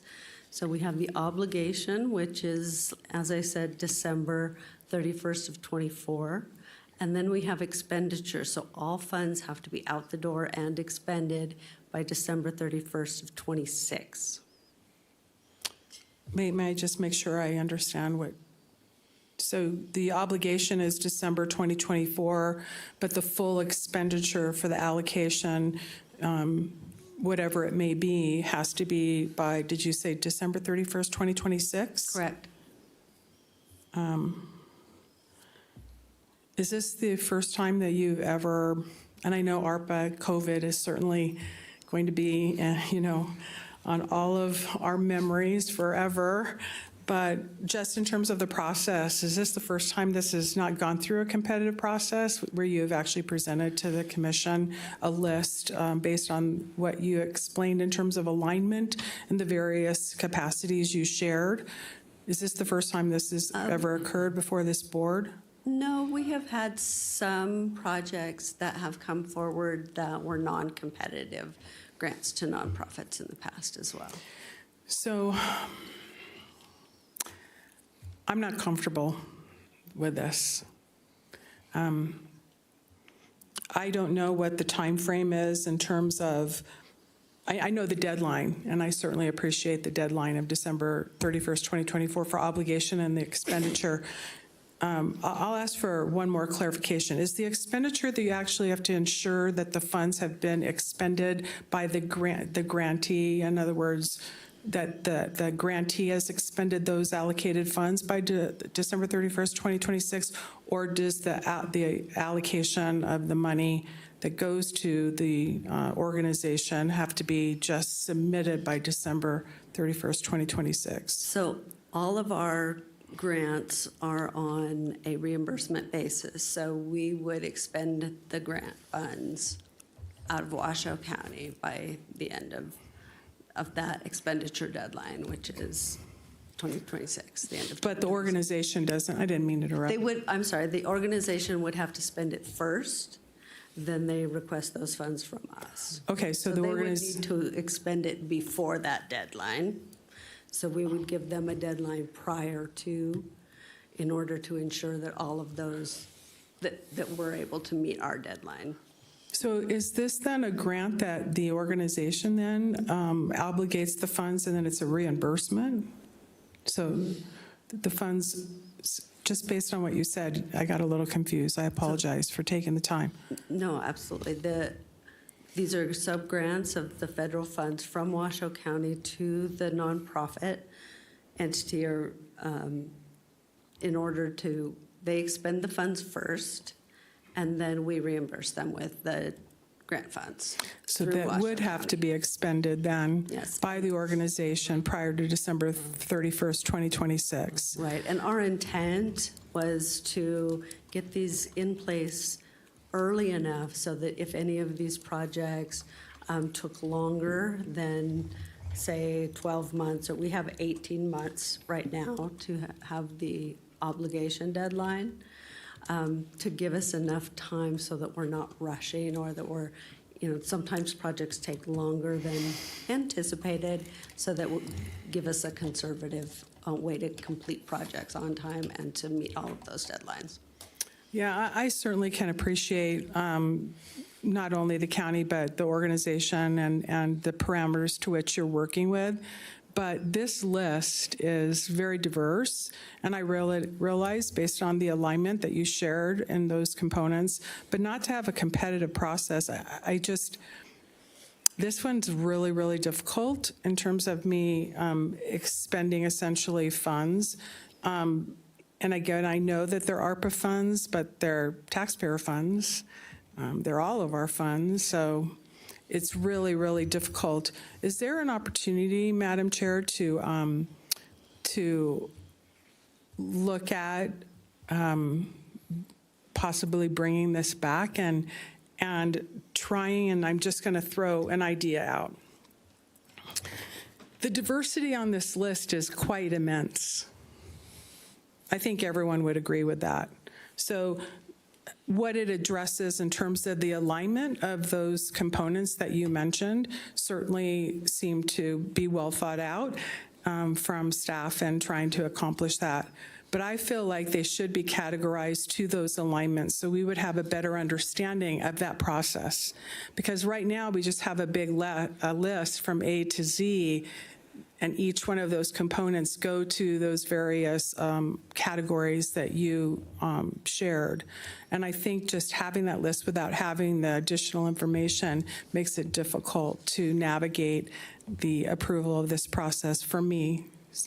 So I am not going to support this. I would recommend that it come back and have that alignment explained a bit. And I realize that the time frame of expenditure is a pressure cooker. So I don't know if it's appropriate. If it can be done by the next meeting, that would be helpful. Thank you. Thank you. Commissioner Clark? Thank you, Madam Chair. Thank you, Ms. Enfeld. I'm a big fan of Ms. Enfeld's work. I think she does a great job here. But she said this process started in 2021. Well, that was then, and this is now. We've got all new people on the board here. We have different priorities. We have a different sense of social justice and things that we want to do. And I'd like to talk directly to Ms. Wheeler from Community Health Alliance. I wasn't picking on you or your organization. I was glad that you gave me some clarity on what took place with the funds from the city of Reno, the $5 million. So that's what I hope to have up here, some give and take with people and find out, we hear things, we think things, let's straighten that out with facts. And it's nice that you were able to bring that to my attention. So thank you.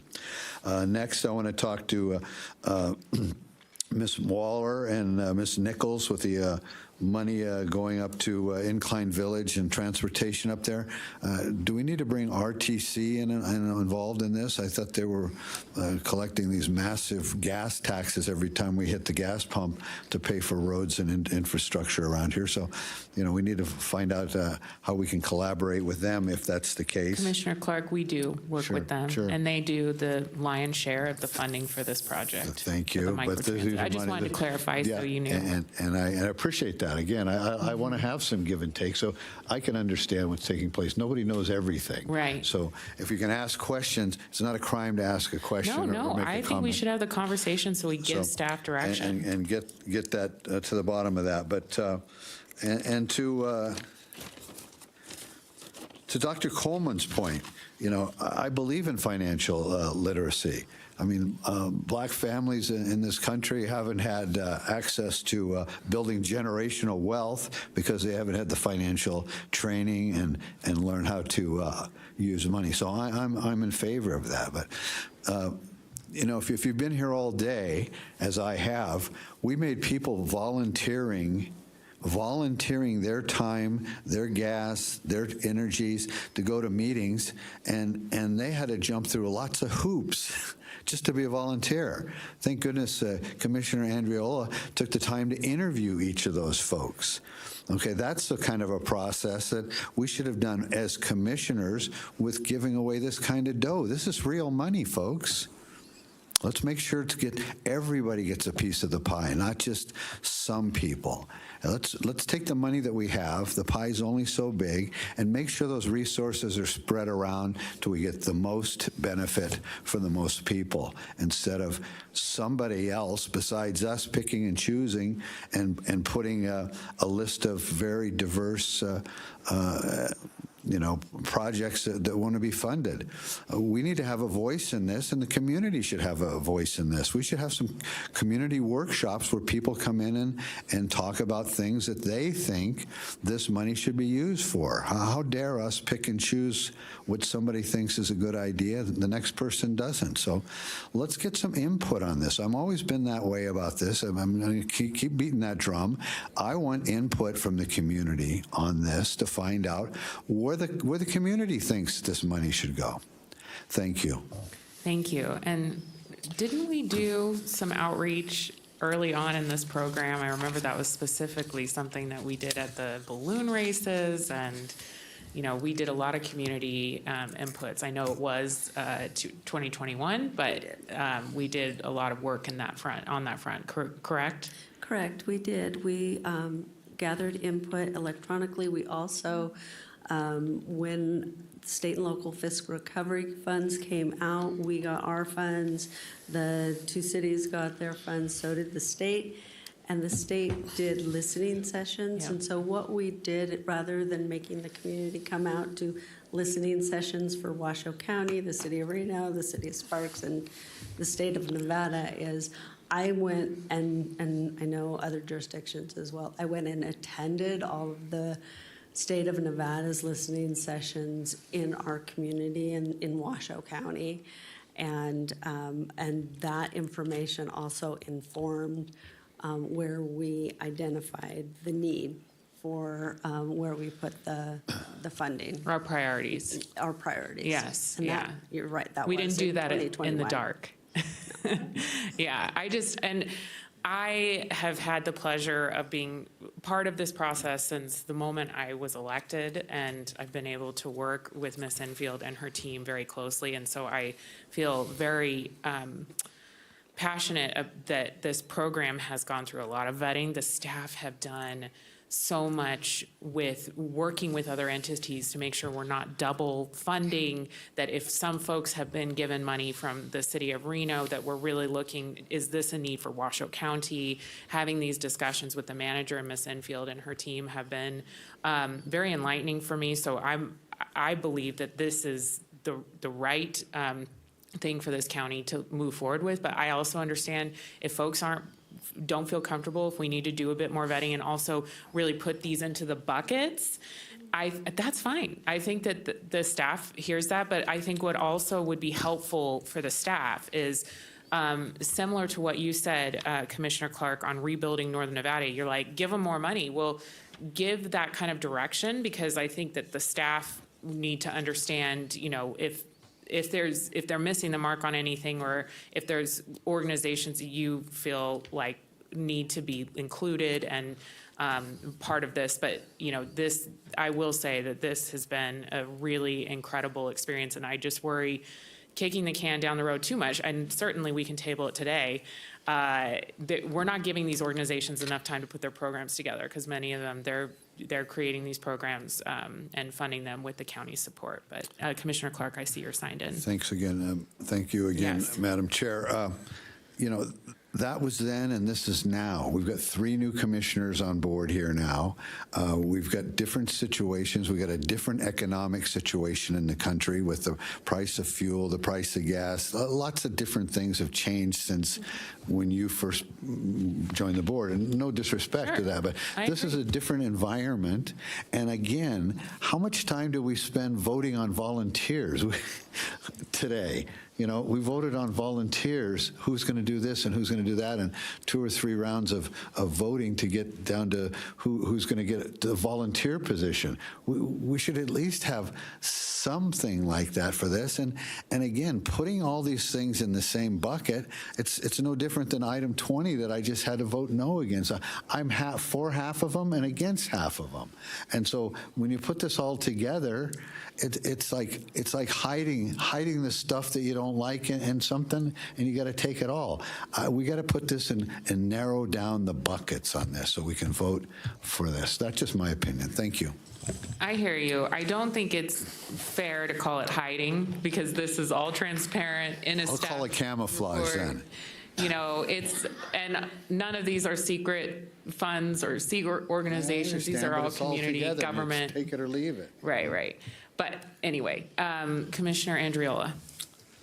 If you're looking for direction, I believe I gave that direction Thank in you. terms of my recommendation that this be, if there has been a vetting process, that be included, and that they actually be represented in the categories to which they align that you had shared, so that that we have all the information. And I think waiting a week, to the chair's point, with program development is not going to impede that process. I think it would be helpful to have that. So that's the direction that I'm seeking, that we see this so it isn't all just put together, and that we understand the full process that you went. That would be a wonderful presentation, so that we all have that same information for those of the commissioners that have are fully aware of it. I'd ask for your indulgence if a presentation could be Great idea. presented so that we would have, be able to make an informed decision and have all the information in front of us. So thank you. Madam Chair, Yes, if I Mr. Manager. could, for the record, County Manager Eric Brown, I think realistically that process will take more than a week. And having seen the agenda for next week, I just want to manage expectations about that. Second thing is, we can certainly, staff, Gabrielle and her team can certainly sit down and brief each of you individually, so that if there are specific things, guidance you'd like to see or you'd like to give us, we would welcome that. We've been distributing versions of the commitments list to you and previously and not getting much feedback. So if you want to do that, we can certainly make sure we get on your calendars and understand more acutely what specifically you're interested in. Great idea, Mr. Manager. Thank you for that. Commissioner Clark. I thank Manager Brown for that. I think that would be just cramming it to, I don't even know what the agenda is for next week, but you know, I think we need a little bit more time. And since this doesn't have to, you know, be handled in the next 30, 60, 90 days, not that I'm saying extend it that long, but let's have time to do it right and get to the bottom of this instead of forcing the That's staff fair. to. And I want everyone to feel comfortable and really good about this because this is, to me, this is community building and community changing monies and support. So I want everyone to feel part of the process and to feel like we are making the right decision. You feel good about it. Commissioner Vice Chair Herman, did you have any comments? Okay. All right. With that, DA Edwards, you'll have to remind me, do I need to make a motion to table or do we just move on? I think you could just move on. Okay. And thank you, staff. We really appreciate it. We'll look forward to continuing this discussion. Oh, yes, and then could someone get Commissioner Garcia? Well, no, you shouldn't because you need to be in the meeting. Okay. Okay. I don't know if anyone can run and grab her, but, and thank you to the public comment on those items as well. So we are now on to. Public hearing. Is Public item hearing. 22, or are we doing that item? It says removed. It's removed. It is removed? Okay. Yes. Then we are going to move to our public hearings. And we will start with item 26. And I think, Mr. Manager, you read Yes. this into the record. Okay, thank you. Item 26 is a public hearing and possible action to, number one, consider a report of each property delinquent in its utility charges and the amount of each property's delinquency, along with any objections to the report. And number two, after considering the report and any objections to it, determine whether to adopt the report or correspondingly adopt Resolution 23-037 to collect certain delinquent utility charges on the tax roll. All assessor parcel numbers of affected properties are listed in Resolution 23-037, accessible as a linked attachment on the agenda and on the County Commission's webpage. Total delinquent amount of $173,789.44. Yes, it is. Thank you for that. This is a public hearing. Madam Clerk, could you please open the public comment? Let's see. There is none. Okay. Is there any commissioner wishing to have a staff report on this? I am seeing none. We still don't have Commissioner Garcia with us, so, and our attorney walked away. I kind of want to take a break until she gets here. so we don't leave her out of a vote. So, Here they come. She's coming. okay, lovely. Oh, the DA was getting Commissioner Garcia, so there you go.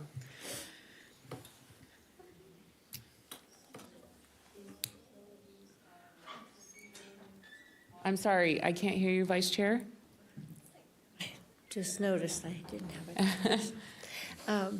So these, just for my information, these would be, these charges, late charges or whatever, are because they didn't pay their sewer bill, their water bill and that sort of thing? Is that what these are for? And Can you answer thank that? you. Samantha Turner, for the record, Commissioner Herman. Yes, these are for delinquent charges on their sewer bills for the county, so all of unincorporated Washoe County. And we do this once a year. We get them all, we notice them all of this meeting, so they can come and let us know if we're wrong. And then once you guys do this, then it gets attached to their property. Any other commissioner questions or comments on this item? Yes, Commissioner Clark? Thank you, Madam Chair. Does this have anything to do with the recharge folks at all? We removed all of those from this list per your guys' previous meeting, so none of those are on here. If there were any delinquent charges, they've been removed, and then we're going to work on that for the next 6 months. And if anything comes of that next meeting that you guys all have on those, we'll include them next year.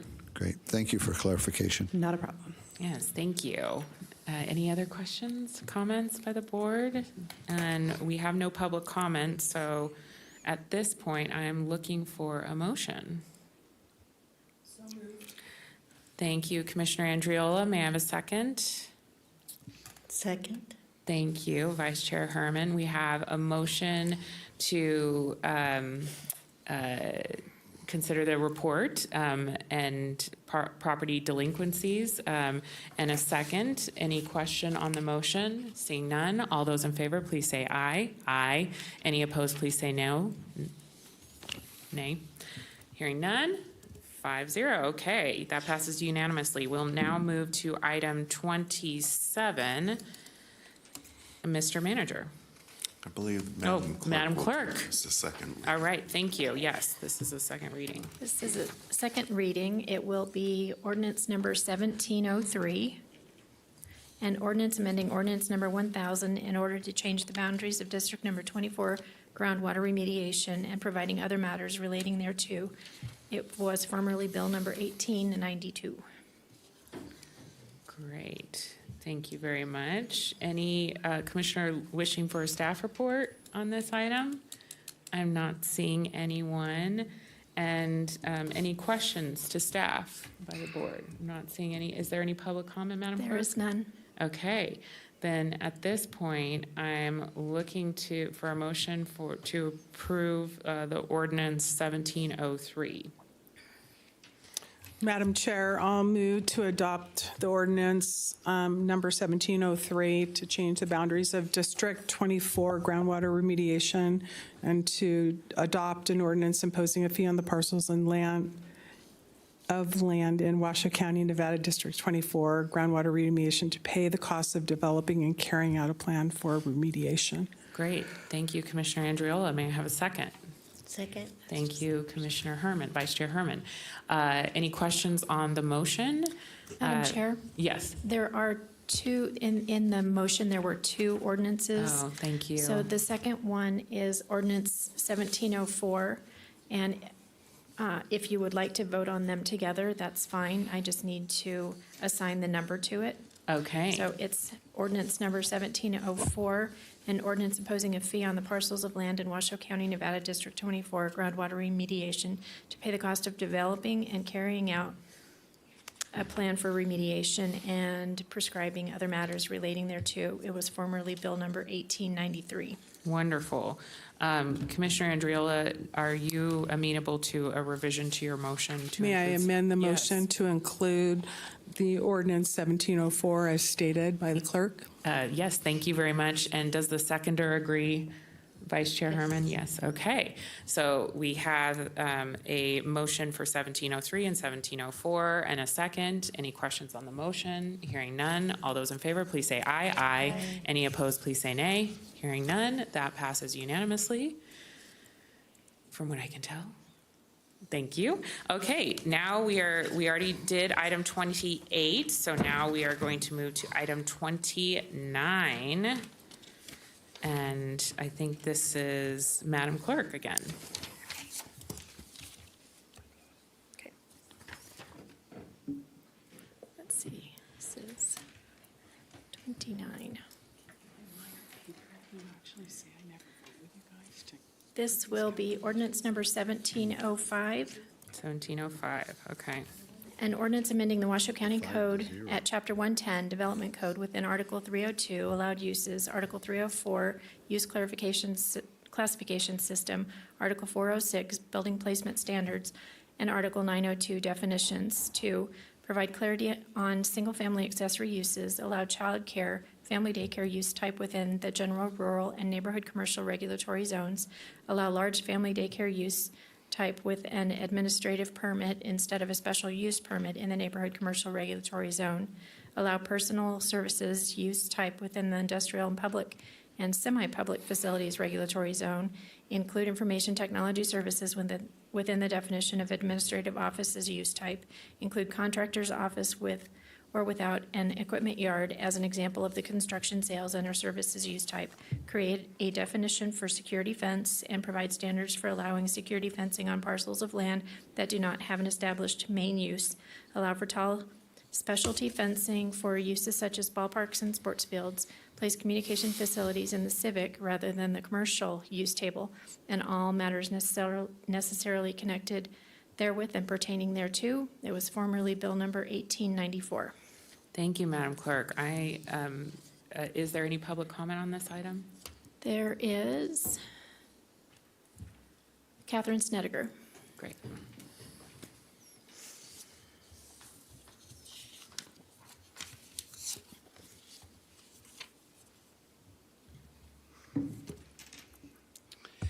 For the record, Catherine Snedeker, non-person, non-resident, unenfranchised natural woman. This is exactly what I'm talking about that doesn't apply to me in any way, shape, or form. Because I am not a person. So in order for any of that maybe to apply to me, I would have to actually cause an injury to someone or something. That's common law. I'm not under statutes or codes. So none of this, anything I want to do on my property, I can do. I don't need your permission. Thank you. Thank you. There's nobody else signed in. Okay. Does the board need any staff report or questions? Have any questions on this item? Not seeing any. So I am looking for a motion to approve ordinance 1705.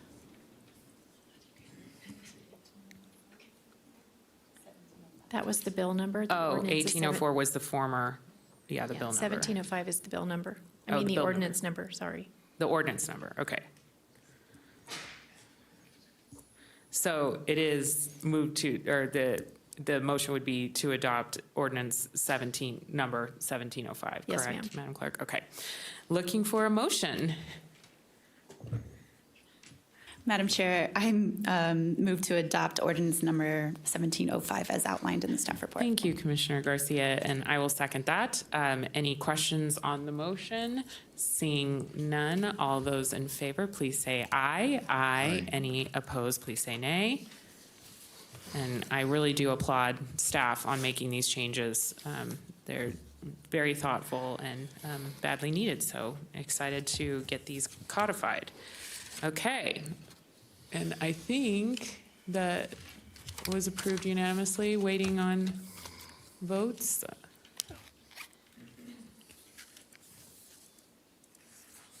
Here we go. Okay, thank you very much. Now, this is at the end of our scheduled public hearings.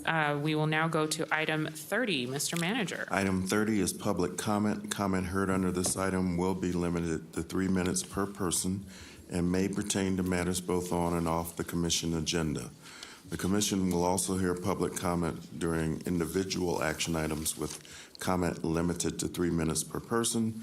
Comments are to be made to the commission as a whole. Thank you. Madam Clerk. First up, we have Scott Finley, followed by Valerie Fianacca.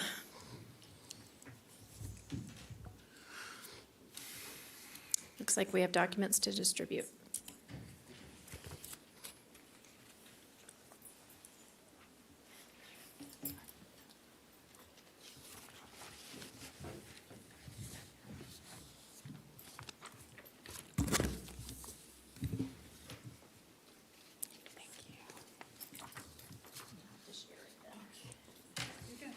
You and your buddies.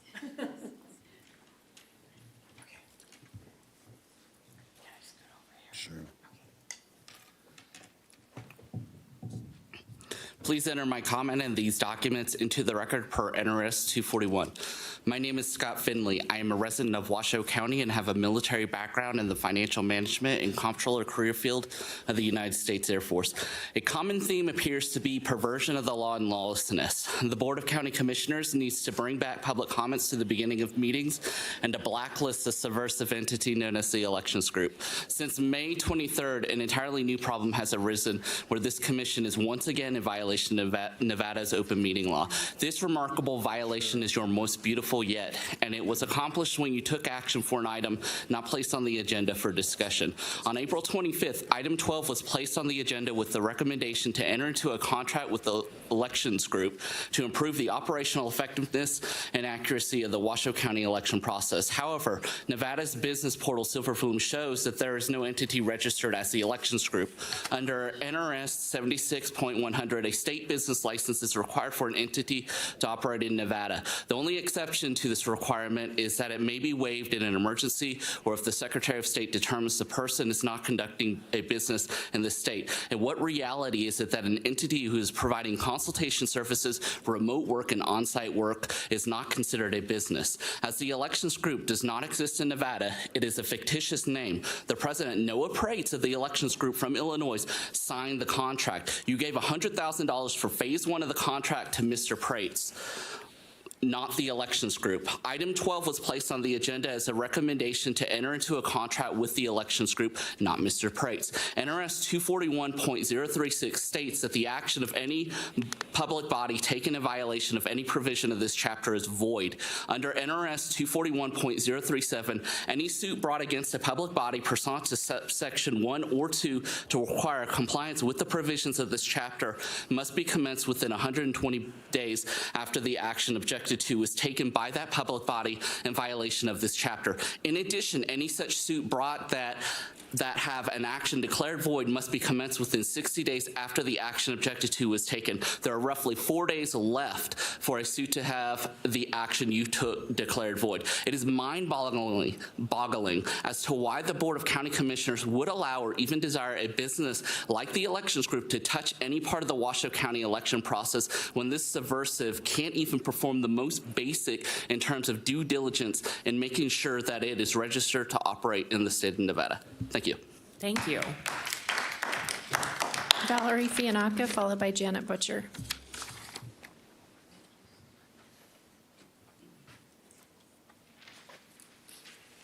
Valerie Fianacca for the record. Back about Drag Queen Story Hour, my favorite subject. Let me first state, thank you, Clara, for suggesting prayer. I appreciate that, or Commissioner Clara.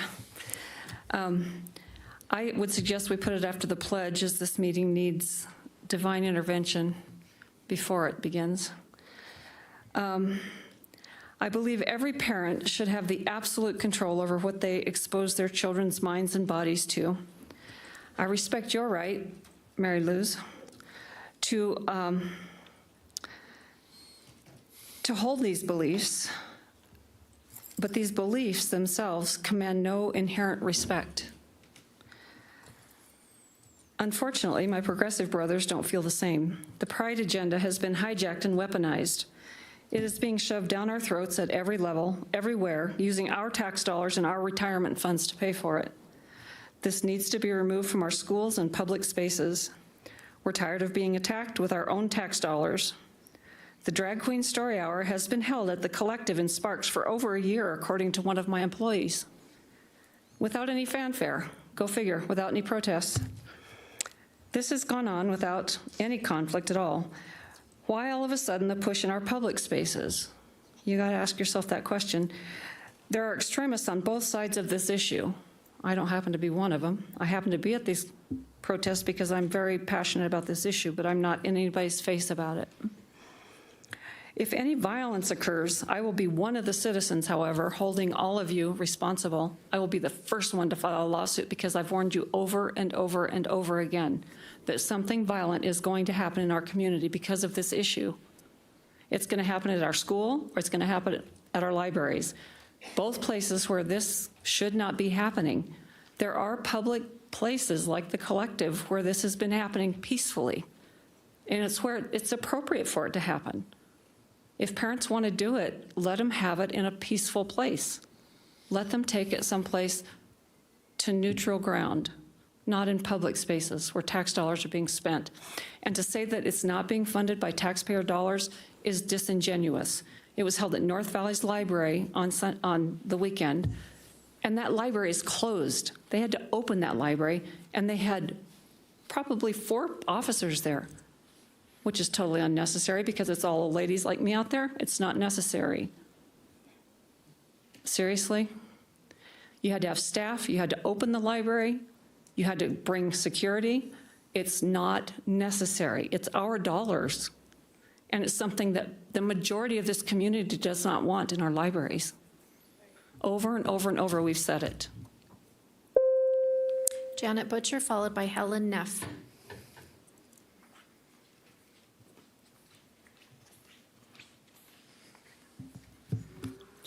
Janet Butcher for the record. Please enter my comments into the record. Again, I'm not here representing anybody except for Janet Butcher as grandma, great-grandma.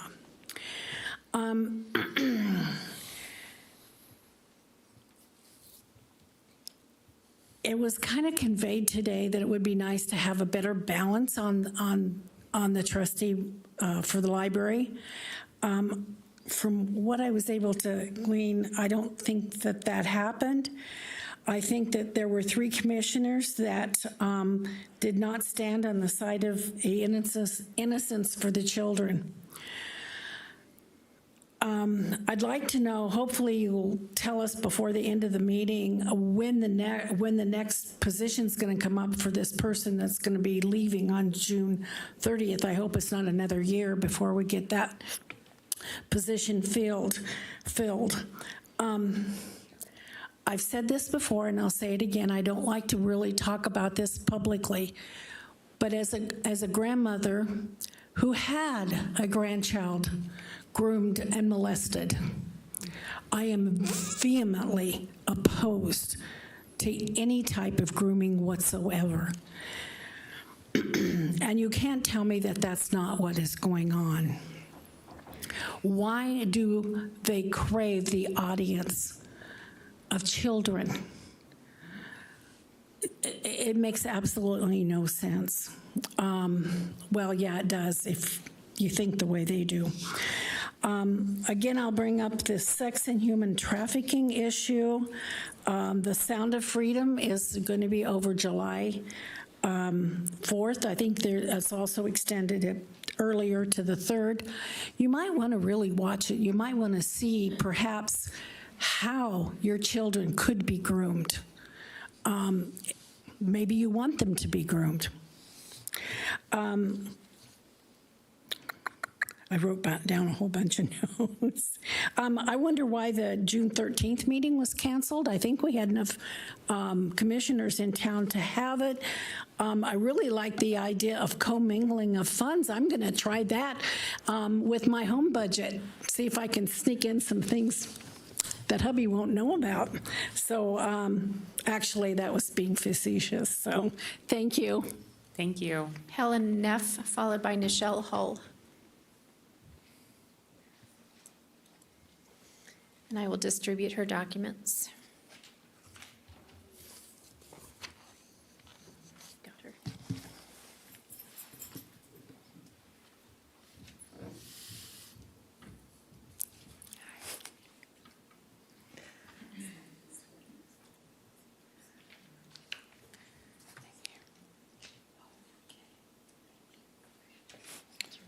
Thank you.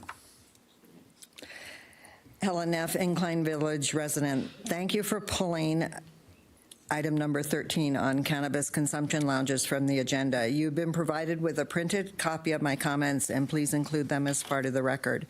In summary, my question is, why is this Clark First Transparency and pointed out that the disclosure was not required by law? And I hope that the other commissioners will follow this example of transparency by voluntarily releasing details of all contributions received from the cannabis industry and related persons.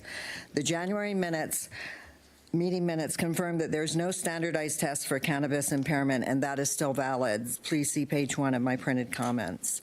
Lounges should not be considered in our county until standardized testing is adopted by the NHTSA. Otherwise, you put more impaired drivers on our roads, affecting everyone's safety, including innocent drivers, passengers, cyclists, and pedestrians. It's prudent to pause and wait until a scientifically backed test is readily available. Other objections, societal costs outweigh the tax revenue. On page 6 and 7, that describes my personal experience as a crash victim, and the same thing could happen to you or someone you love. Vision Zero objectives will never be achieved if Washoe County makes code changes that put more impaired drivers on our streets. Public health and related costs are effective. Studies show that smoking cannabis causes emphysema, which is an irreversible disease. The benefit of lounges are for out-of-state visitors or renters who cannot smoke in their homes, but they can safely consume edibles. The Lake Tahoe Destination Stewardship Plan, of which you are sponsors, is in conflict with lounges. Public outreach and comment is needed and should be solicited. There's ways to do that through the CABs and through the Envision Washoe 2040.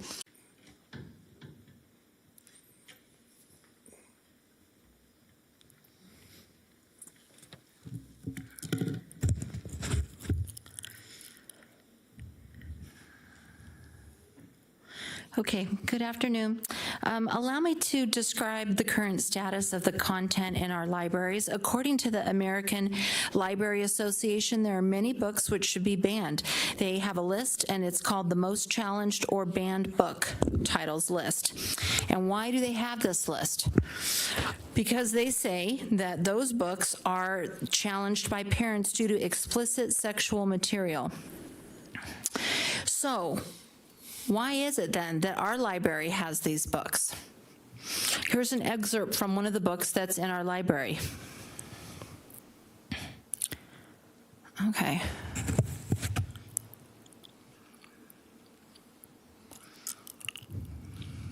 Okay, this is from Lawn Boy, page 25.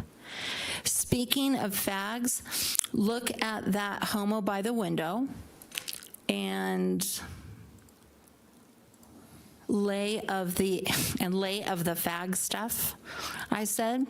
Oh, are you a fag too? Fags are just people. Yeah, people who stick shit up their butts.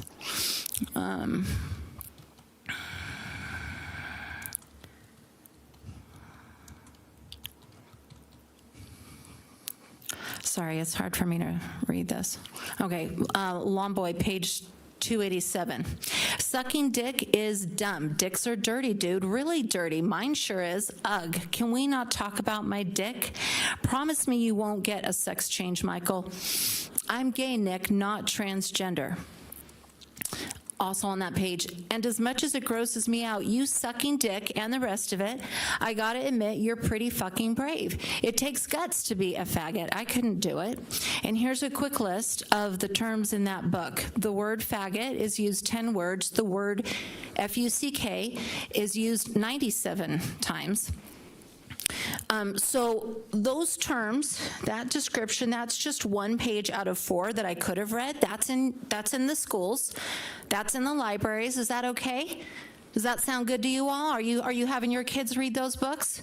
So we're all out here saying that it's unacceptable. Why aren't you guys saying it's unacceptable? Why don't you find this subjective, offensive? Why? Why aren't you in an uproar over this? Why are you not outraged over this? You know, I'm outraged that you're not outraged, frankly. This garbage is in our schools. It's fraught. It's throughout the Washoe County Library. And you know what? All this stuff is under this shield of DEI, diversity, equity, inclusion. You know what DEI stands for? D stands for defend sexualization of our kids. E stands for exclude traditional meritocracy in the schools. And I stands for ignore the people. Hopefully they'll go away. Catherine Snedeker, followed by Sandy Tibbet.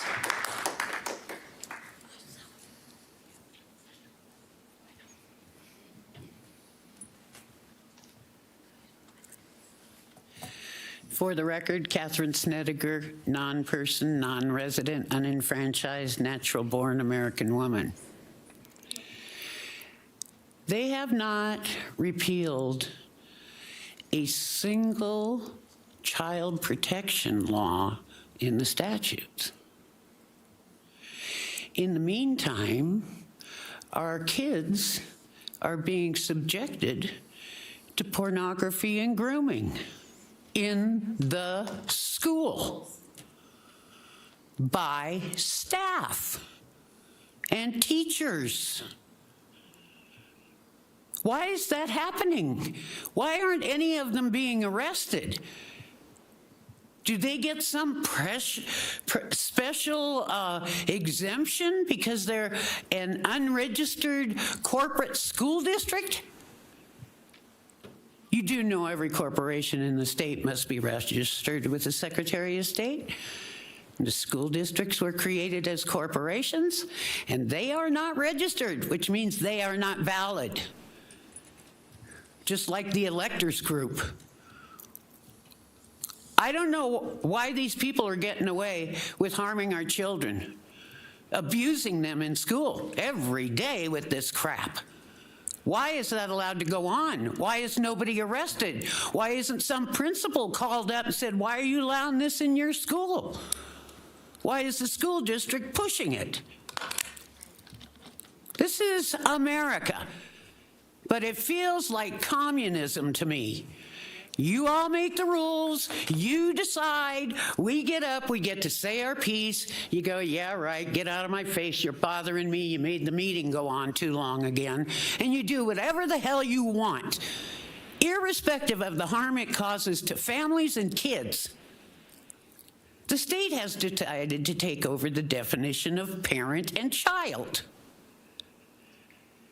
So there are no more parents and child, no more. It's mothers and fathers and sons and daughters, because those are not things you can regulate. That's why the school is in the process of kidnapping children from their parents, and don't tell them this and don't tell them that, because they defined what a child is. And now they have control over that child. That's bullshit. What the hell is wrong with everything? Do you know how these kids are going to turn out when they get to be, oh, I don't know, 10 or 11? Because they're getting this in elementary school. And you're doing nothing to protect the kids. And you took an oath that you would. Sandy Tibbet, followed by Victoria Meyer.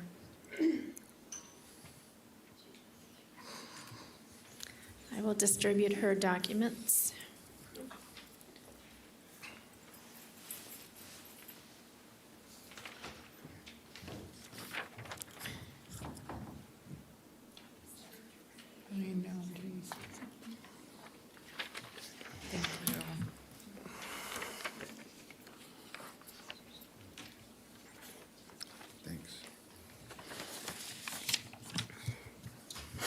Sandy Tibbet for the record. No disrespect to Commissioner Clark or Commissioner Herman. The actions of this board are laughable and quite embarrassing. We have our own criminal clown show right here in Washoe County. Lead corrupt clown played by, call me in a favor for my DUI wife, Brown. Supporting mean clown played by, stay on topic or I will bang my gavel and interrupt you, Hill. With her sidekick snowflake clowns played by more than one address, more than one man, Garcia. And I'm going to go on a break if this keeps happening, Andriola. Or maybe even better yet, more concerned about my reelection. Their corrupt, unethical, and virtue signaling is on full display for all of Washoe County residents to watch. And it would be entertaining reality show if their criminal actions didn't have real-life negative impacts on the citizens of Washoe County. They're neglecting our seniors and veterans, bankrupting our county with their irresponsible and wasteful spending like their circus tent called the CARES Campus, and flaunting their callous disregard for the constituents' time and concerns by continuously violating our First Amendment rights while benefiting off the backs of our homeless community and buying votes from our local nonprofits. I attend a lot of school board meetings. There is obvious collusion going on between our school board trustees and certain commissioners. Both boards are using the same playbook to censure and harass their fellow board members into submission. Both have a dictator at the helm who belittled their peers. I applaud Commissioner Clark and trustee Jeff Church for speaking out and standing up to their bullies. I also want to thank Commissioner Clark for bringing to light the harassment being inflicted on Commissioner Herman by the Washoe County staff. Shame on all of you. Your bullish behavior is disgusting and appalling. Now, to the people who are still under the impression that the clowns sitting in front of us possess any type of authority over us, and to the people who still believe the lies being told to us by our elected officials, they act like dictators and will continue to act like dictators if you continue to indulge their fantasies. These people do not care about us. The last few years have been painful and will continue to be painful for us and our children for decades to come unless we unify against these corrupt clowns. There is no left or right. There is only freedom or enslavement. You cannot comply your way out of tyranny. They consider all of us as property, and the only way we are going to be able to save our children from their woke and perverse agenda is to refuse, resist, rebel, and revolt. This right here came out of Trainer Middle School. It's a mural on the Trainer Middle School hallway. Victoria Meyer. And the school board don't care. I just want you aware. Ma'am, your time is up. Oh, I don't care. Thank you. Victoria Meyer, followed by Penny Brock. Madam Chair, just as a reminder too, on your agenda, you don't have to allow personal attacks during public comment. I know it's a fine line. I know public comment is, It's on. you know, an open concept, but there are limitations, and it's part of your agenda. And the Attorney General's office of the state of Nevada has said multiple times that that's the type of thing that can be limited during meetings. So. Thank you very much.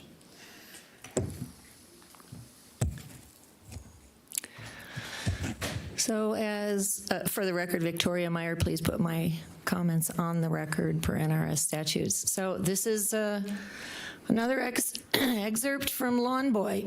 I thought I'd show it to everyone too. This is in the child nonfiction section of our library. Child nonfiction section. And it's in Gerlach, Incline, and other schools, meaning primary schools, not college level. Holding them both in one of his, he managed to twist free the bottom of his trousers, and then he guided Alma's fingers to the shaft of him. Can you pause the public comment, please? Thank you. I'm going to ask you to. I'm going to ask. Yes. I'm going to ask if you can take a recess. I'd like to confer with you about this nature of public comment. Yes. We'll be taking a break. Thank you very much.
All right, I'm going to call this meeting back to order, and I would love if DA Edwards could kind of outline why we stopped public comment and what we're looking for from you. And we certainly want to continue your time and give you that opportunity. But DA Edwards, if you could give us a summary of your thoughts.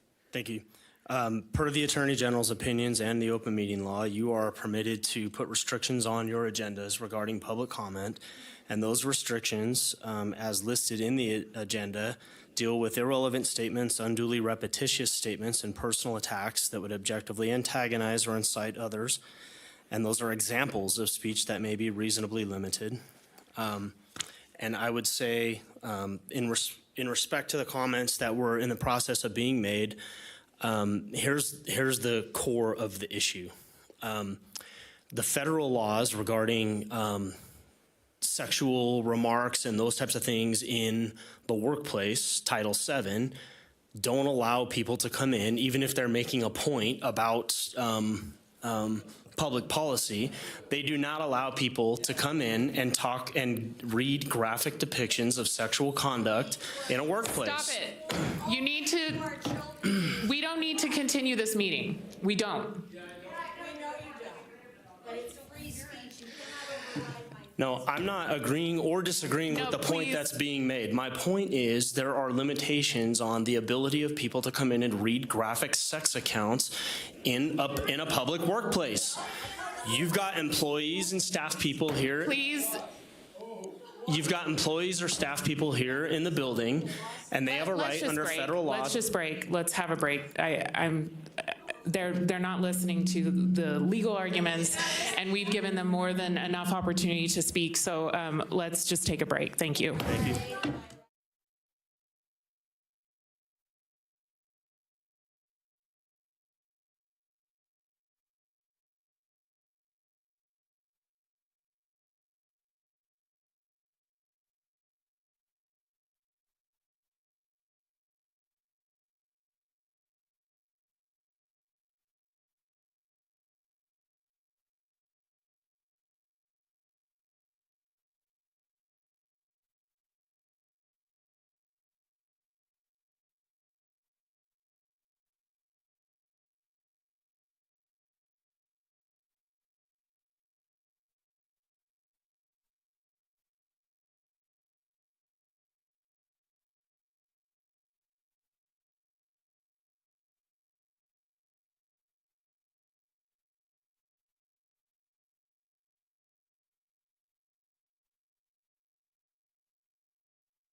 I would like to get this board meeting started again. I think that Mr. Edwards was in the middle of discussing why certain lewd, graphic, sexual things cannot be discussed or read into the record. And it's not to protect this board. It's not to protect this board. It's to protect the county. Mr. Edwards, if you'll continue on. Yes, to make it very simple, in addition to what you just said, the line is, I think, that under Title VII, the county has an obligation to protect the staff members and the people that work here from being exposed to graphic depictions of sexuality during their work hours at the workplace. That's a federal law, that's a federal rule, and I don't think that the county has to allow that. So that's my legal advice. Now, as far as the time on the public comment goes, by all means, like allow the full public comment back. My point is that I thought the county needed legal advice at that point. I thought you as the chair could use some legal advice at that point in time. I think you need to be aware of it. And I think it's important because I think the county can't sit idly by or shouldn't sit idly by and allow that type of thing to happen while county employees are in the room. And I'm not making a point for or against the idea that you're trying to espouse. I hear lots of chatter from the audience and, believe you don't know my personal views, okay? So I think that you may be presuming an awful lot about that, but you don't. And you also don't know, my background as well. So I'd like to leave that out, and I don't even want to get into that type of thing. My point is, and I think I've said it multiple times now, and I think it's fairly direct, the comments, for example, and I'll make the distinction. If someone comes up and says, there's a book in the school district that has graphic depictions of sexual conduct between people that's in the elementary school library. This is the title of the book, and this is this is there, and the kids have access to it, and it's not appropriate. That's a totally fine comment to make for somebody to make, and a totally fine position for somebody to take. But to then read the sexual description in the book into the record is the line that I'm talking about from a Title VII standpoint and the county's obligations. That's the point that I'm trying to make. This isn't the school district, and I'm not working for the school district. I'm happy to remove disruptive folks so we can continue on with public comment. Title VII, and if you ask the chair can ask me, and I know that sounds, fastidious, but that's the way it needs to go, so. I'm not really sure what clarification you need. I'm happy to start your public comment again. I'm happy to put 3 minutes back on the clock so you have your full time, but please do not read graphic, sexual, in nature books or anything like that because we are trying to protect the county and our staff.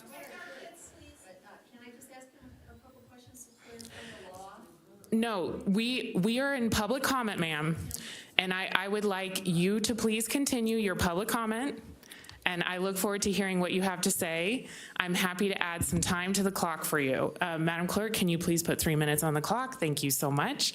And Ms. Meyer, continue on. Yes, so I've been denied the ability to read pornographic material. It's deemed too pornographic to read here in public.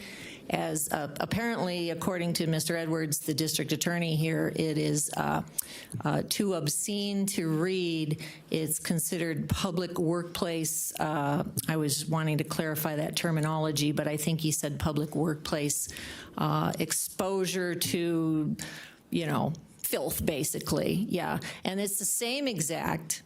I was only reading from a book that's being read to our children, folks. Hello, America, moms, dads. Wake up, America. Wake up, Washoe County. Wake up, school board. Wake up, county commissioners. It's in our schools. It's in our school libraries, our children, grade school.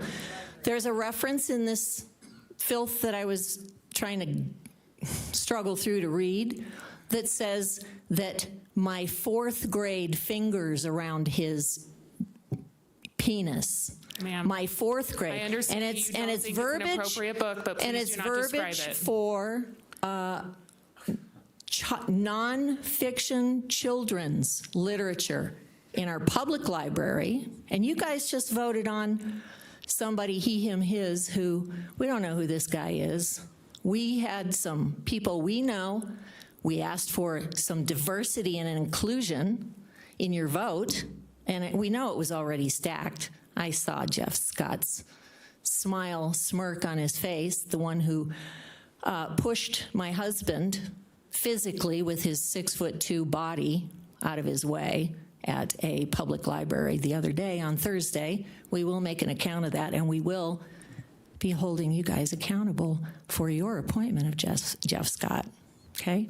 Because you guys are in charge of who gets to be in that director position, if I'm not mistaken. Maybe I'm wrong. That's my understanding. You appointed him. He's there. He needs to go. This filth needs to get out of our schools. And we're not going to stand for pornography that you won't let me read here. Not that I want to, but that I feel I have to. You're telling me I can't read it here, Mr. DA. Why don't you go call the district attorney of the state of Nevada? Why don't you call Jeff Scott at the library, who's appointed? He was fired, you know, from Berkeley and two other places as library director. And he's promoting this, and he's making sure the books about our American history are being erased out of the library, but this stuff's being put in its place, and it's about enough. We've had about enough, moms and dads of America.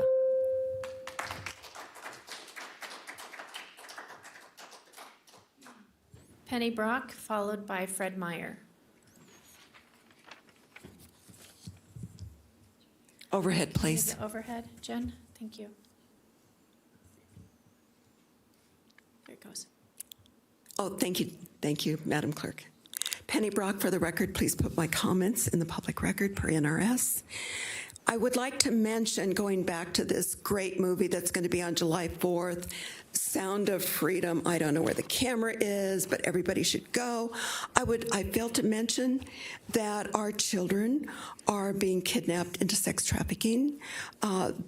They're being used not only for sex trafficking, but also organ harvesting and adrenochrome.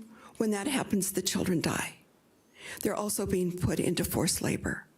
We have this going on in Washoe County. It's happening in every state of America and in every county. It is a crisis. It must be addressed. Moving along to diversity, equity, and inclusion and belonging, it's the Washoe County calendar. So it's a very interesting calendar. There's no mention of Veterans Day, no Nevada Day, no Columbus Day, no Veterans Day, no Mother's Day, no Father's Day, no Thanksgiving, no Constitution Day, no Christmas, no American History Month, but October is LGBTQ, whatever that is, plus History Month. There's no New Year's Day, no Easter or Passover, no Memorial Day, no Flag Day, no D-Day, no Independence Day, no Labor Day. No White History Month, but February is Black History Month. I fail to see where we're getting equity or equal rights. I fail to see where we're getting inclusion of our American holidays.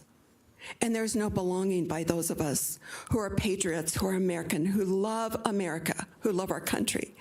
I would ask the county commissioners to take a look at that calendar and to please restore our American holidays to the calendar. Some of them, I believe, need to be removed. I don't understand why some of them are on there.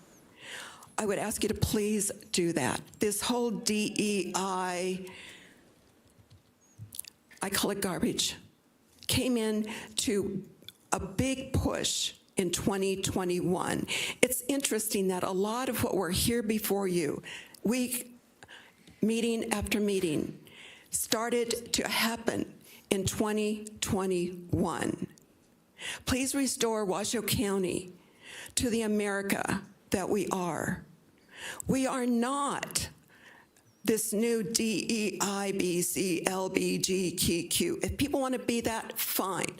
But our tax dollar should not be a part of that. Thank you. Thank you. Fred Meyer, followed by Debbie Sock.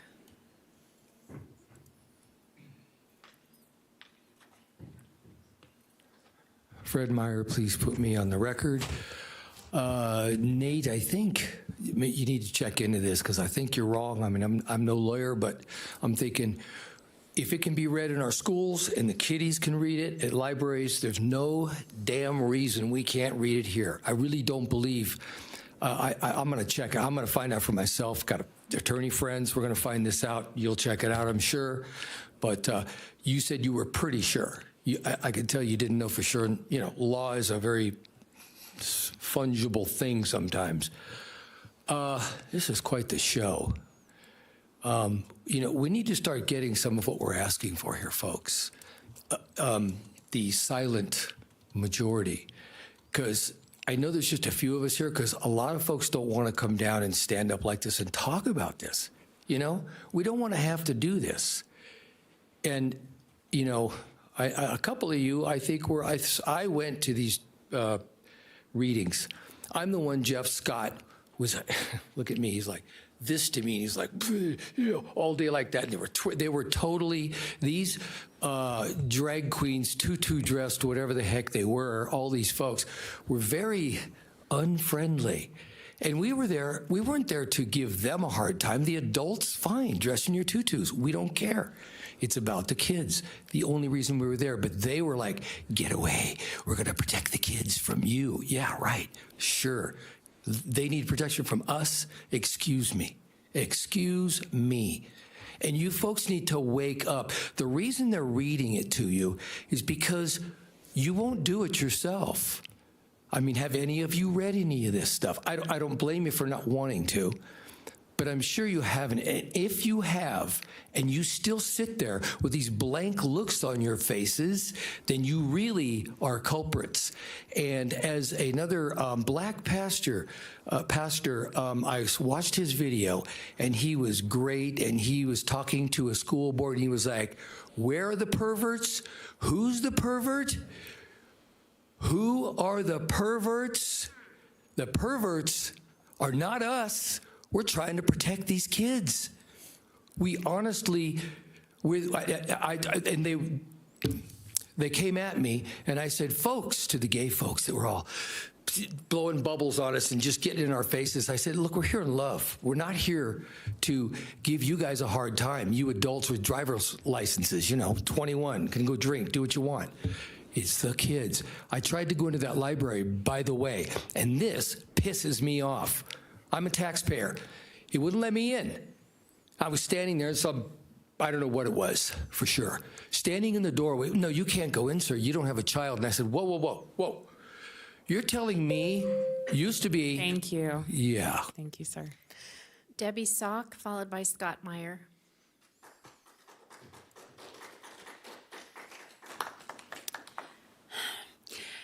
Debbie Sock, for the record. Madam Chair, through you to Mr. Edwards, I would like to know how the Supreme Court's ruling that nothing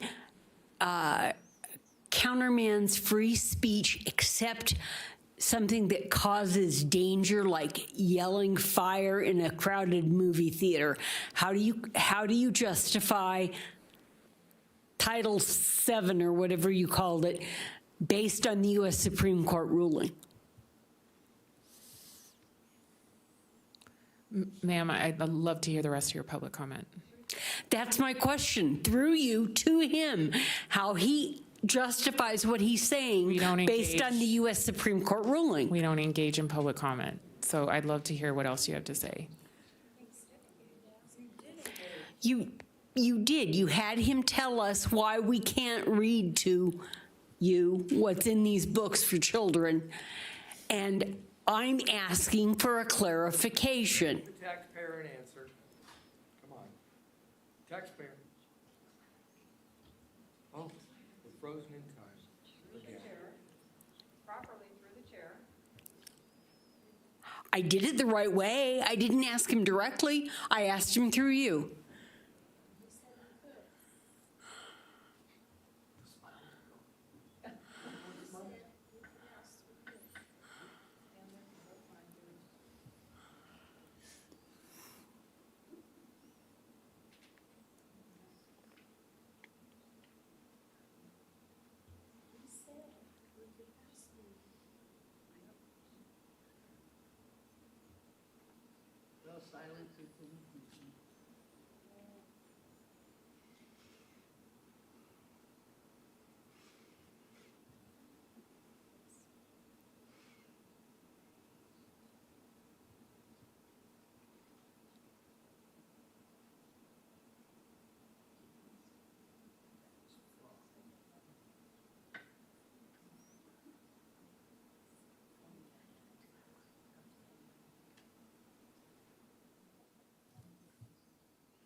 Thank you.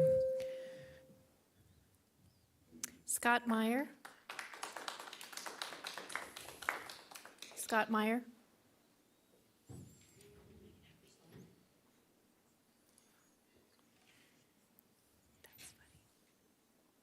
Hi, Scott Meyer here. First of all, I don't believe you're displaying the American flag correctly. It needs to be higher than the other ones.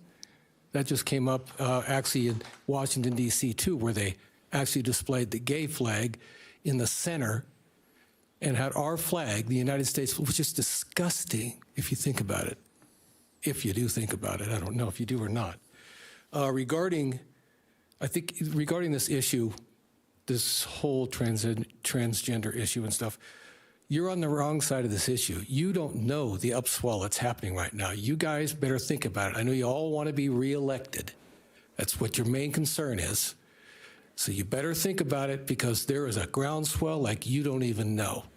And yeah, and maybe they're not here right now because like my brother said, they're working, they pay taxes, they're busy, they have kids that they care about.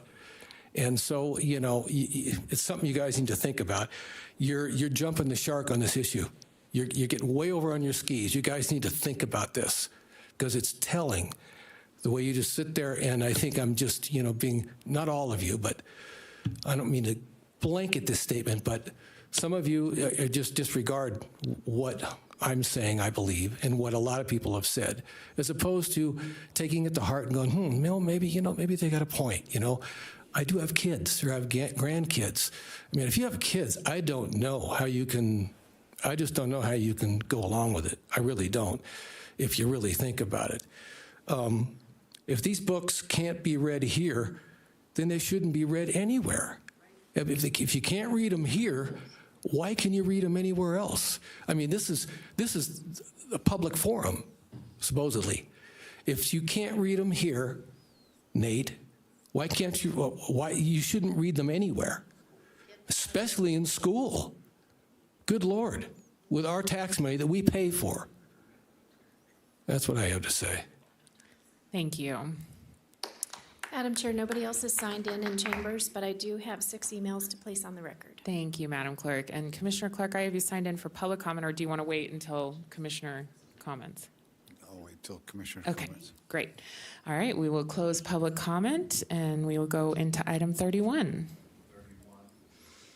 Item 31, Commissioners and County Managers' announcements, reports, and updates to include boards and commissions updates, requests for information, and topics for future agendas.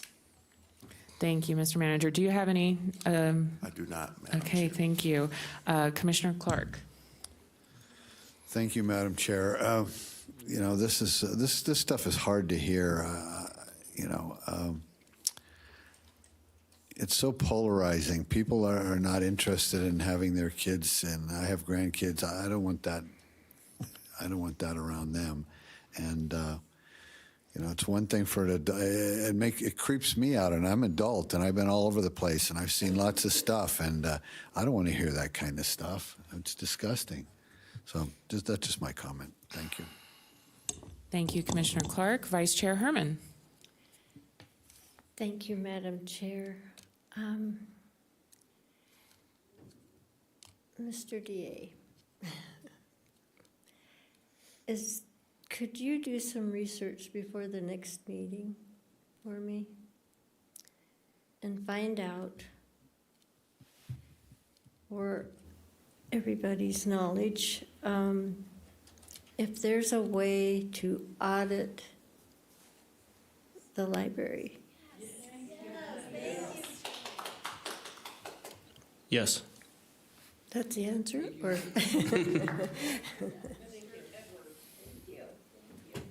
Thank you. Okay, any other commissioners have comments? I'm seeing none. I will just end by saying, this board wants to hear from the public. We want to have dialogue with you. I am curious about your concerns, and I want people to feel heard, and I want them to feel part of this community. But we can't do it if it's disruptive dialogue, if there's cussing, if there's yelling, if there's personal attacks, if folks are reading sexual literature or lewd things, saying lewd comments. I think there's an opportunity for us to have productive dialogue and not do that. And I look forward to doing that. And I think that there's a lot of ways that we can really get to the heart of people's concerns and worries. And I want to work with the communications team and see what we can do to support that in the future. But thank you, everyone, for a great, productive meeting. And we'll see you next week on Tuesday. Thank you.